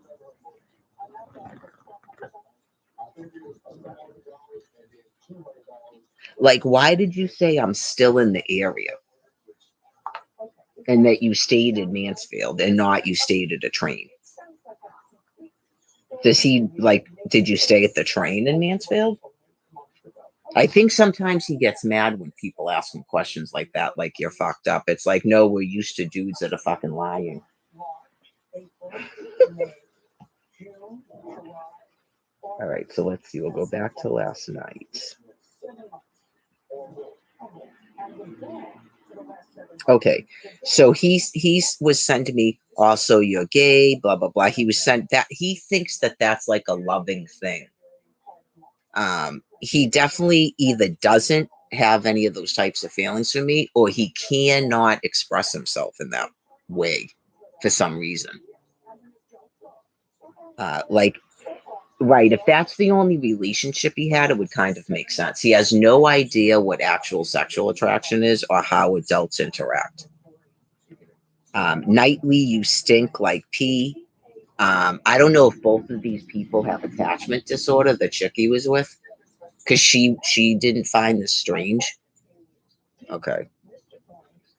Right, like the running up behind me and poking me and stuff. Like some of that stuff seems like ADHD, or he just never grew up because he started drinking during that relationship where he wasn't allowed to progress probably in his emotional growth. Okay, and then they were just children, but they were tricked into having sexual activity. So I'm sure their entire relationship was that sad and pathetic. Okay, like they may have got like wicked deviant because they were groomed through pornography. So they may have gotten deviant stuff, but it's like they're like wicked, like emotionally stunted children into adulthood. It must have been weird to listen to them talking to each other. Yeah, so and because he's sort of like antisocial, okay, this is a gay club. Also, you're gay. Like this is his version. He started doing his version of like a nightly text. It was cute, and then he just imploded as per usual. Okay, this is him. You don't even know what the fuck just happened, do you? Okay, this is him texting me. Okay, you wouldn't answer me about anything, and I don't. Oh no, this is from the other day. This is not from last night. You wouldn't answer me about anything, and I don't like that. I didn't make any fucking thing up. It was the situation you presented. God damn it. Okay, that was at the center that I didn't tell Candy about until this morning. And then he veered off, and I don't know what he did during that time. We were supposed to walk to Stop and Shop, and he completely veered me off of my path to get food and water. I had to get away from him and come back here. that's when he pointed to go a certain way. I think he had an umbrella, and I went that way, and then he started yelling at me because I never say anything when he's talking. Okay, so she never says anything when you're talking, but she talks over you and interrupts you. Okay. And then I sent a good night text. Da, da, da, da, da. He didn't say anything to this. This is what I sent to him because we never exchanged words after that. When I left and he came back, we never discussed it. That's like pretty much what I've been doing with him because, yeah, that seemed to be working. And then last night, he just went way off the charts and it was just not going to be possible to do that. So yeah, you got to be touch and go. And it's one of those things where I can't even express myself sometimes. Like it was working where if I went, you've got to shut the fuck up and go to bed right now. That was working, but last night it couldn't work because he was insistent he was going to get more marijuana, even though he knew he can't stop doing it. Whatever that is that's going on with him, he's just he was like smoking it every time he smoked a cigarette, I think. I'm pretty sure she said it was like an eighth of an ounce or something, which is like a wicked lot of marijuana. That's why it was $55. He was buying marijuana for like $15, $18 for a whole week. Yeah, so all of a sudden I knew he was going to do it. I totally called it that he was going to do it. Good night text. The journaling is fine. It's more difficult to block out God's voice when walking. You're typing him talking to you, Brian. Hope you feel better soon. And he never said a word about that, by the way. To me, that's a person acknowledging that he knows that he's mentally ill. Just that in itself right there. Because if that was me, and I try to have conversations like this, and it's real difficult. Like I wanted to, before I sent this text back to him, because that was the daytime he sent that to me. And I didn't even send anything back to him. I just realized that. So that was good on my part. It wasn't until the nighttime that it was time for me to send my good night text, which is the last good night text he'll probably ever get from me. He certainly didn't get one last night. Okay. Which is sad for me. I explained it on Facebook about things that I don't know. I don't even know if I'll have another relationship, but maybe in another life, someone would be appreciative. Now, there's probably dudes going, I wish I could find a woman that would like even think to do something like that. Okay, so that was Monday at 3:52. And I didn't do anything till Monday at 10:31, the good night text. Okay, so he never said anything about that. What's today? Wednesday? Okay, so he never said anything all day yesterday about it, like being mad or anything. But if it was me, that's right, that's what I was talking about. I wanted to screenshot this and ask him to explain to me what he was talking about.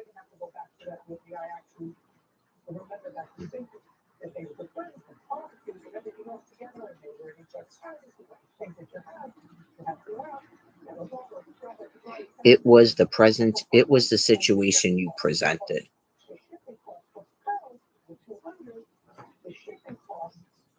I remember exactly what happened. Okay, he had the umbrella and I had the poncho, but I don't think I was wearing it because where did we go? The bank? See what I'm getting at? I know. Like, did you just pretend to be nice to get to the bank? And then, like, what happened there? Okay, because we were supposed to go to the bank and then walk to Stop and Shop to return bottles. And there was a fight that I didn't do. That I specifically remember that I wasn't doing anything. Like sometimes I get a snippy and sometimes I react to him, but I remember specifically he went like this with the umbrella, right?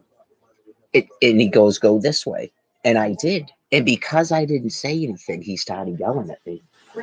My hand to God. So he's talking, right? So I just started saying exactly back and talking over him what he was saying. I go, I don't know what the fuck you want me to do. Like, I don't like getting in fights with them, and I didn't want to end our marriage, but it's like I'm a human being. Like every once in a while, you just go, You can't help it. I'm sorry, I can't. I don't know if everybody that is like, if you ever knew a person like that, just I can hold it together for so long. Like he'll do like so many mean digs, and then it's just that moment or something. It just for whatever reason, and I blame myself for it. And I mean, clearly that's part of it. A bad, abusive, toxic relationship that I'm actually blaming myself for it. Um, Even the stuff about getting upset about tits and wrestling and stuff, it's like, really? I mean, why did you even do that? Why did you want to upset your wife? Why do you want to keep hurting her? Why do you want her to feel bad about herself? Like every time I'm smiling and happy or whatever, you just go, or things are going good, and then a doctor's going to tell me that it's major clinical depression. He told me he was diagnosed with ADHD. Gavin said something about depression, didn't they? And then he started later on telling me it's because he's so depressed. What's the medication that a person on depression is on? And how are you not in weekly psychotherapy if you're that depressed? I told you had to take a daily walk. Anyways, he was starting to do that too. But anyways, this particular thing. So I start saying back, yeah, it's almost like if you're gonna go out with someone that's mentally ill or like this, you can't talk like a regular adult. A regular adult goes, "Oh my God, yeah, I'm doing that thing. Sorry," because I've said that to him from time to time. He can't do that. Yeah, just everything is an explosive and everything is all or nothing thinking and shit. This is the first time where I told him to pack his bag and had him driven the fuck off of here. There's been like 2 times, if you remember, about the vagina thing where I told him to fucking leave. Just fucking leave, like, because he was doing an abusive thing. And I go, just fucking leave. It's been a while. That was probably when they denied my Social Security. It's been a while since there's something like happened last night. That's what I'm saying. It sucks because we were getting along real well. Anyways, yeah, sometimes that could have been what he decided, and then I accept that.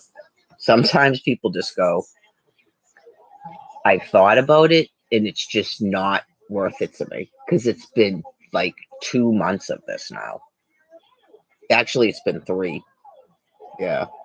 July, August, September, October. It's been 4 months. It's been 3.5 months. So if he went, honestly, I've thought about it, and it's been 3.5 months of what you're talking about, and I just don't want to keep doing it. That I'm thinking that's probably what he decided. I know you go, this is a person that married you, and I'm sitting here going, I wonder if that's what he decided. But you just go, I wonder if that's what he decided. I know. It was difficult trying to divorce Alfred, too. Believe it or not, Al was really bad. He just kept running around. He wouldn't sit down and discuss a divorce. It was weird. They want to just have a big fight and take off. It's like, we're fucking married, yo. We're going to have process servers come and shit. That happened to Jen. The woman kept avoiding being served. It took her 1.5 years to get divorced. Oh, yeah. I don't think it means they want to be with you. They just run away from everything. I know after what happened at Faulkner Hospital, you go, I might just be legally married to this person the rest of my life and just go on with whatever the hell I'm doing. It may not even be legal. It depends if Alfred's actually got a divorce or not. I'll find that out when I talk to my lawyer. They didn't say anything. I'm assuming he got a legal divorce, but he did it illegally. Yeah. I don't care that I'm divorced, but he's got to pay alimony. I have no idea when he obtained this divorce. Right. I told her that. As weird as it sounds, I've never been notified that he was divorced. I went and applied for a marriage license and held my breath, and they gave it to me. I don't even know if I could be accused of bigamy given the circumstances, because I've done everything in my power to find out if I'm divorced or not. Someone that used to work for the shelter looked it up, but this was a long time ago. She goes, I see they filed for a marriage license, but I don't see anything about a divorce. So you could have two people that both committed bigamy. Anyways, at this point, if we're breaking up and we're getting a divorce, I don't want to use Buchanan. I don't know what I'm going to do. I don't know what the legalities are at this point. I got other shit on my mind. I don't think anything that I'm doing is going to be interrupted at this point. Yeah, it's better to just leave it alone for right now. We don't have any property or anything, and that guy doesn't care about fucking other people when he's married, I'm sure. Okay? He's pretty amoral. So, what on earth caused him to proper court me and wait till we were married? I think he just never wanted to have sex with me. Right? I mean, he clearly doesn't honor anything about me. I'm an old cunt. So, right, he probably just thought it was great that he didn't have to fuck me, because the way it's been since we've been married, right, you just go, he probably thought this was a great opportunity to just basically play married and have someone to take care of him. I wouldn't even have cared, but I mean, stop acting like you love me and you want to have sex with me. That's what I told him. Why would we even have sex? You should have never had sex with me at all. That would have been a private thing that we never discussed with anybody, and we just got married. Not you screw me like twice and then you have nothing to do with me. I know you just go, this is a little bit.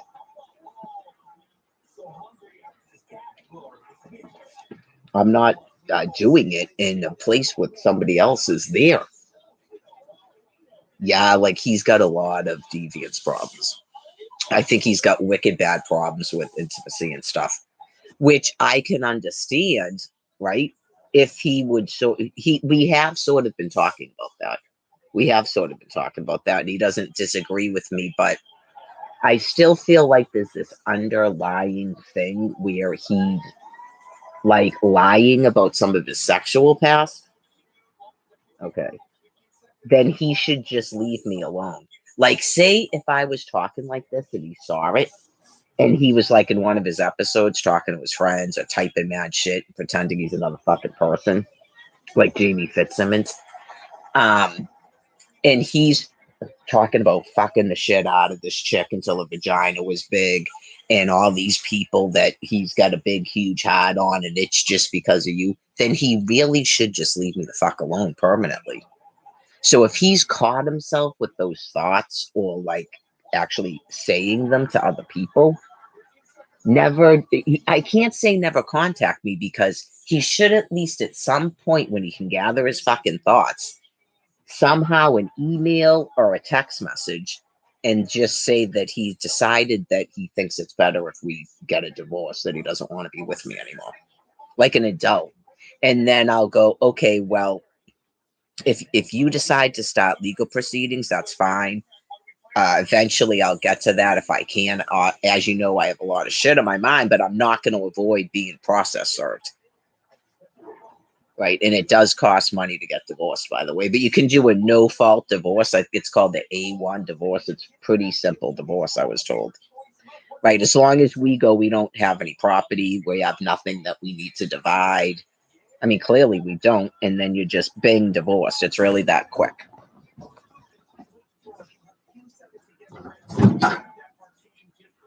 He knows the P.O. box, and I'm going to have that P.O. box for another 5 months. So it would be easier for him to have me process served.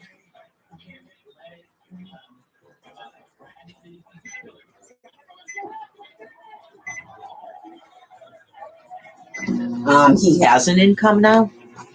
So, yeah, I'm just putting that out there. That puts the ball more in his court, too. It's definitely easier for him to have me process served because he knows the P.O. box. Whereas I clearly have absolutely no way of contacting him at all. because Brian does a thing where he blocks me on Facebook and he blocks me on his phone.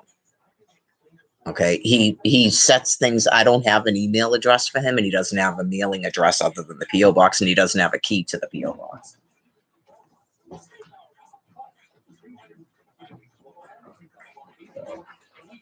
Well, I'll do it online. I'm not going to keep contacting him about piddly things because it gives a wrong impression. He is the person, okay, who flipped out. He is the person who did that. He's got to start admitting, at least to himself, that he's orchestrating fights. I think, honestly, the more I think about it, we already had the discussion about women wrestling. And I asked him specifically before the argument began if there was any male wrestling on. And when he did this, when there was 2 other females in the house, and when we came back in, the females had changed the channel.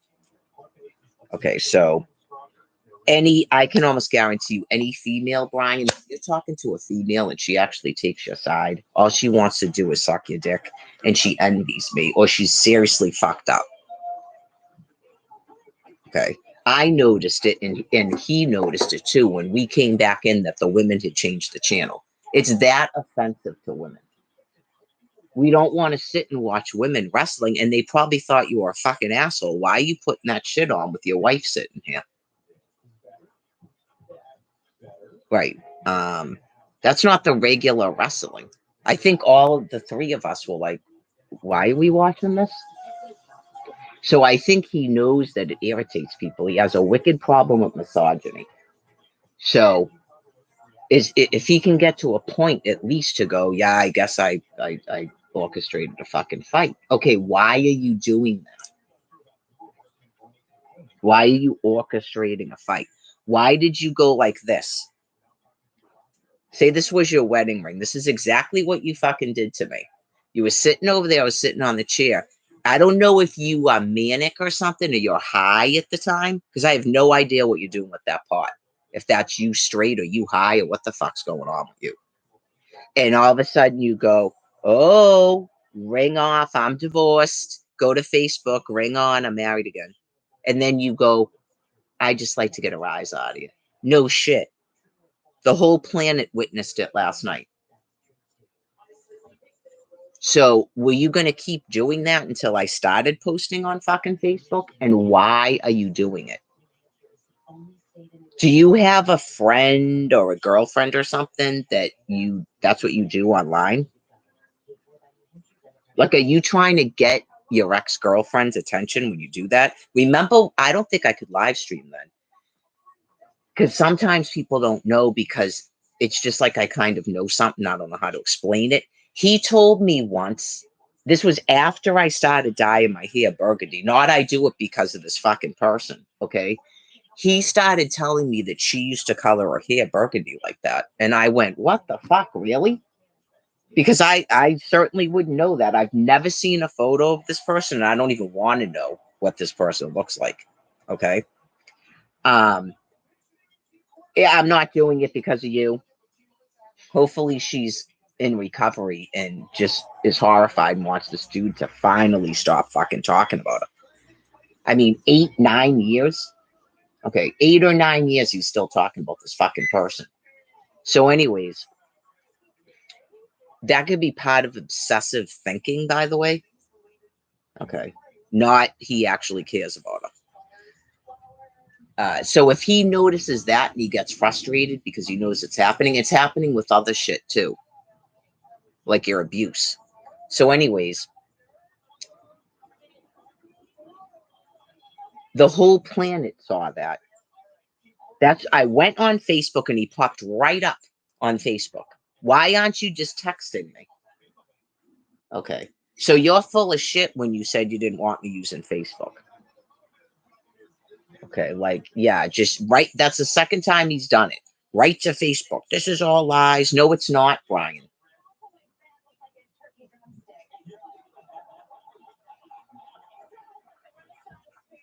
Okay.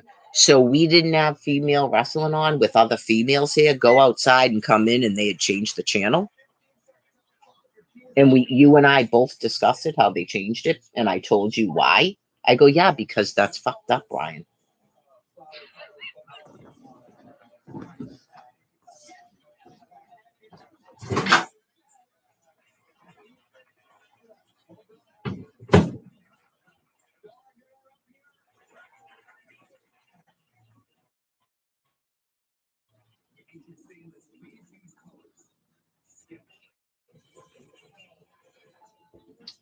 If that's the case, yeah, just go with that.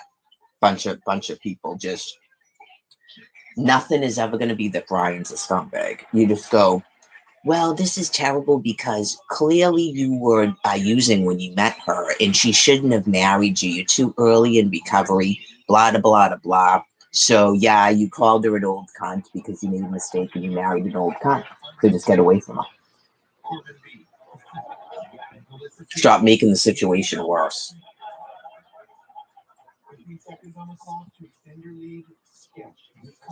You got to be real careful when you go out with someone that's younger than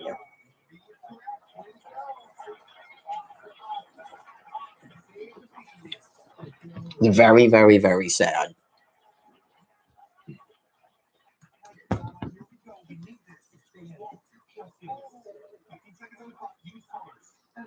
Just imagine like Ashton Kutcher, right? And you're with this person for, I don't know, 5 years, and all of a sudden he turns around and calls you an old cunt.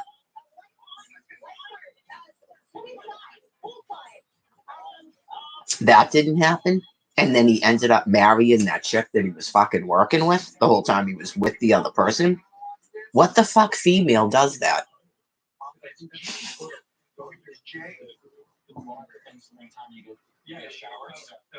A really sad, pathetic one. Yeah, exactly.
Also accepted auto and slip bar cases.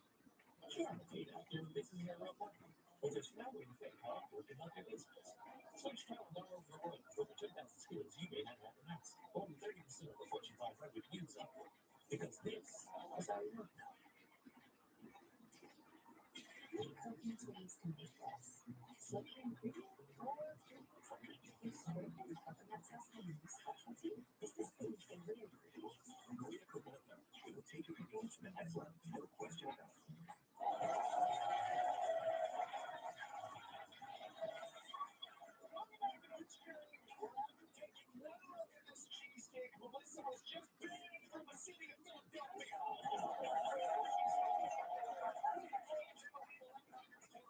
Each word is now worth 500 points. The goal is now choose your words during the break. Each team picked 3 words for their opponents to draw. Their goal is to choose words that will trip the other team up. This is going to be very interesting. The theme for this round is famous cities. Famous cities. Melissa, if your team is trailing, you have 60 seconds. You can pass at any time. Here's the first. This time, when we start, pass at any time. 60 seconds on the clock. Here's the first word Team Corbin chose for you to draw.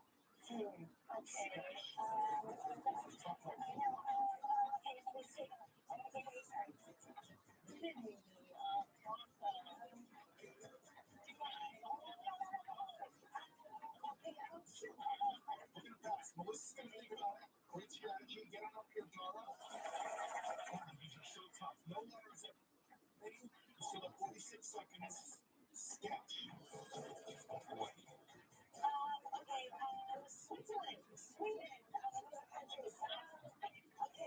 I see what you're doing. I see what you're doing.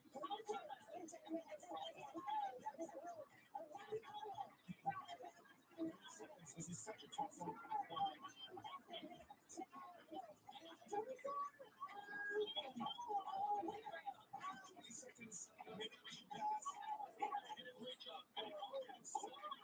It was all right there. I don't know what else you could have done. You really did well. Dara, have a seat.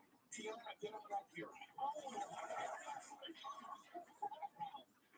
Use colors, Tiana. This is such a tough category. Here we go. 17 seconds on the clock. Sketch. Use colors. Use colors. You should.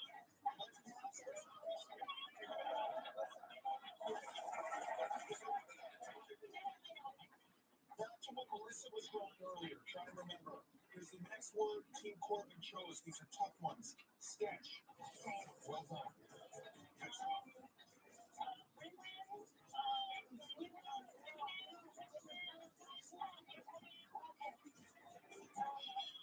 time. You were looking for Las Vegas. Okay. Dara was drawing. There were stars. There was something written up on the hills. We were looking for Hollywood. That was exactly what it was. So good, Dara. And Tiana couldn't even get the letters. It was just too confusing. Didn't go very well.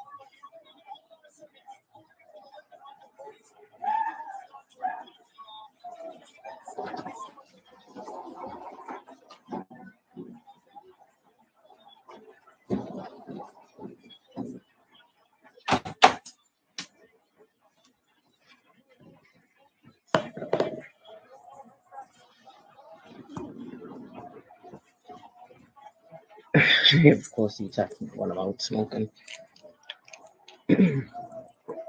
Well, he's in Boston now, so to me, that's the decision that he made. Okay, so I'm trying to see if he can talk in an adult manner about if he wants a divorce.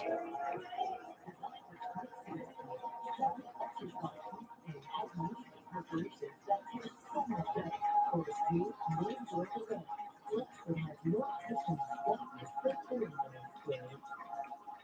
Church Shopping Ultra Soft Sweet Care, voted number one product of the year. We'll be right back with more features. When you have moderate to severe eczema, it's okay to show off. With Dupixent, show off your clearer skin and less damage. Because you have 40 ingredients to show off your skin. With Dupixent, the number one prescribed biotic by dermatologists and allergists, you can stay ahead of your eczema. It has blocked key source of inflammation inside the body that can cause eczema. It helps heal your skin Because some of the stuff, maybe he just isn't logistically able to think about that. Okay. Because I would say he wants a divorce. I wrote, if you really don't want to go use in Quincy, go to the hospital and just explain to them what happened last night.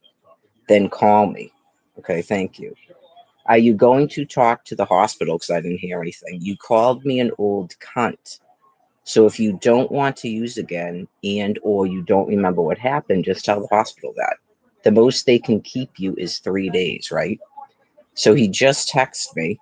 This is right, because first he was in Mansfield. So to me, he made the decision to get a divorce by leaving and not going to the hospital. Is that weird to think that? I'm trying to help this person come to terms with what's happened. Okay. Um, oh, I wanted to see how long ago that was. no payments and no interest on everything they offer. How am I supposed to meet you tomorrow at Manit and go to the hospital today? You need to slow your roll. I'm in Harvard trying to get a fucking sleeping bag. Okay, so that to me is he already decided. Is that wrong to think that? Okay, because it's a multitude of excuses. If you were in Mansfield trying to talk to me, why didn't you just go to the hospital? It's different than the third because he went to the hospital that day. Okay. Are you able to text in a calm adult manner? You called me an old cunt. Did you make a decision about a divorce and have you been using? Okay. He writes, yes, I did. Nope, nope. You were acting like one again. Okay.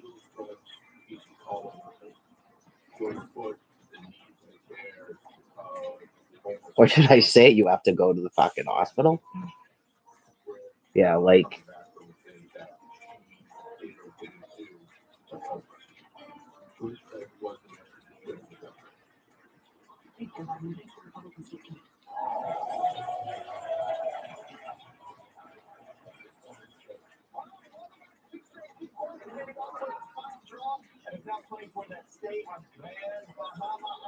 I was acting like an old cunt. See? He doesn't even apologize for what he did.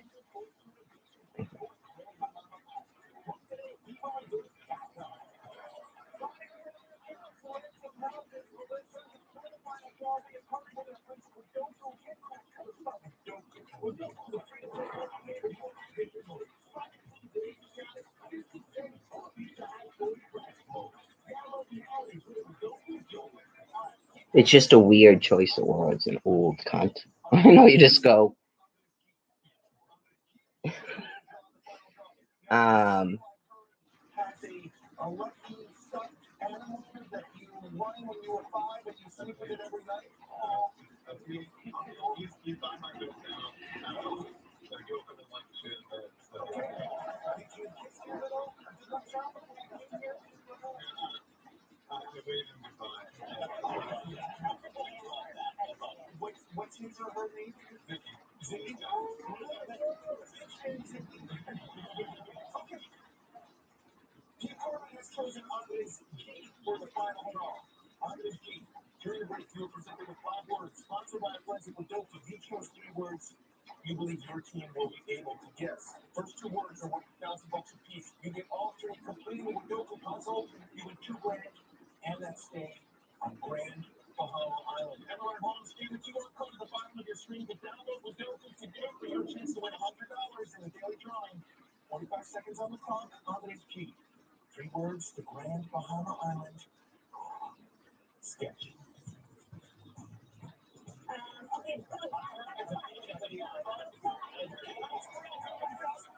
Next word, 37 seconds.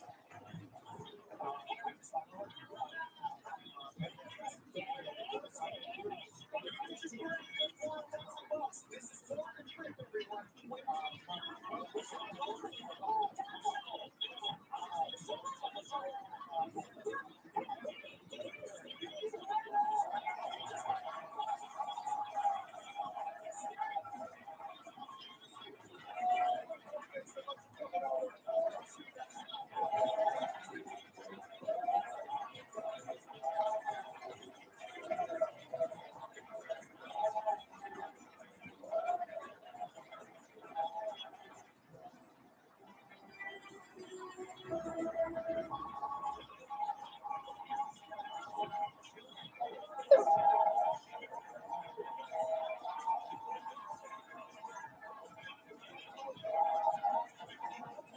I said, okay, why did you go in town? I don't want to keep fighting. You frightened me last night and hurt me greatly. I'm 53 years old. You've been sober a while now. Were you just upset and don't mean that? I know you just go, what's going to cause this to stop happening? What's the sleeping bag for? I know, like to sleep outside. I guess that's what it was going to come to, anyways. I was planning on leaving here on Thursday.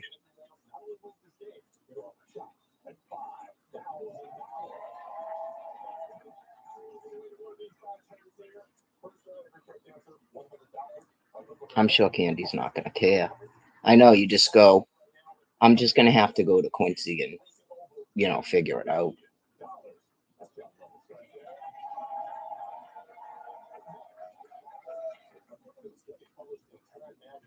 He doesn't like shelters.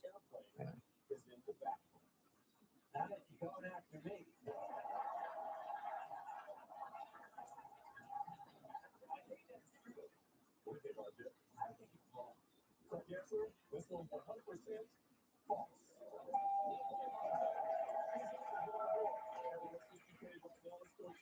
A talented woman who walks the walk and literally talks the talk on her own show. That is Sarah. As for you, a rare genetic disorder that makes people extremely friendly is called what? Is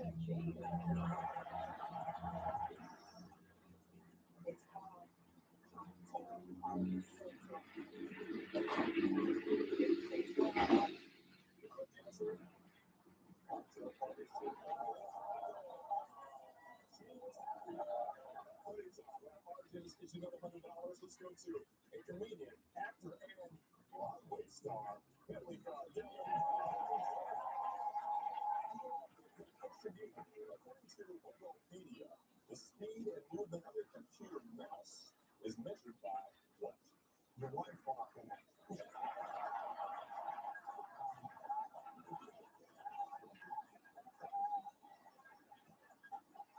I would say attention span.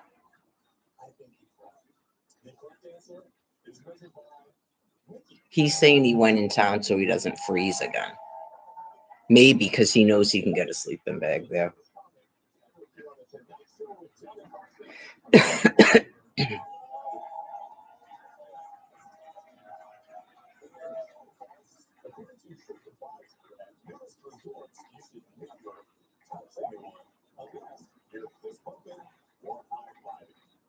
Yeah, I suppose I did tell him that, didn't I?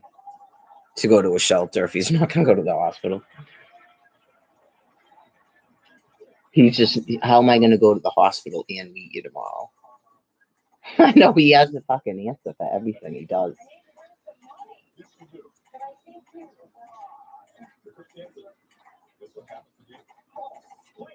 I should see if my therapist can meet with us tomorrow.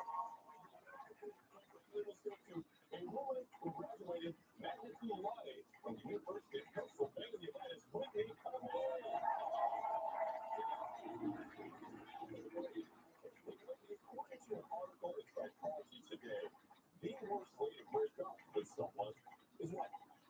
invites you to what?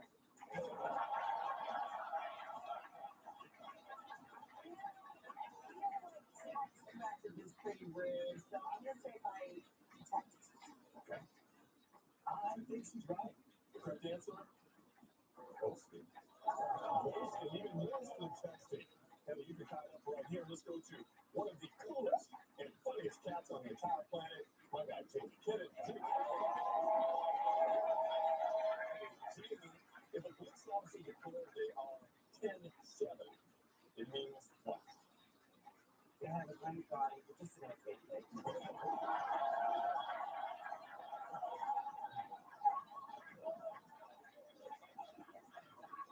I've had a couple of 6'4". It means they're in pursuit. In pursuit, that is okay. I don't even think I should ask Andy if he can come back here tonight. I don't really want to do that to her. I just don't want to go outside. That's what sucks. I don't even want to ask her that over the phone. I mean, over the text messages anyway. I don't know what time she's coming back.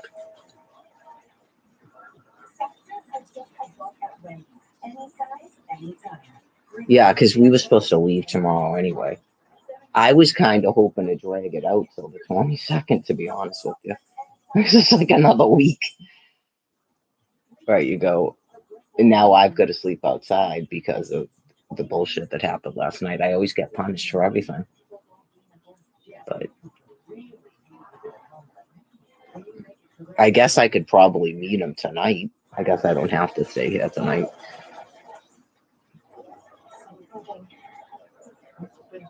I don't know if she's going to feel like driving like that when she's getting back from a field trip.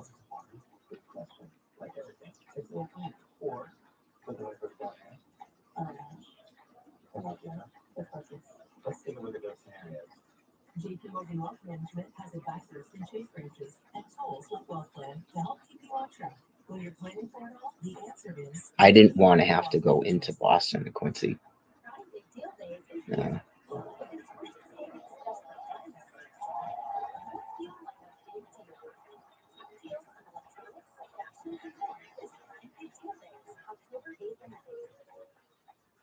This Simon Ultra Subs Smoothie Tear is wavy edges. It's no ordinary spoon. Charmin Ultra Subs Smoothie Tear has multiple preparations that tear so much better. With more precise supplements. Enjoy the day with Charmin. Some people just know that it's a whole I'm sure he probably likes Boston and shit, but I've been totally preventing him from going into those places because of his using. I know you just go. I'm glad that he's saying he isn't using though. That's good, especially after everything that happened.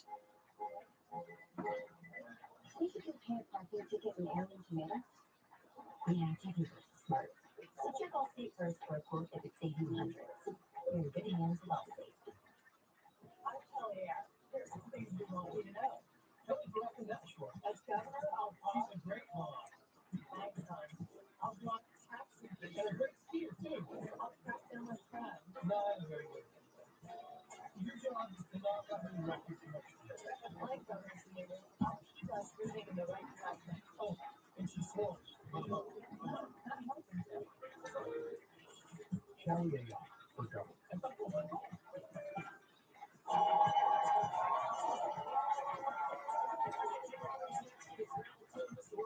We like to slow things down. Get to know our players a little bit. RJ, please go first.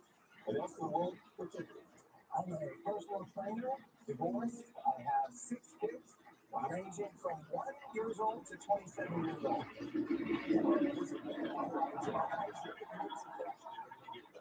We're not doing the money today. I'm going to throw a huge beach party for all my kids that they will never forget. I know I'm like making faces because I'm like texting and forgetting the live stream's on.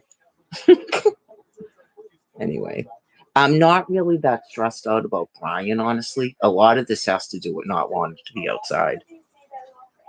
Yeah, It totally sucks that that letter came. I can't blame the letter for everything. I can't blame people reporting us for everything, but clearly it's caused a lot of stress.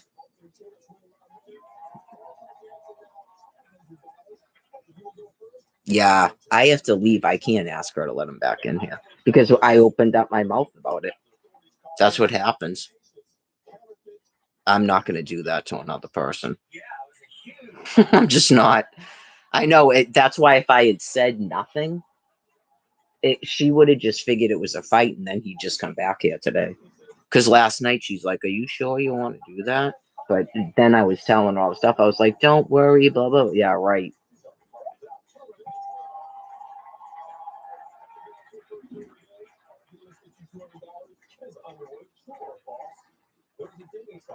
Then why'd you get a sleeping bag if we don't have blankets or anything? I know you just go. Why'd you get a sleeping bag then? You just didn't know what else to do. It's really not that cold though. She just keeps talking about how cold it is.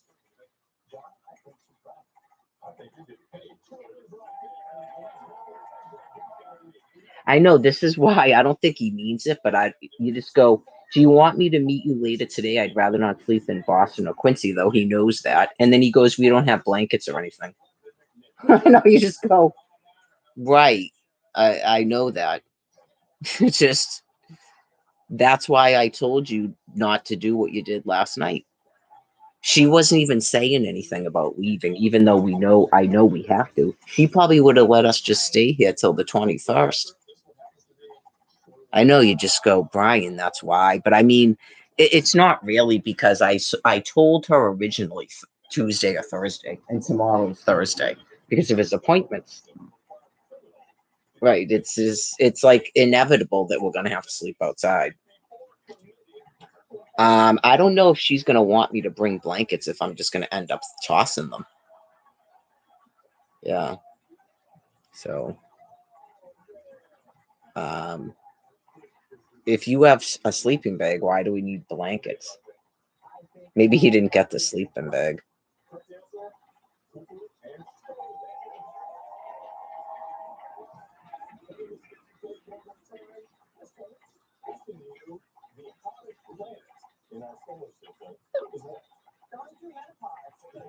I should just call him, right? What's with all the texting? Unless he's on the train or something. Yeah, maybe it's just better to be in writing. I know I contradict myself.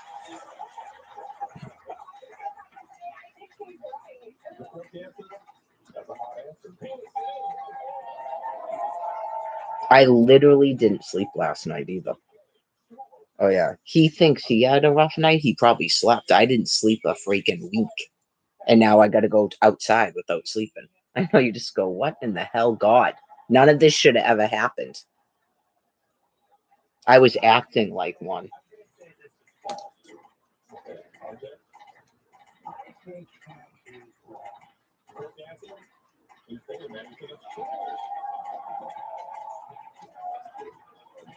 Did you say I was infinite? You were acting like you're infinite.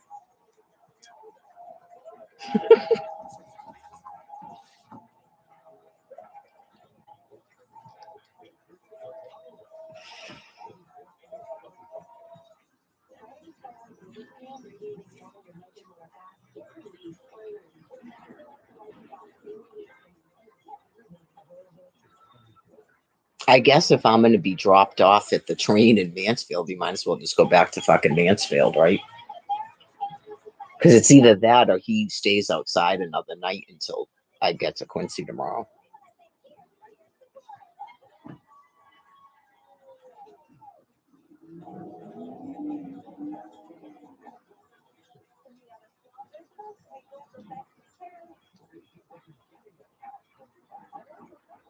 Yeah, I don't know if I want to say that. Like, was he able to sleep there? Do you think people would say anything?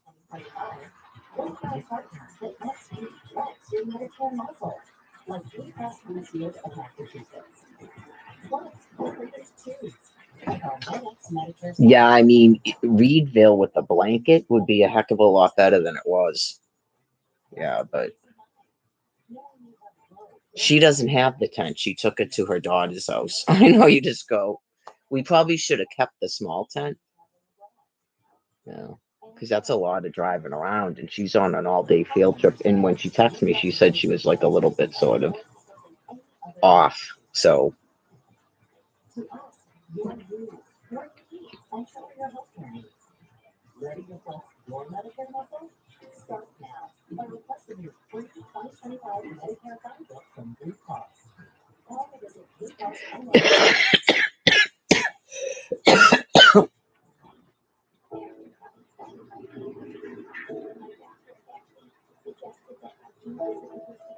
Pretty amazing when they put the text reports in your shoe and you walk around and you realize there's nothing and you think, how can this person in my shoe make my back pain go away? But it works. And how can it make my knee pain go away? It's just incredible.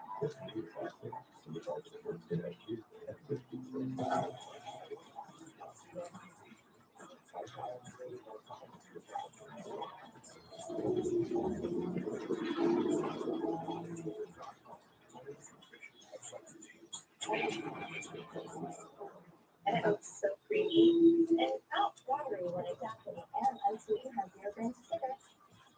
And don't forget, it's an excellent source of calcium. Wow, flavor really has it all. imagine if he. I'm gonna find out in a second, but I don't think he would do that.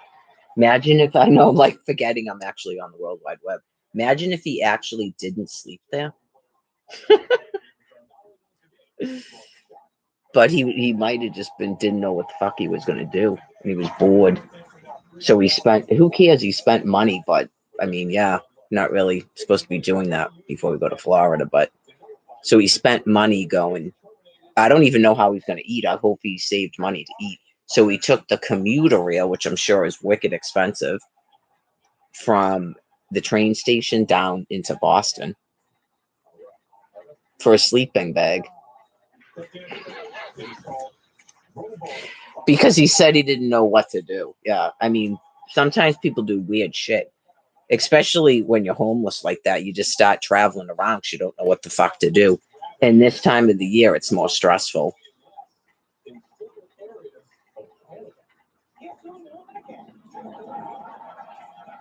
He said he slept under a bridge.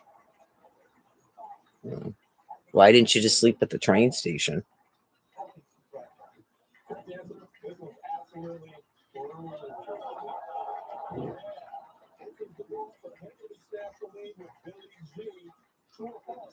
In 2007, a woman in New Jersey inherited Napoleon Bonaparte's genitalia from her father.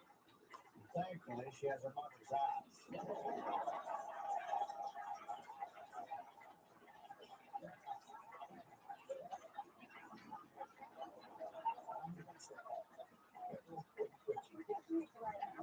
Unless he's like way down there. Is that Mansfield that way? On my walk?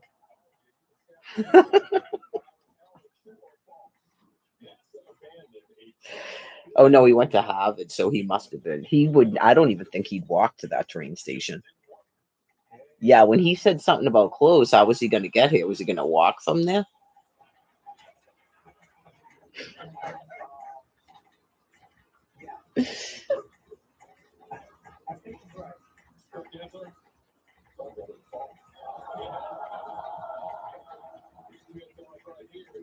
It was pretty cold when we slept at Reedville. I don't know what was going on that night because it was still September. It was the very beginning of September. And it was freezing. And we were both sick as dogs, coughing and coughing and coughing. It's awful. I've got a little bit of a cough right now, and some of it's from not sleeping.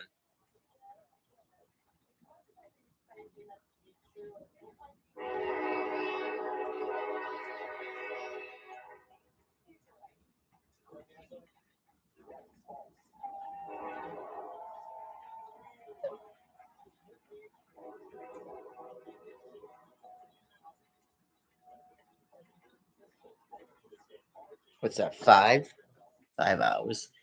I got 2 hours. No, I got about an hour and what? 45 minutes to my therapist. I know, you just go.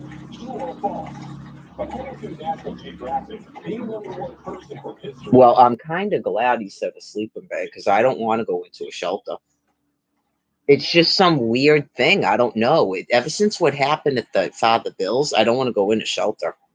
I would do it if I was by myself. I don't want to go into a shelter when I'm married and I'm with my husband. I just don't want to do it. I just think that people are getting attacked for being in couplehoods.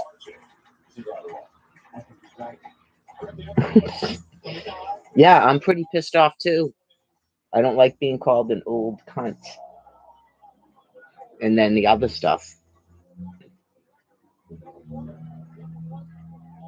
He says he just flipped out because apparently I must have told him to leave or something before he flipped out. I do think that's probably how it went. Remember I was talking about it?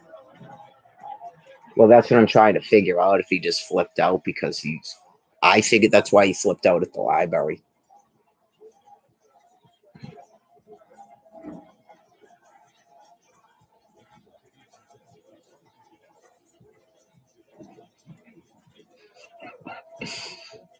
Brian wants to know if he can come back.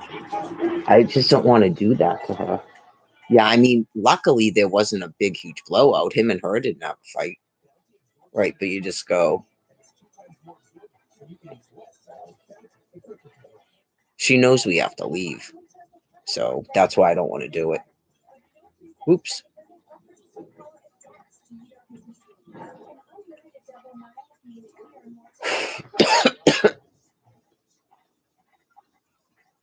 I guess I can ask about the tent, maybe.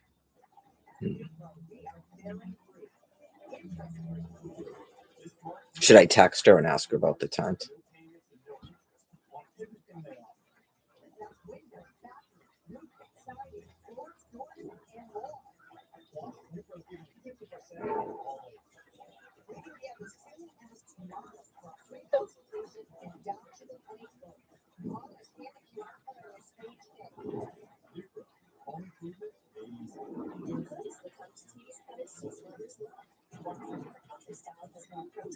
How far is Taunton from here? Is it far? I don't want to keep doing that to her. Oh.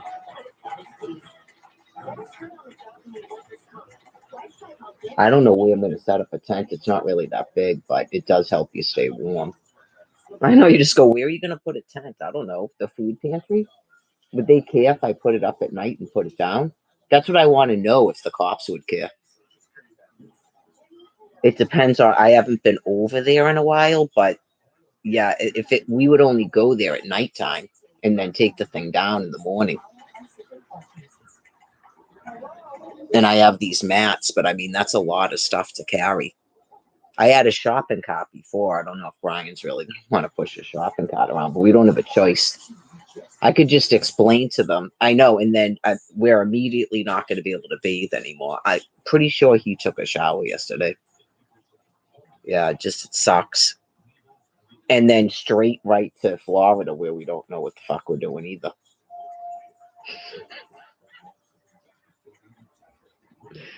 Thanks, people, for kicking us out of here. Yeah,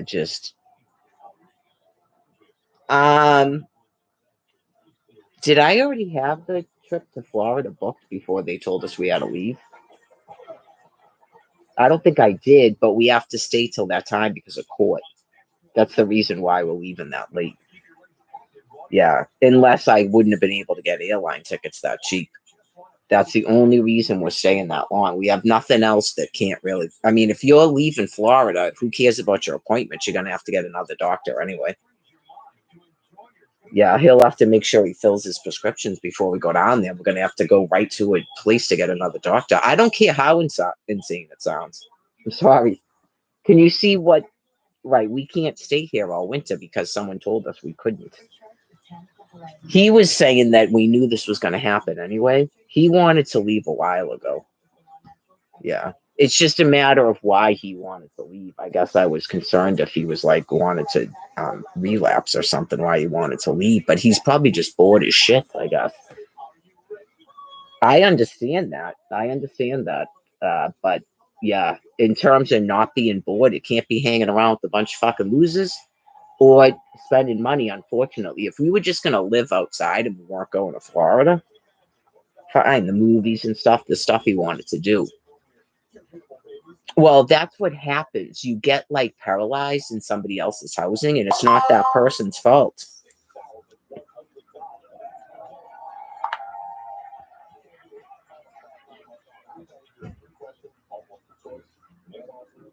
Yeah, see, this isn't good. It's too cold out here for you. Just take the night there. See? Right. That's not making any sense. That's why he went in town. I know you just go,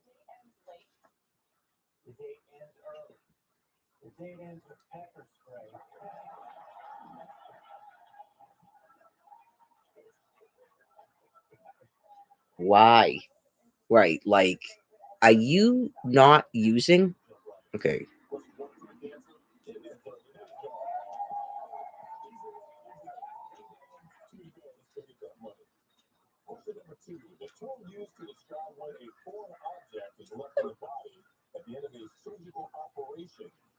Because I was wondering why he's texting me and not calling me too. He has a phone. Hey, has anyone seen my phone? Okay. So you made your decision, Brian. That's what I'm saying. Right. You should have never went in town. I told you to go to a hospital.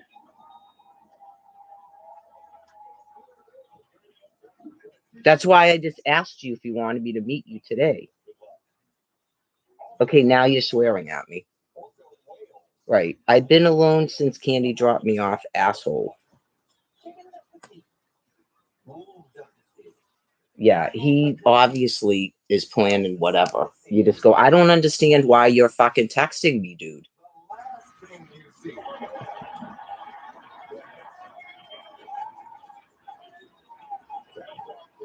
Maybe I should just ignore him.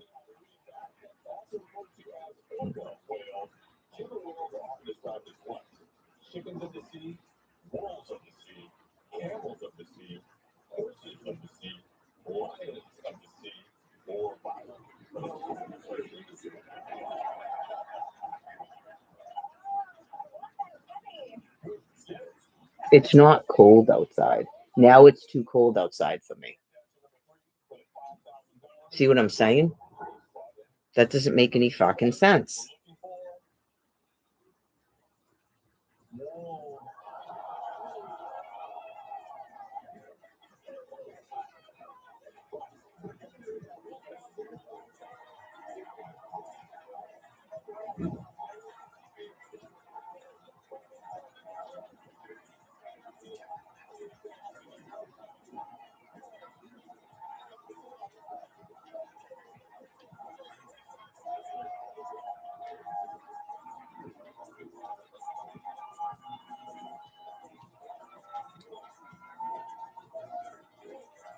I don't believe for a second he's in Harvard by himself. You just took a train from Mansfield to Harvard to get a sleeping bag with no intention to come back here. So why are you fucking texting me? That's why he said we don't have any blankets and stuff. Okay.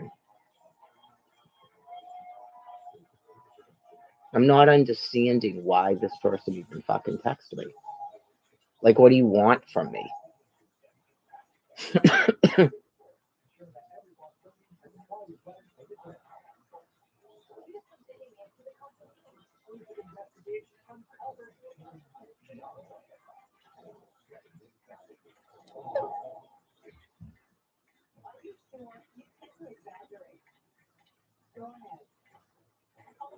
Why would you need to spend 2 nights away from me?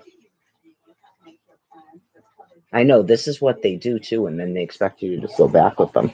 You don't make any sense. Why'd you leave here at all? I told you to go to a hospital. Like you decided you didn't want to do that. Now you're backtracking. I don't know. I don't know if whatever he went in town for is not working out for him. Right, that is what they do, so they can use. In the Senate, he voted to ban abortion. True or false? AI opponents Roe v. Wade. That's true too. True or false? Abortion rights are at risk in New Hampshire. It's true. New Hampshire is the only state in New England without protections for Yeah, abortion. I think I'll probably just have to ignore them. Can't trust her to be governor. Report by New Hampshire Okay. Democratic Party. Because the way you continue to abuse my ass mentally should have to change.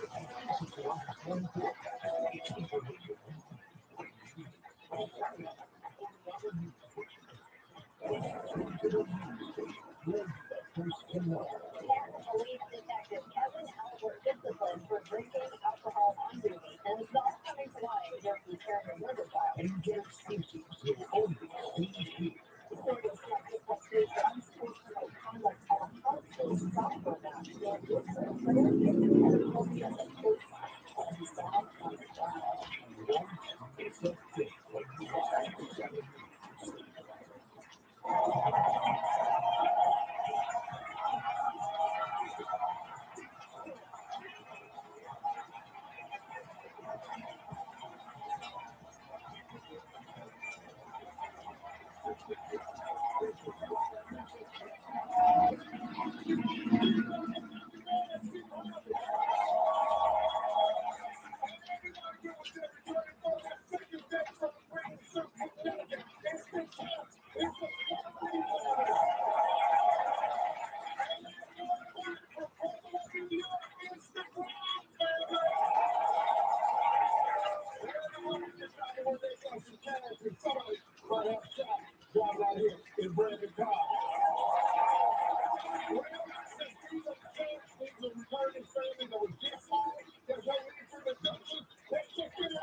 Yeah, just forget it. I know I'm like reading all this stuff. I think unfortunately I'm gonna have to just let him go and just he's seems like he's grappling about what he's doing. Right. Like he's still sort of not deciding if he wants to be with me or not when I just asked him that. He doesn't make any sense.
He might be sort of worried about what's going to happen when he goes to court too. That could be why he was talking about it about the clothes. I just wrote this because he's starting to just haul off texting weird shit. I think it has something to do with his using. I know people that use meth and stuff, and this is how they get. It's like part of what they do before they use. They like being in a rage and shit like that. Yeah, like just he. It's like he texts me to cause a fight. It's part of their mental disorder. Nope, I'm just sick of your bullshit. You strive to be. See, it's just not gonna work out. And then wake the fuck up. Blah blah blah blah. Stop explaining shot to yourself. That's not how it happened.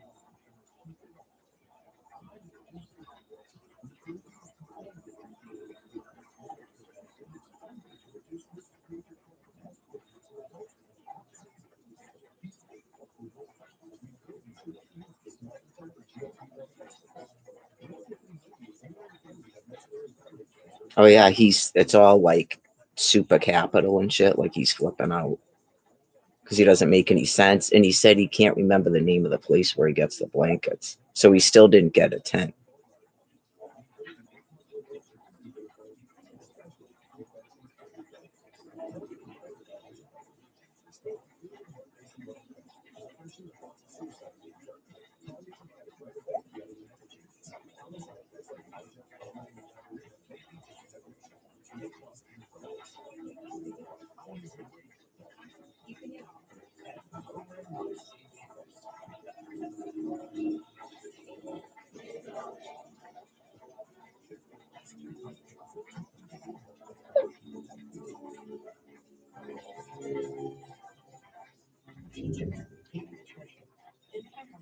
We all want to maintain our school's high standards. A single standardized test shouldn't keep the students from graduating. Chemistry, for instance, gets high stakes, high stress, and effects. It allows teachers to work with each learner, using grades and assessments to measure who's prepared to succeed after graduation. That means students and teachers can focus on creativity, critical thinking, and other real-world skills. Vote yes on question 2. Well, I'm a paid actor, and this isn't a real company. There's no way to say how Upwork can help your business. Upwork is half the cost of our old recruiter, and they have top-tier talent in everything from PR to project management. Because this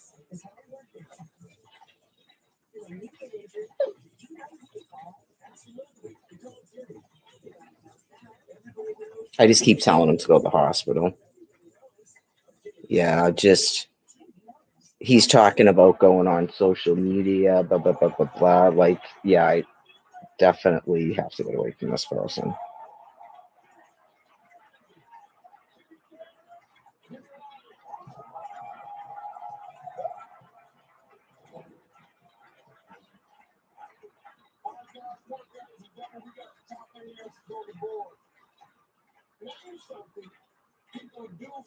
You can't understand anyone but yourself, psychosis. Okay.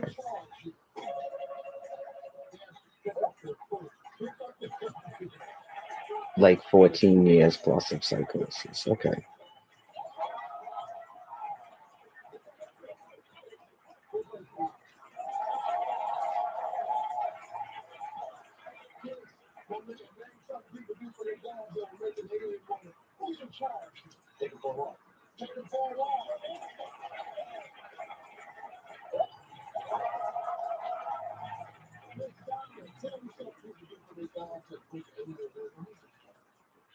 Feed them steak.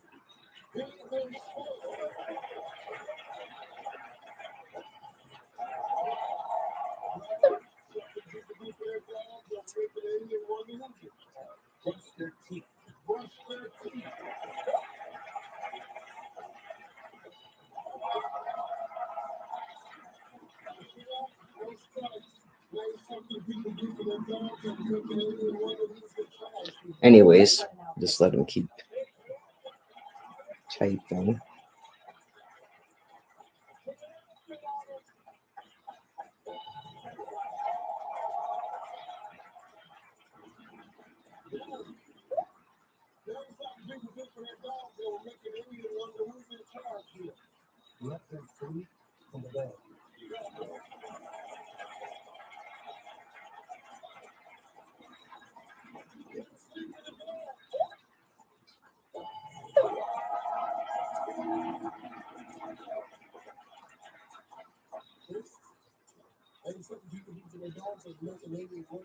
He's got to be already using.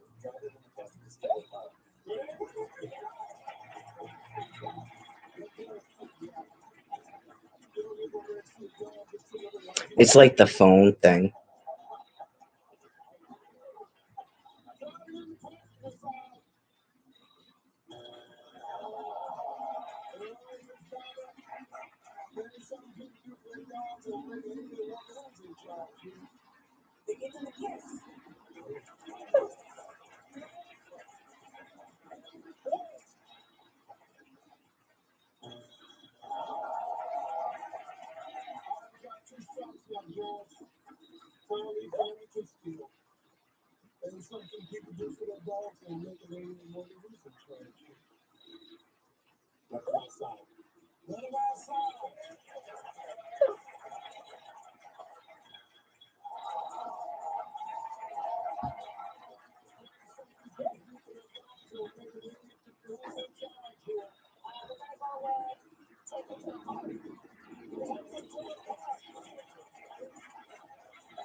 Hello, it's Mary. I was just calling to see if it was actually you that was sending me all of these text messages.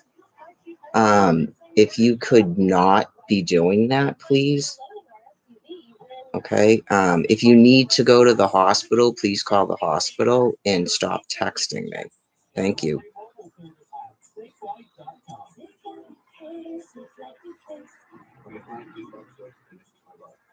Joyce Craig let the homeless take over the shelter. Downtown was a total nightmare. There were needles, drugs, feces all over the place. Joyce put the needs and the cares of the homeless before us, where she didn't give, where still not coming after the things that she did and didn't do to help us. I don't think it's actually him doing it. No, it's someone who has a laptop doing it. Hello?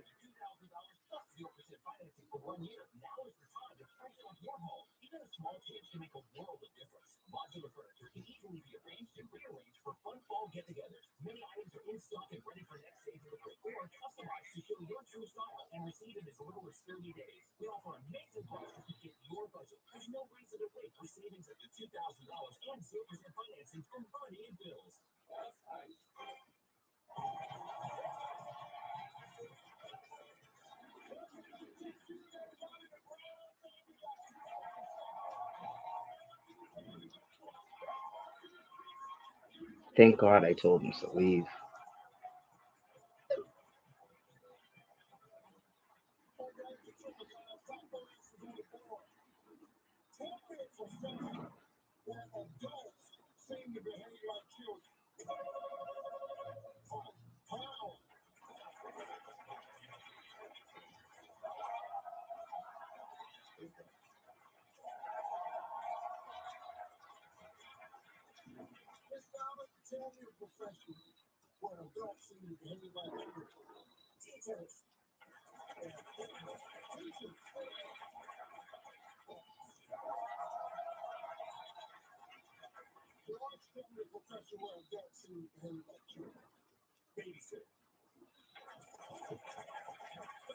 Does anyone know where he's at? He said he was in Harvard. I think he's got to be picked up by the ambulance. Right.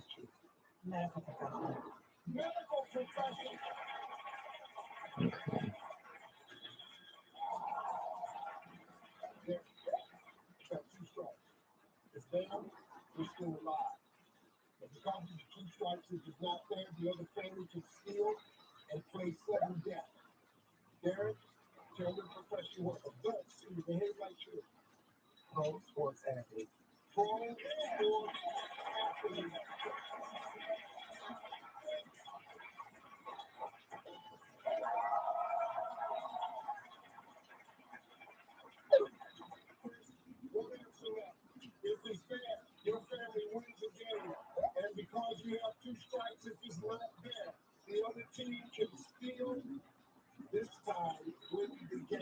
Why do you think he started texting?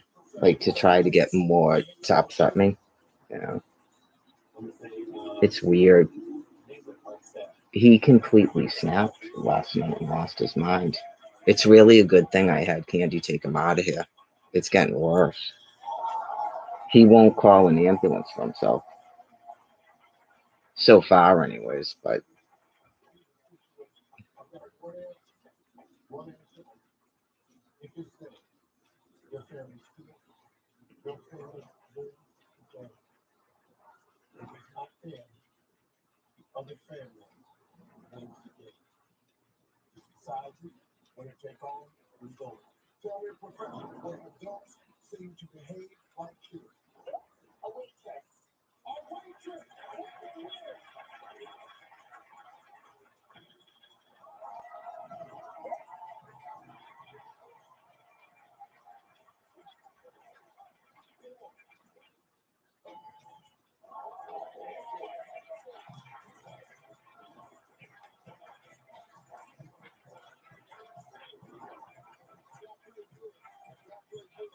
to me, that's a laptop doing that.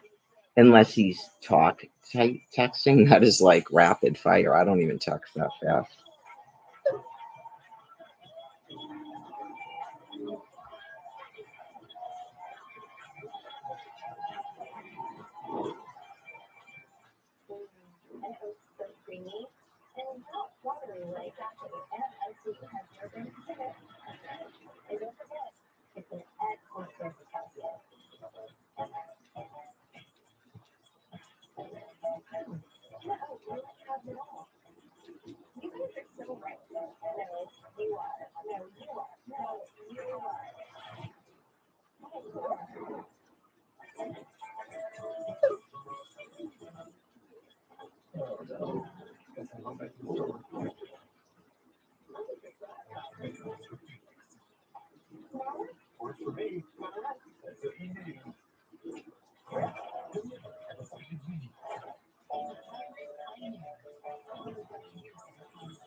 I think he's probably on something. I don't know. It's just weird.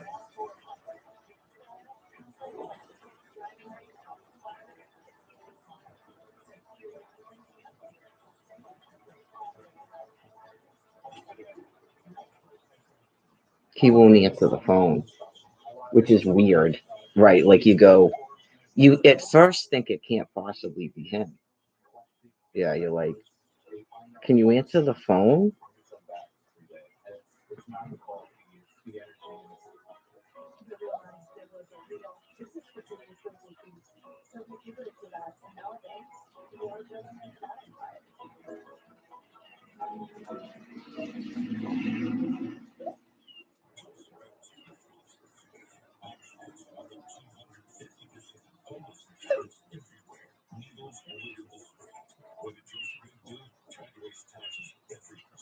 You make no sense. Listen to yourself. Reread these messages. You make no sense. Ground your fucking self. Wake up. Listen to me, god damn it. Okay. Is this what he does? Ugh, what's causing that? I don't know if who do you call? Should I call the police? He said he was in Harvard. Yeah, like first he said he went there to get a tent. Like he started out calm and then all of a sudden it was like,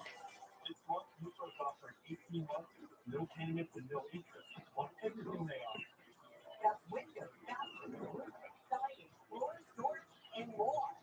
Plus, Nicholas giving you 50% off all labor. And we can get as soon as tomorrow. and then the phone just keeps texting. He could have sold his phone. Home improvement, baby.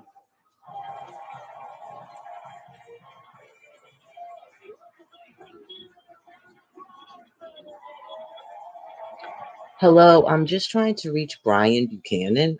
This is his wife, and I'm getting just a barrage of text messages that I'm not getting any answer on a telephone. So I just wanted to confirm that it's Brian sending the text messages and if he needs assistance with an ambulance.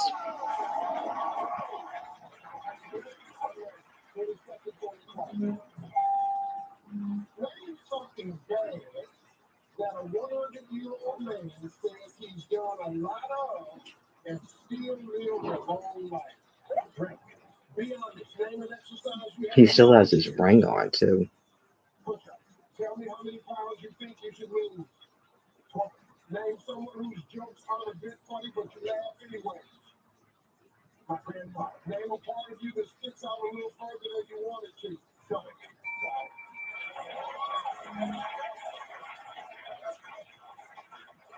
All right, let's go. Name something bad that a 100-year-old man says he's done a lot of and still lives a long life. You said, drink. Somebody said, be honest. Name an exercise you haven't done in years. You said, push-ups. Somebody said, tell me how many pounds you think you should lose. You said, 20. Okay. Why won't you answer the phone if you're Brian Buchanan? I know you just go, I'm not doing what I did in 2023. Yeah, I'm not sure what to do. I'll have to ask my sister when she gets in if she thinks we should call the police. Yes, the stomach. Somebody said,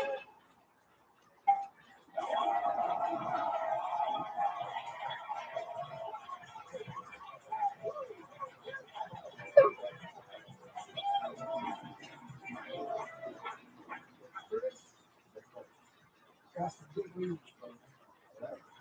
George, brother-in-law, 143 points. 157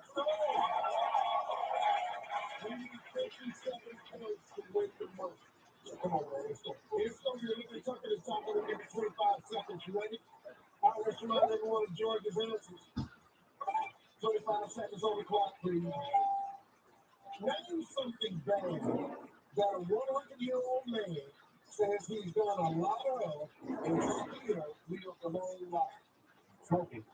Be honest. Name an exercise you haven't done in years. A Sunday. Tell me how many pounds you think you should lose. 20. Idea. 15. Name someone whose jokes are a bit funny, but you laugh anyway. Half. Name a part of you that sticks out a little further than you want it to. I know. Idea. Half. Name someone whose jokes are a little further than you laugh anyway. Yeah.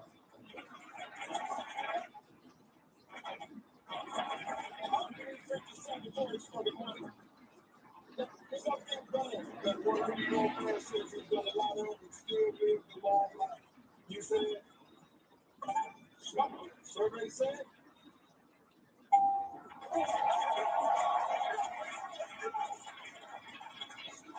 20 was the number one answer. Be honest, name an exercise you haven't done in years. You said, swimming. Survey said, sit up crunches. Sit up crunches. Tell me how many pounds you think you should lose. You said, about 15. Survey said,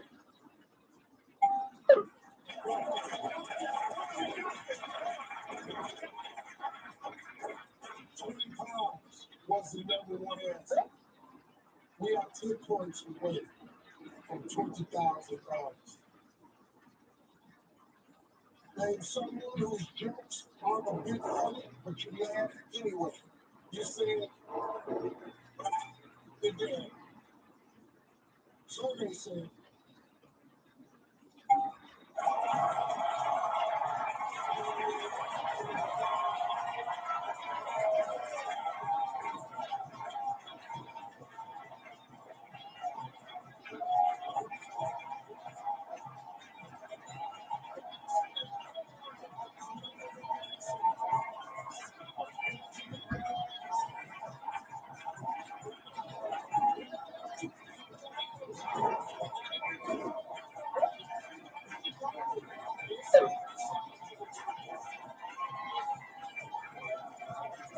I'm Joe. And I'm Candy with IPS Cash. You're just 3 steps away from selling your house as is for cash. Step one, also visit ipscash.com or schedule a time to come see your property. Step two, get a no obligation cash offer. Step three, pick a closing date. We'll guide you every step of the way.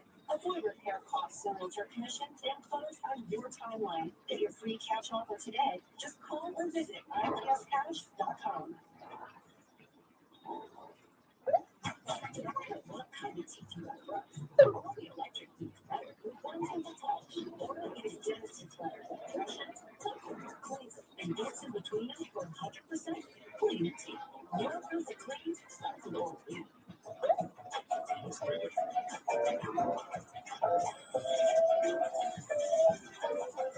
We all bring something different to the table. Ken's Original. We're on original recipes.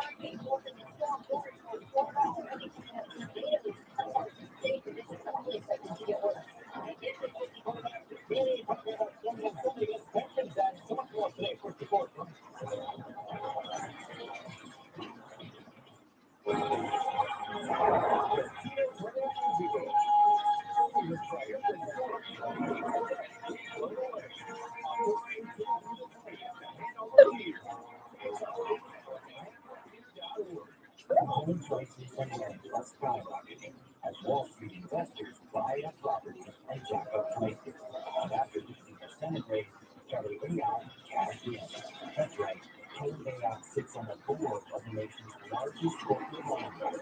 They raise rents while Ayotte gets a cash retainer and over $2 million in stock. Families get priced out, people pay. You just can't trust Kelly Ayotte.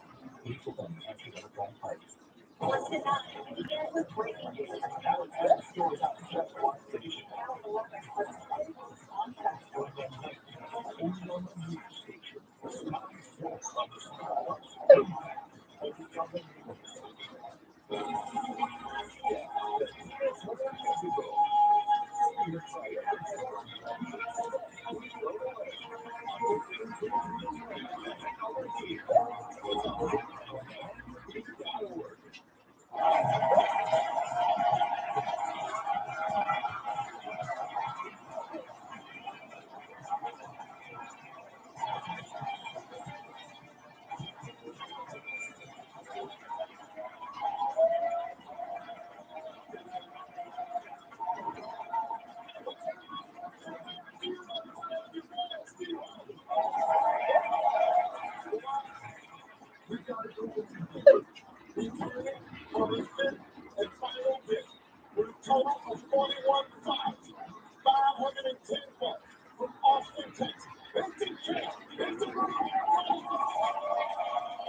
He seems like he's on something now. Yeah, sorry, that was like I could go smoke a cigarette, but he seems like he's on something now. Um, like this morning, I would say when he texted me, it's possible he hadn't used or something. That's why he went to Boston. Yeah, I'm sure he went to Boston and whatever it is he does, he might have taken like all of his Adderall. If he was taking it as prescribed when he was with me, he may have taken it all at once. That is like rapid fire. He sent 2 pictures of himself, and he still has the wedding ring on. He's doing the same weird shit he did at the library. So I'm just kind of like, I explained to him that I'm moving to Florida and I'm not actually going to be here in this place. Right. So if he's not going to be with me, I don't have to be outside for the rest of the time until I go to Florida. So he's not going to ever see me again, which is kind of, I guess, probably for the best. He started out the text message. I have the whole thing. Like, I don't know if he's sort of like trying to, because he says, don't bait me. So he might be trying to bait me into a fight. Like, he has no intention of getting back with me at this point. This is what he did when he was running around Quincy for 4 days, which is pretty upsetting to see, but I can't take him back again. I don't think he actually wanted to get back with me, and that was before the wedding. I explained it. He had court the next day, and he needed someone to basically keep him sober that night because he couldn't stop drinking, and he knew he had to go to court, and he was afraid to go to jail. So it's like he's probably torn because he's realizing he has to go to court and that he should have held his shit together until court and then took off on me, and it's too late now. Yeah, like, he's worse right now from what I can tell than he was last night. And I just asked him, were you sort of just upset? And then when I said I would meet him today, he made up excuses why he can't do that. So he's definitely using. So it's already over. I'm never going to take him back now. Yeah, like, I'm sure whatever it was, he may have even started using last night. But when he texted this morning and said something about getting his stuff, and then he took the train to Boston, he's high as a kite. I don't believe him for a second he's not using. Yeah, I don't believe him for a second that he's not using, because I did ask that. I said, do you want to get a divorce and are you using? And he said, nope and nope. And then I asked about an ambulance. He said he would refuse it and that I'm just a public annoyance and it's just rambling, and rambling. Like he's completely out of his mind, high, like he's on meth or something. I don't know if that's a manic episode or what that is, but he wouldn't answer the phone to try to confirm it was him and not somebody stole his phone, but he sent 2 photographs of himself. Um,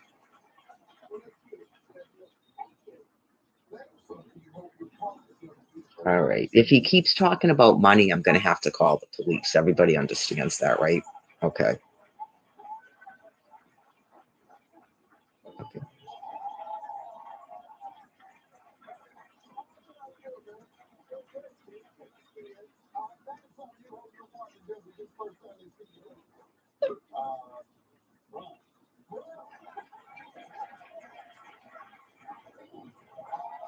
He wants money for drugs, right? I mean, last night, yeah, I'm planning on leaving here, and I absolutely won't be able to live stream.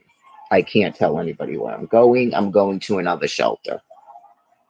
Okay, so I know it sucks because I like live streaming. I guess if I put a thing over it, so people can't see me, um, yeah, he's getting too dangerous. He's threatened now to come back here. I doubt he's going to. Yeah, right. He wants more money.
Hello, Brian. I don't have any of your money. Okay, so that's definitely him.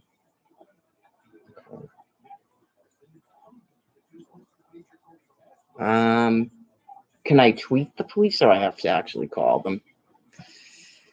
Oh God.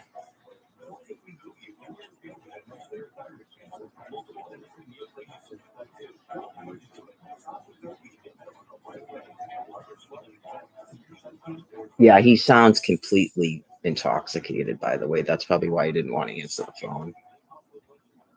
Drunk. He sounds completely drunk. So when you ask him if he's using, he lies. Yeah, he was probably started drinking yesterday when he left it. Okay.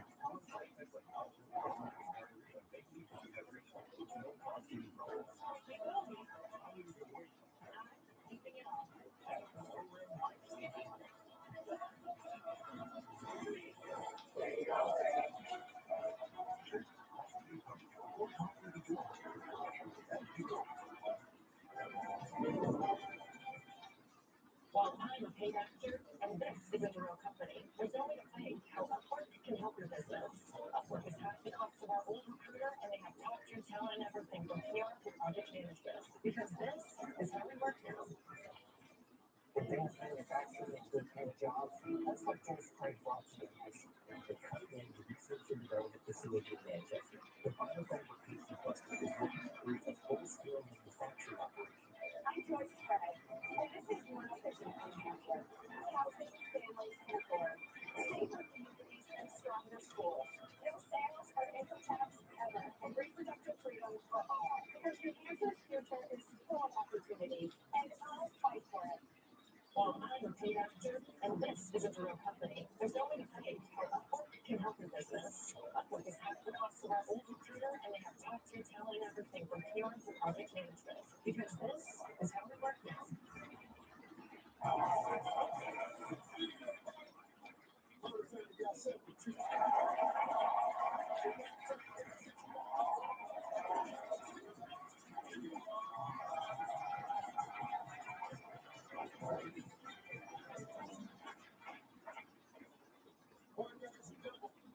Top 6 answers on the board.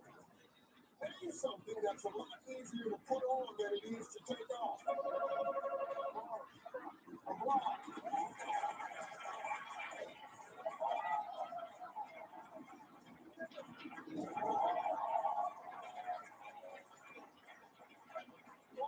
Something that's a lot easier to put on than to take off.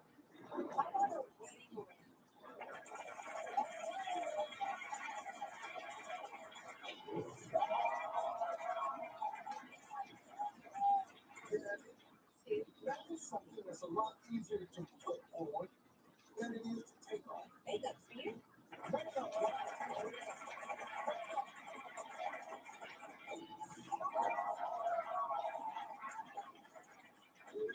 It is something that's a lot easier to put on than it is to take off. Earrings.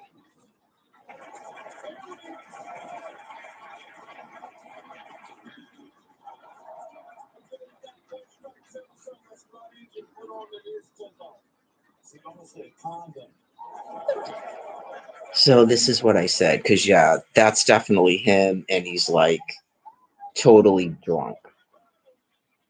Right, like he's never going to be able to come here, so that's a little bit actually refreshing. He doesn't have, he told me he can't come back here because he doesn't have money for the train. He can't come back here because he's drunk.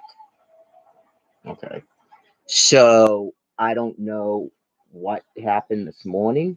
He said he slept under a bridge because he didn't confirm he was at the Mansfield train station. So right, you just go, I'm still in the area. I slept in Mansfield.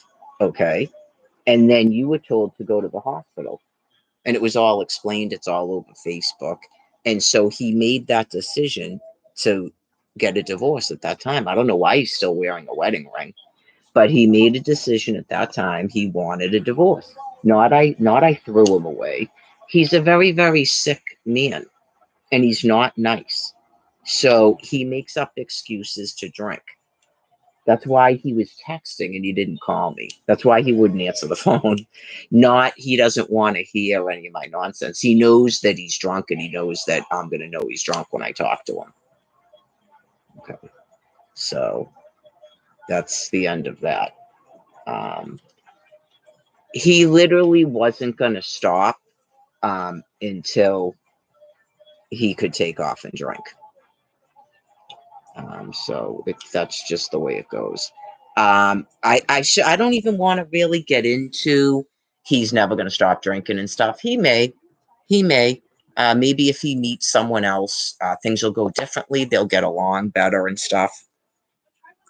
Like I explained it, they might put him in jail on the 21st, and unfortunately, I'm never getting that $250 back. That wasn't even mine. 200 of it is somebody else's.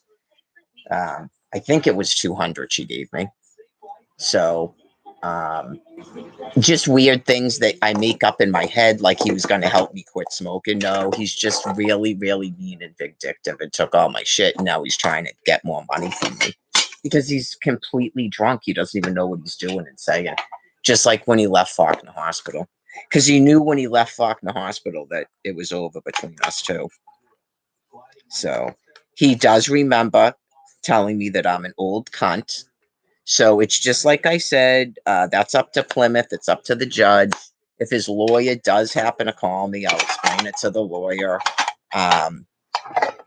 he just went right back to drinking. I don't know if he's going to bother trying to lie to them and tell them that I broke up with them and I'm insane. That doesn't help him, but it's unfortunate that he thinks it does. It makes him seem as mentally ill as he is. So just let him allow him to text and talk, and whatever it is he needs to do. He'll do that he'll probably do it till the day he has to go to court. And when he shows up at court, the judge is going to know what he's been doing. You don't even have to report a person, because that's the amount of drinking that Brian Buchanan does. I'm not going to blame myself because of his behavior last night, and now he's still doing it today. So I would say, just like I said, he's a mentally ill man who's like psychopathic, and he's a drug addict. And he would do and say anything to get what he wants. And he's a pretender. And once he knows he's not manipulating you, that's what he does. I mean, that's a lot of text messages. He usually doesn't do that. I don't know if any of the characters from 2023 were actually him. And back then he used a different name. It's so bizarre that I would think that wasn't even him. So I thank God Almighty he answered the phone, because it's not 2023. So I can let it go now. So it was way more upsetting then. Yeah, I mean, obviously, especially like he completely baited me by texting me, because he gets kind of like off on talking about it online. He wants me to. Right. He wants me to do it. I almost thought he was probably typing all that stuff because it was going so fast, but he must have been talking like he's in a complete manic episode or something. So, yeah. Probably if they use enough crack cocaine and enough Adderall or something,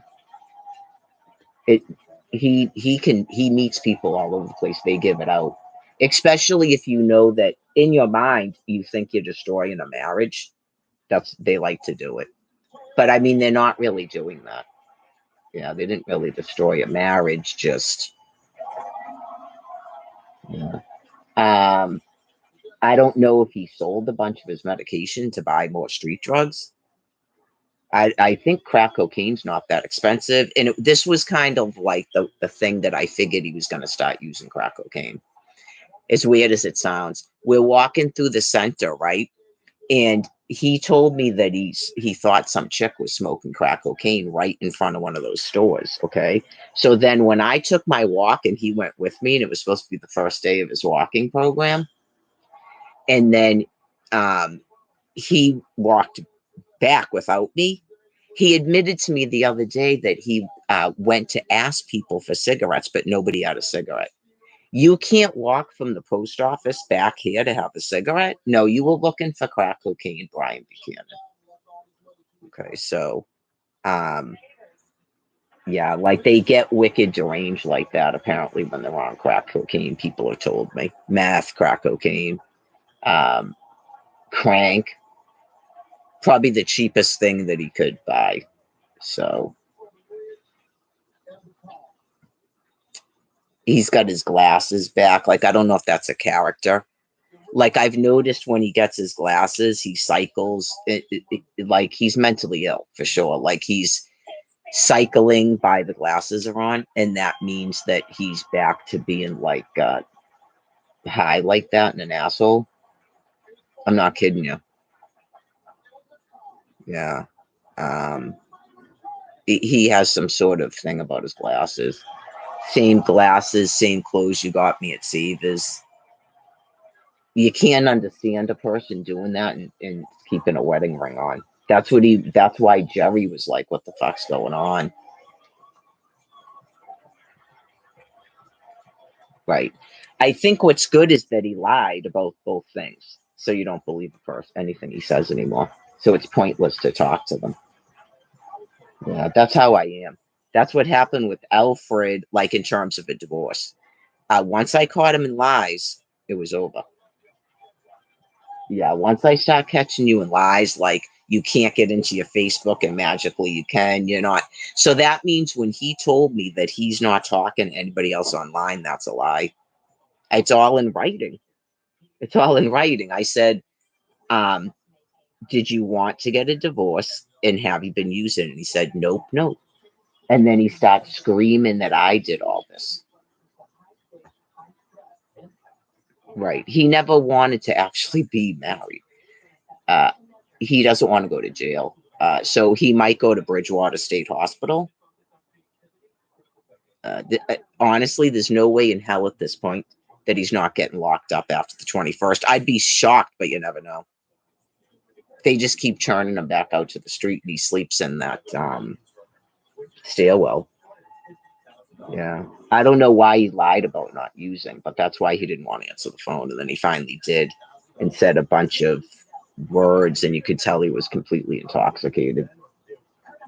So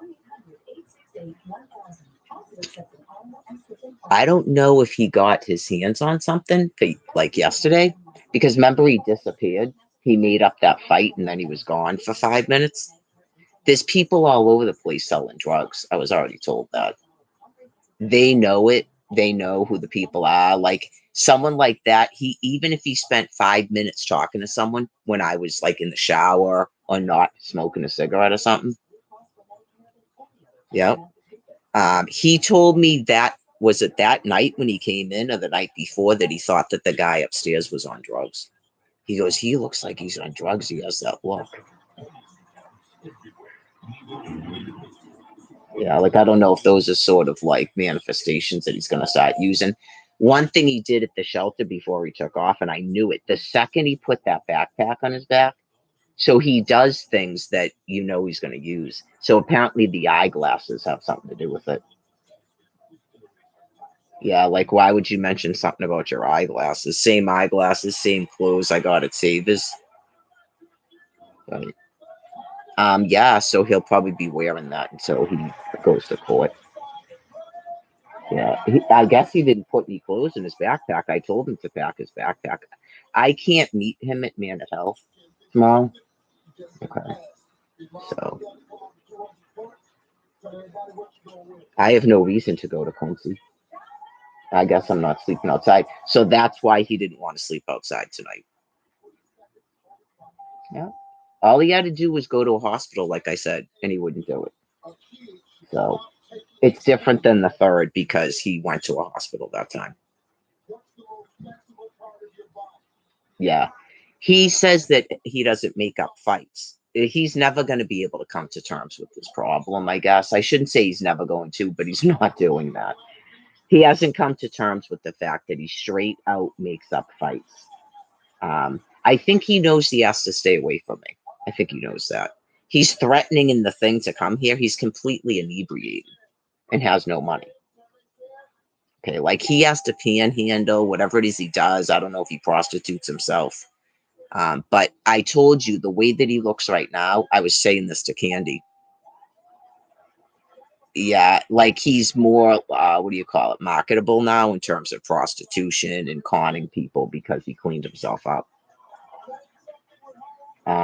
I told Candy he'll get to the point where he has all this skin around his eyes and his ears and stuff, and he like scratches himself and everything. So it's pretty bad, but I won't have to look at it again. He told me that chick that that's not even a relationship, that the last time he saw her, he was in the hospital and she went in to visit him, and that he was shitting himself in a bed because he was so just drugged and drunk and stuff. So I guess people can tell themselves all the while that they did the right thing by everything they've been doing to me and him and not giving us housing. Right, that all of these stresses that people have been doing to us since we got married, that's not the reason for the relapse and stuff, I guess. Right, just like Brian blames me for everything and blames me for his relapse, you people will blame Brian for everything. It has nothing to do with what you've done in terms of the two of us. including refusing to give him an appointment with the new psychologist. So it is what it is. I gotta go smoke a cigarette. Oh shit! I got 30 minutes, and then I gotta figure out how to telehealth with my therapist and explain to her what's going on. And yeah, well, he's probably in Harvard. They call it what do they call it? Stemming for money to get high and drunk, and then he'll crawl over to the Quincy. The Braintree parking garage to sleep. He seems like he stopped doing what he was doing. So.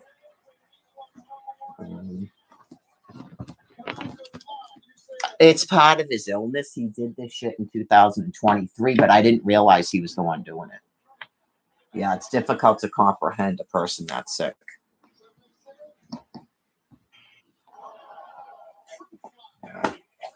Last time, he had his friend answering the phone. Yeah, he had his.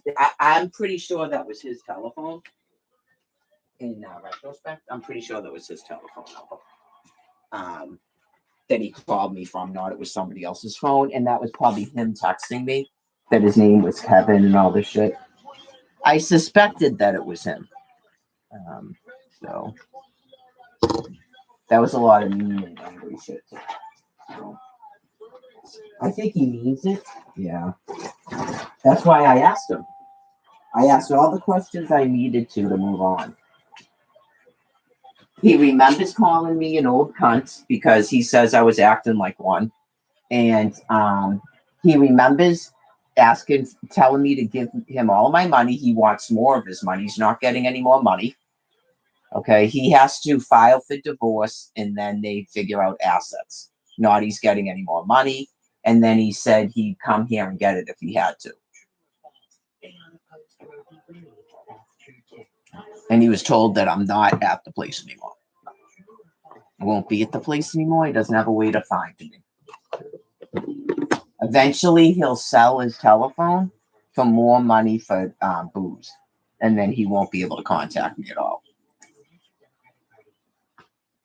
I don't know if he'll remember the P.O. box, but he was told when he hires a lawyer for the divorce to send the paperwork to the P.O. box.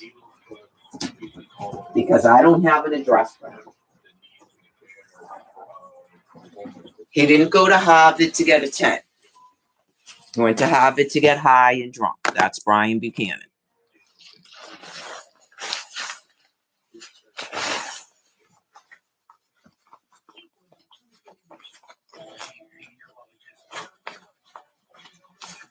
Right. He did everything he did last night because whatever was going on, he wanted to go out and get high. He was supposed to just wait for my sister to get back from the grocery store to be driven to a dispensary and then go to bed. That's all he was supposed to be doing. But something in his head, he was on his phone and he may have talked to one of his friends because I told you he just turned that other Facebook back on. Okay, so I'm sure he's not in Harvard Square by himself. I don't know if they just got tired of him and took off. Right. Because when you lie about one thing, you're lying about everything. You're not sober. You didn't go to Harvard to get a 10. And you didn't call me because you were trying to get back with me.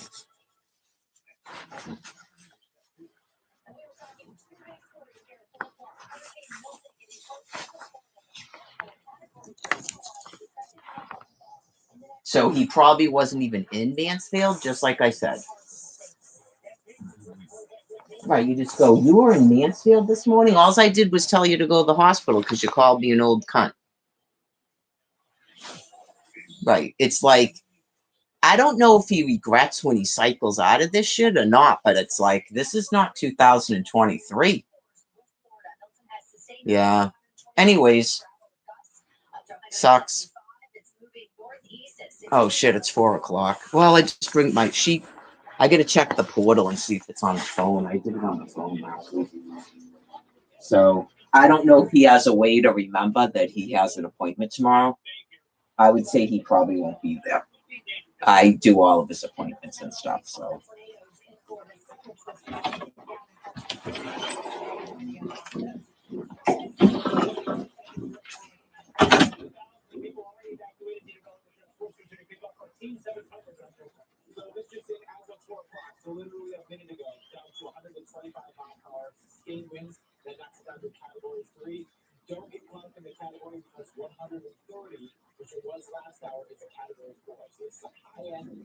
category 2 still major hurricane, and at this point, whether it's landfall as a 4 or a 3, the impact's going to be the same at this point. It's just too close to landfall. We're already starting to see a lot of those impacts play out here in the state of Florida. So the eye's still about 100 miles southwest of Tampa, but you can see it doesn't have that classic buzzsaw look with the eye anymore. So it is taking that weakening trend from where it was yesterday.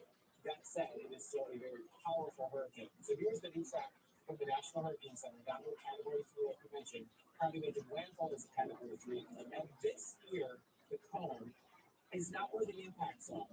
The cone is where the center of the storm goes. So there is still quite a bit of uncertainty. Does it make landfall closer to Tampa Bay, or does it go down closer to Fort Myers and Cape Coral and those areas, somewhere in between, maybe Bradenton, Sarasota? So the entire basically stretch from Tampa down to Fort Myers still on the way for landfall. But again, at this point, aside from maybe being Tampa Bay itself, there really isn't much change with what the impacts will be on where it makes landfall on the west coast of Florida later on tonight. Again, so there's 8 p.m. still offshore at 125-mile-per-hour winds. So this will probably make landfall somewhere close to the midnight hour on the coast side of Florida. These are the computer models. There's the most north one. You notice it takes it into Tampa Bay, and the most south one takes it out of Port Charlotte with that cluster right around the Sarasota and Bradenton areas. Again, a couple miles makes a huge difference for Tampa Bay. For everybody else up along the coast here, not much of a difference. So this is the new track for the National Hurricane Center.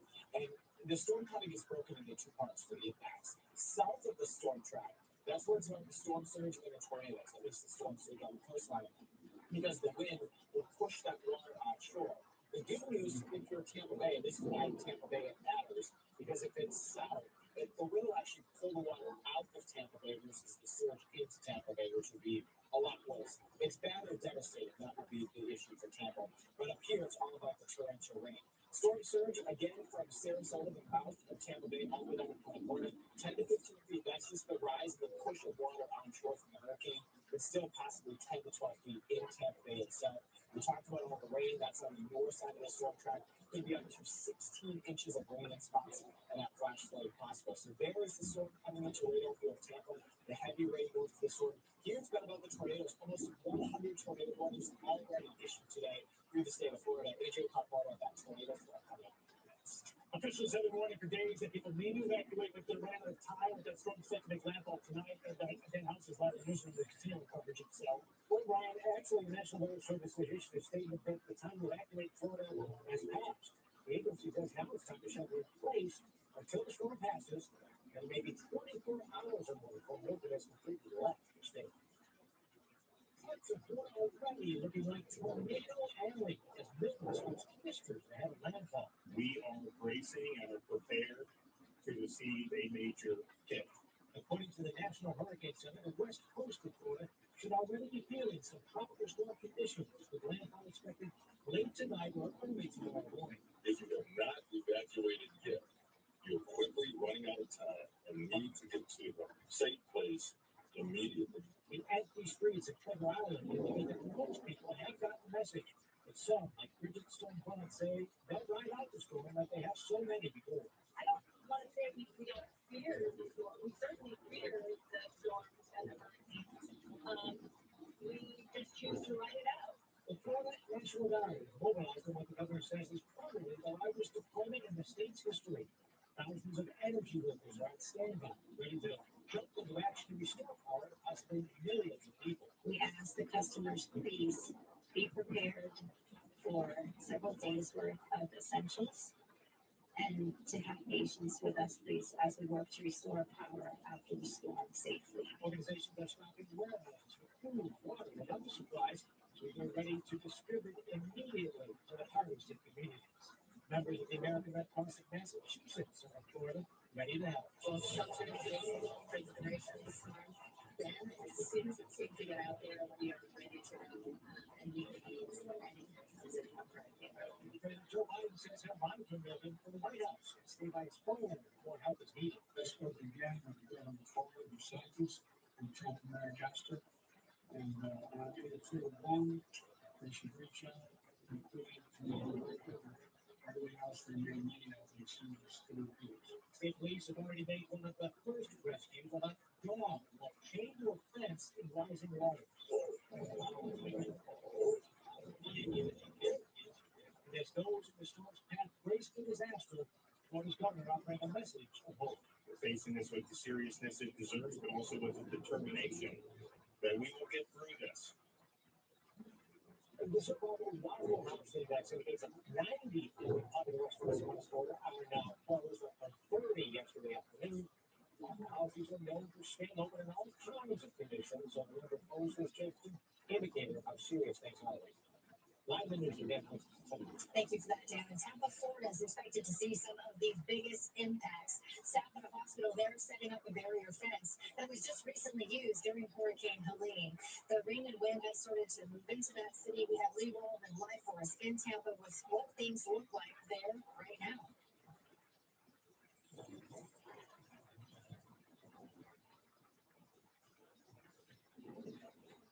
So we are already starting to see some of the flame from Hurricane Milton even hours before. Take a look at the road that we're standing on here. The water going over our boots because the rain has been unrelenting. But so has the wind. The conditions here quickly changing time and time again.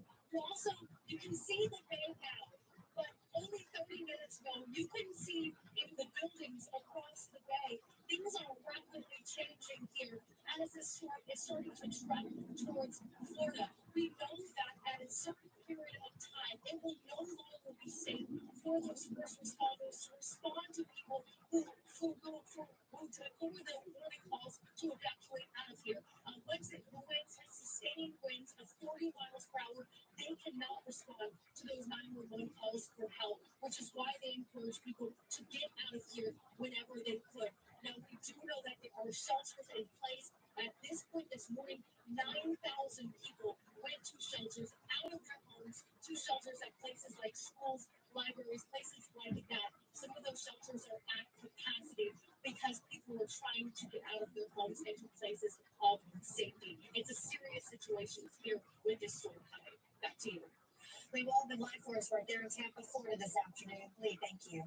Whipping winds impacting Florida already. Noted even spawning tornadoes earlier today. People here capturing this video of one of them. Meteorologist Adrian Waterman would explain why we're seeing tornadoes before the hurricane hits. So normally it's that front right side of the storm line where we see those tornadoes. And John's talked about this. This storm, since it's traveling eastbound or northeast, it's that southern side of the storm where we're seeing those tornadoes. Look at all the reports, including that image you just saw there. Large tornadoes and destructive tornadoes from this storm, and the ingredients are nearly perfect for this one because the storm is coming eastbound. You have wind rushing over the water, and once it hits Florida, that becomes friction. It slows the wind down, and that's aiding in the rotation of a lot of the storms. You can see tornado warnings still ongoing, but just an hour ago, almost this entire area was filled with tornado warnings. That was because the leading edge of this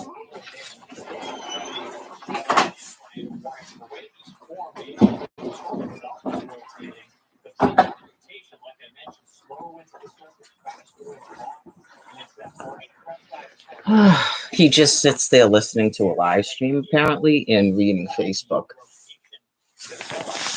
I got my therapist. Oh, that's right. I got to check one thing. I got my therapist. So I'll probably shut it off for the therapist. I don't know if I'm supposed to record my sessions on the World Wide Web. What happened outside? Oh, then he admits that he's high, not drunk. Okay, so, well, I guess he could be getting that from the text messages, actually. But it's YouTube.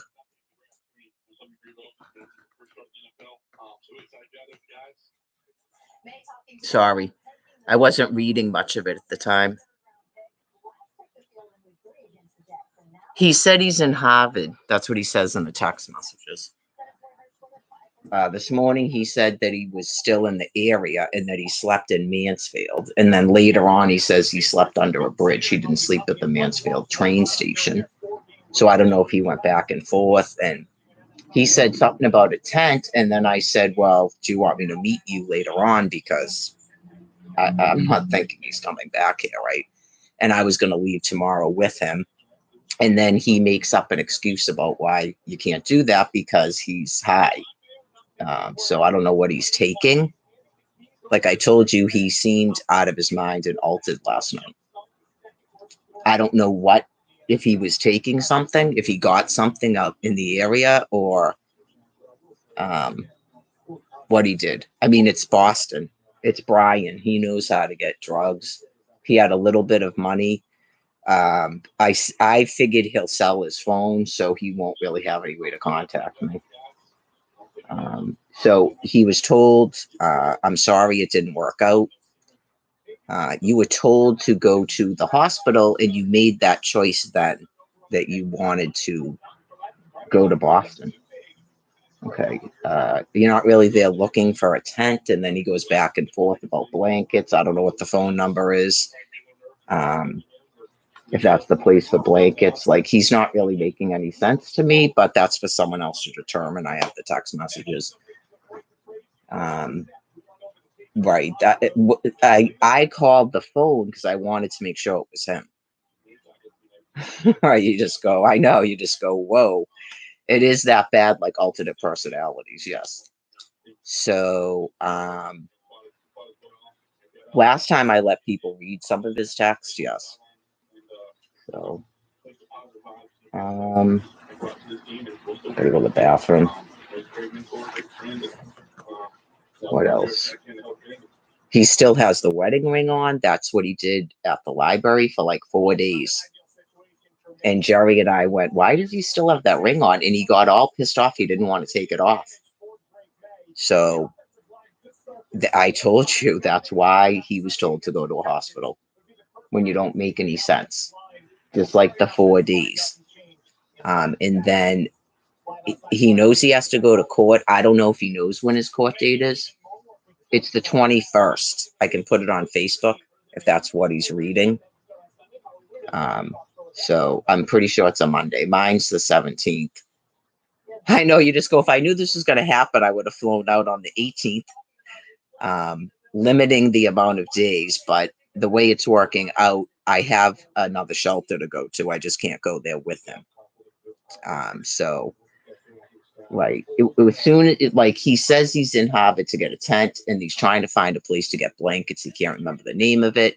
And then I say, do you want me to meet you there? And he makes up an excuse that I should stay in for the night because he's already drunk and high. That's why. If he was just smoking marijuana, he wouldn't be not answering the phone. Like he's that intoxicated. He knew I'd be able to tell from the sound of his voice. So because I said I was wondering if it was him or not, maybe. Okay, I think I said it in the text. And then he sent 2 photographs of himself. So, and you can see clearly he still has the ring on. So that's what he did. And my friend Jerry and I were like, and then he did a thing where he tricked me to stay outside. And then when his friend Mike showed up, he took off. And I sat outside the entire night waiting for him to come back. After telling the shelter that I wasn't, and I told him, Brian, I didn't even react negatively. I just went, really, Brian? I told the shelter I was outside. And that Mike guy just had a look on his face. You wonder why some of these people continue to talk to him, even just based on his treatment of me. At first you go, yeah, she does say his stuff online. It's been a year and a half now, Brian. So he seems to not really have too much thought about what happened last night, how scary that was. It's similar to the 4 days. So only he knows what happened there. If he's in a psychosis, he's saying I'm in a psychosis. Sometimes I wonder if that's God talking and he's in a psychosis. Because it's all over the place. And then you wonder if his friends are sitting there with the phone. Only the people around him right now know that. I can't see him through the ear. But it was like rapid fire. That's why you go, where are all these text messages coming from? Is this a laptop? Like, you're just sitting there with the phone, that rapid fire? I know, you just go, are you passing a phone around? Like, is that one person talking? Or is that multiple people talking? Because it's all over the place. So.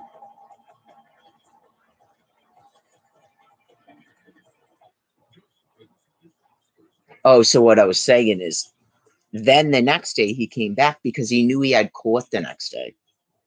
Okay, so it was like he needed someone to help him get to court, and then they put him in jail.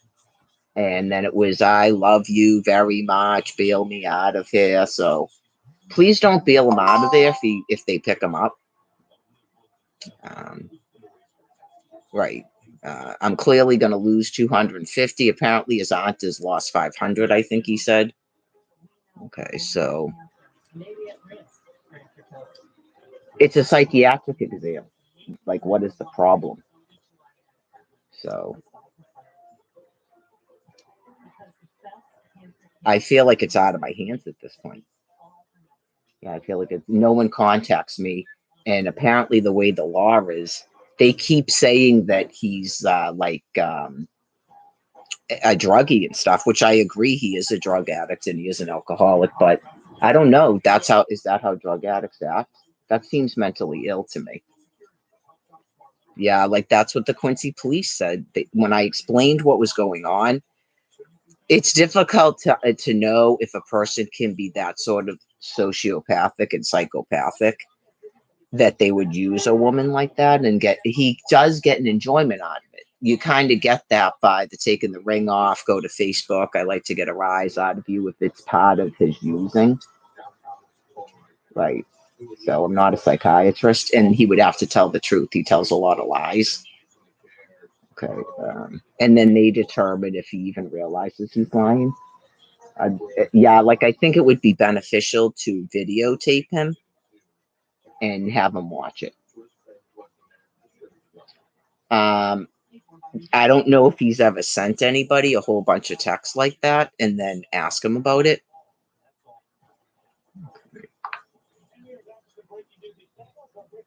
Yeah, it's difficult. He doesn't usually do this. It's like, to me, a cry for help. But usually you don't keep texting people like that right.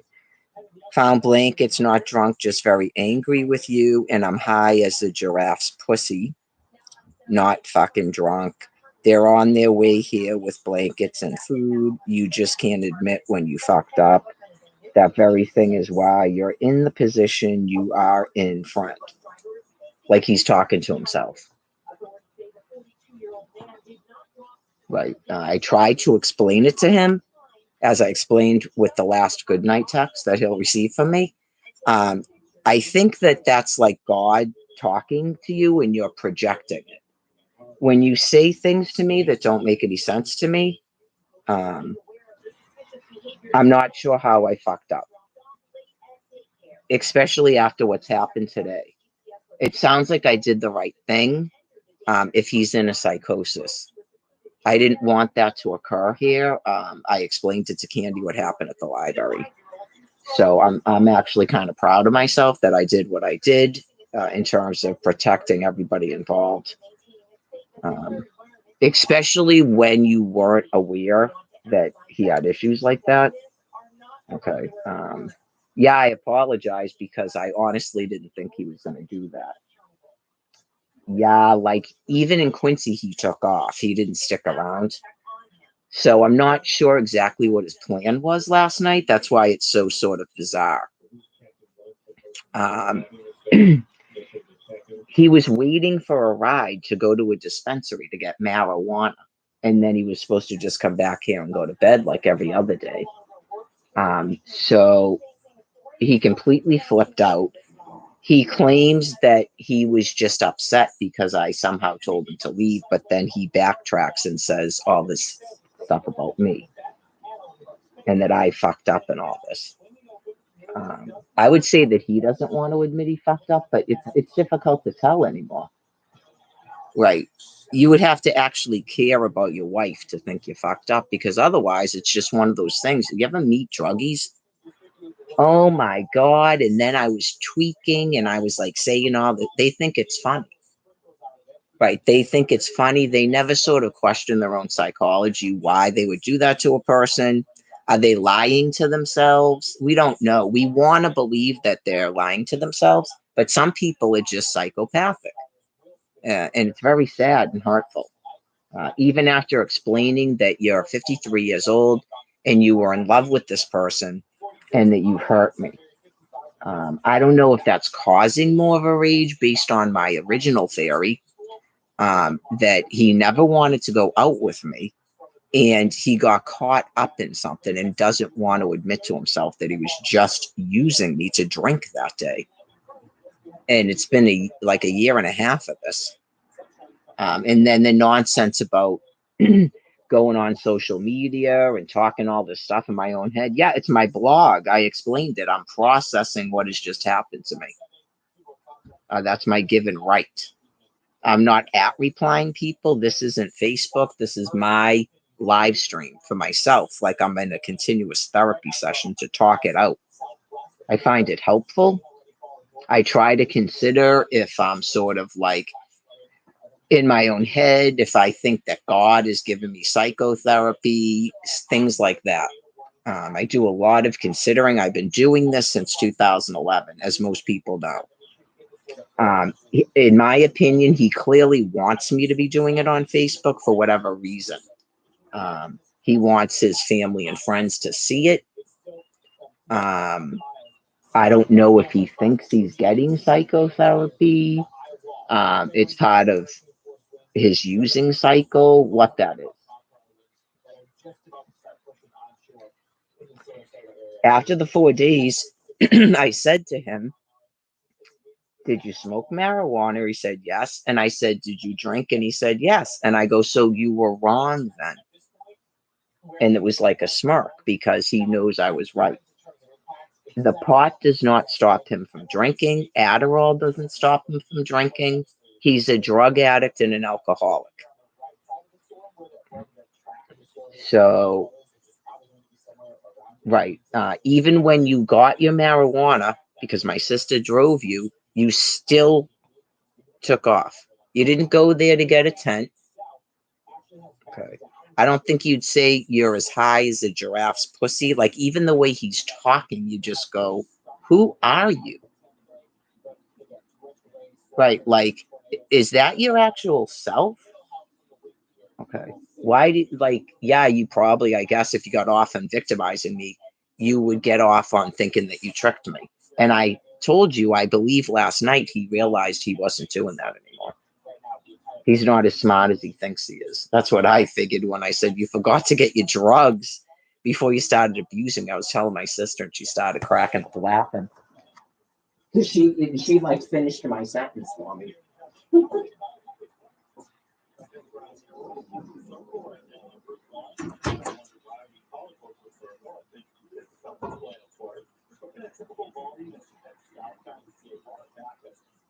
Just get through this stretch. I mean, all typical delays is make the way up and down into Boston. So that's going to take you for roughly 25 minutes to get through this. Here in the city, we're looking at the typical delays on the Zay Convenience Tunnel, also the Lover Town right now. Fast. That was almost 7 news. Traffic's not your clouds, like so pretty much. All right, we'll be right back. Want any BP deals? Visit Landlord Ford on Route 9 in East Brookfield. It's the Planet Fitness Long Choice Sale. Why take most of the city weights and other gifts when you can save tons at Planet Fitness? Save $28 a day when you join today for just $1 down, $15 a month, cancel anytime. Deal next on Shopify. Planet Fitness, strong choice.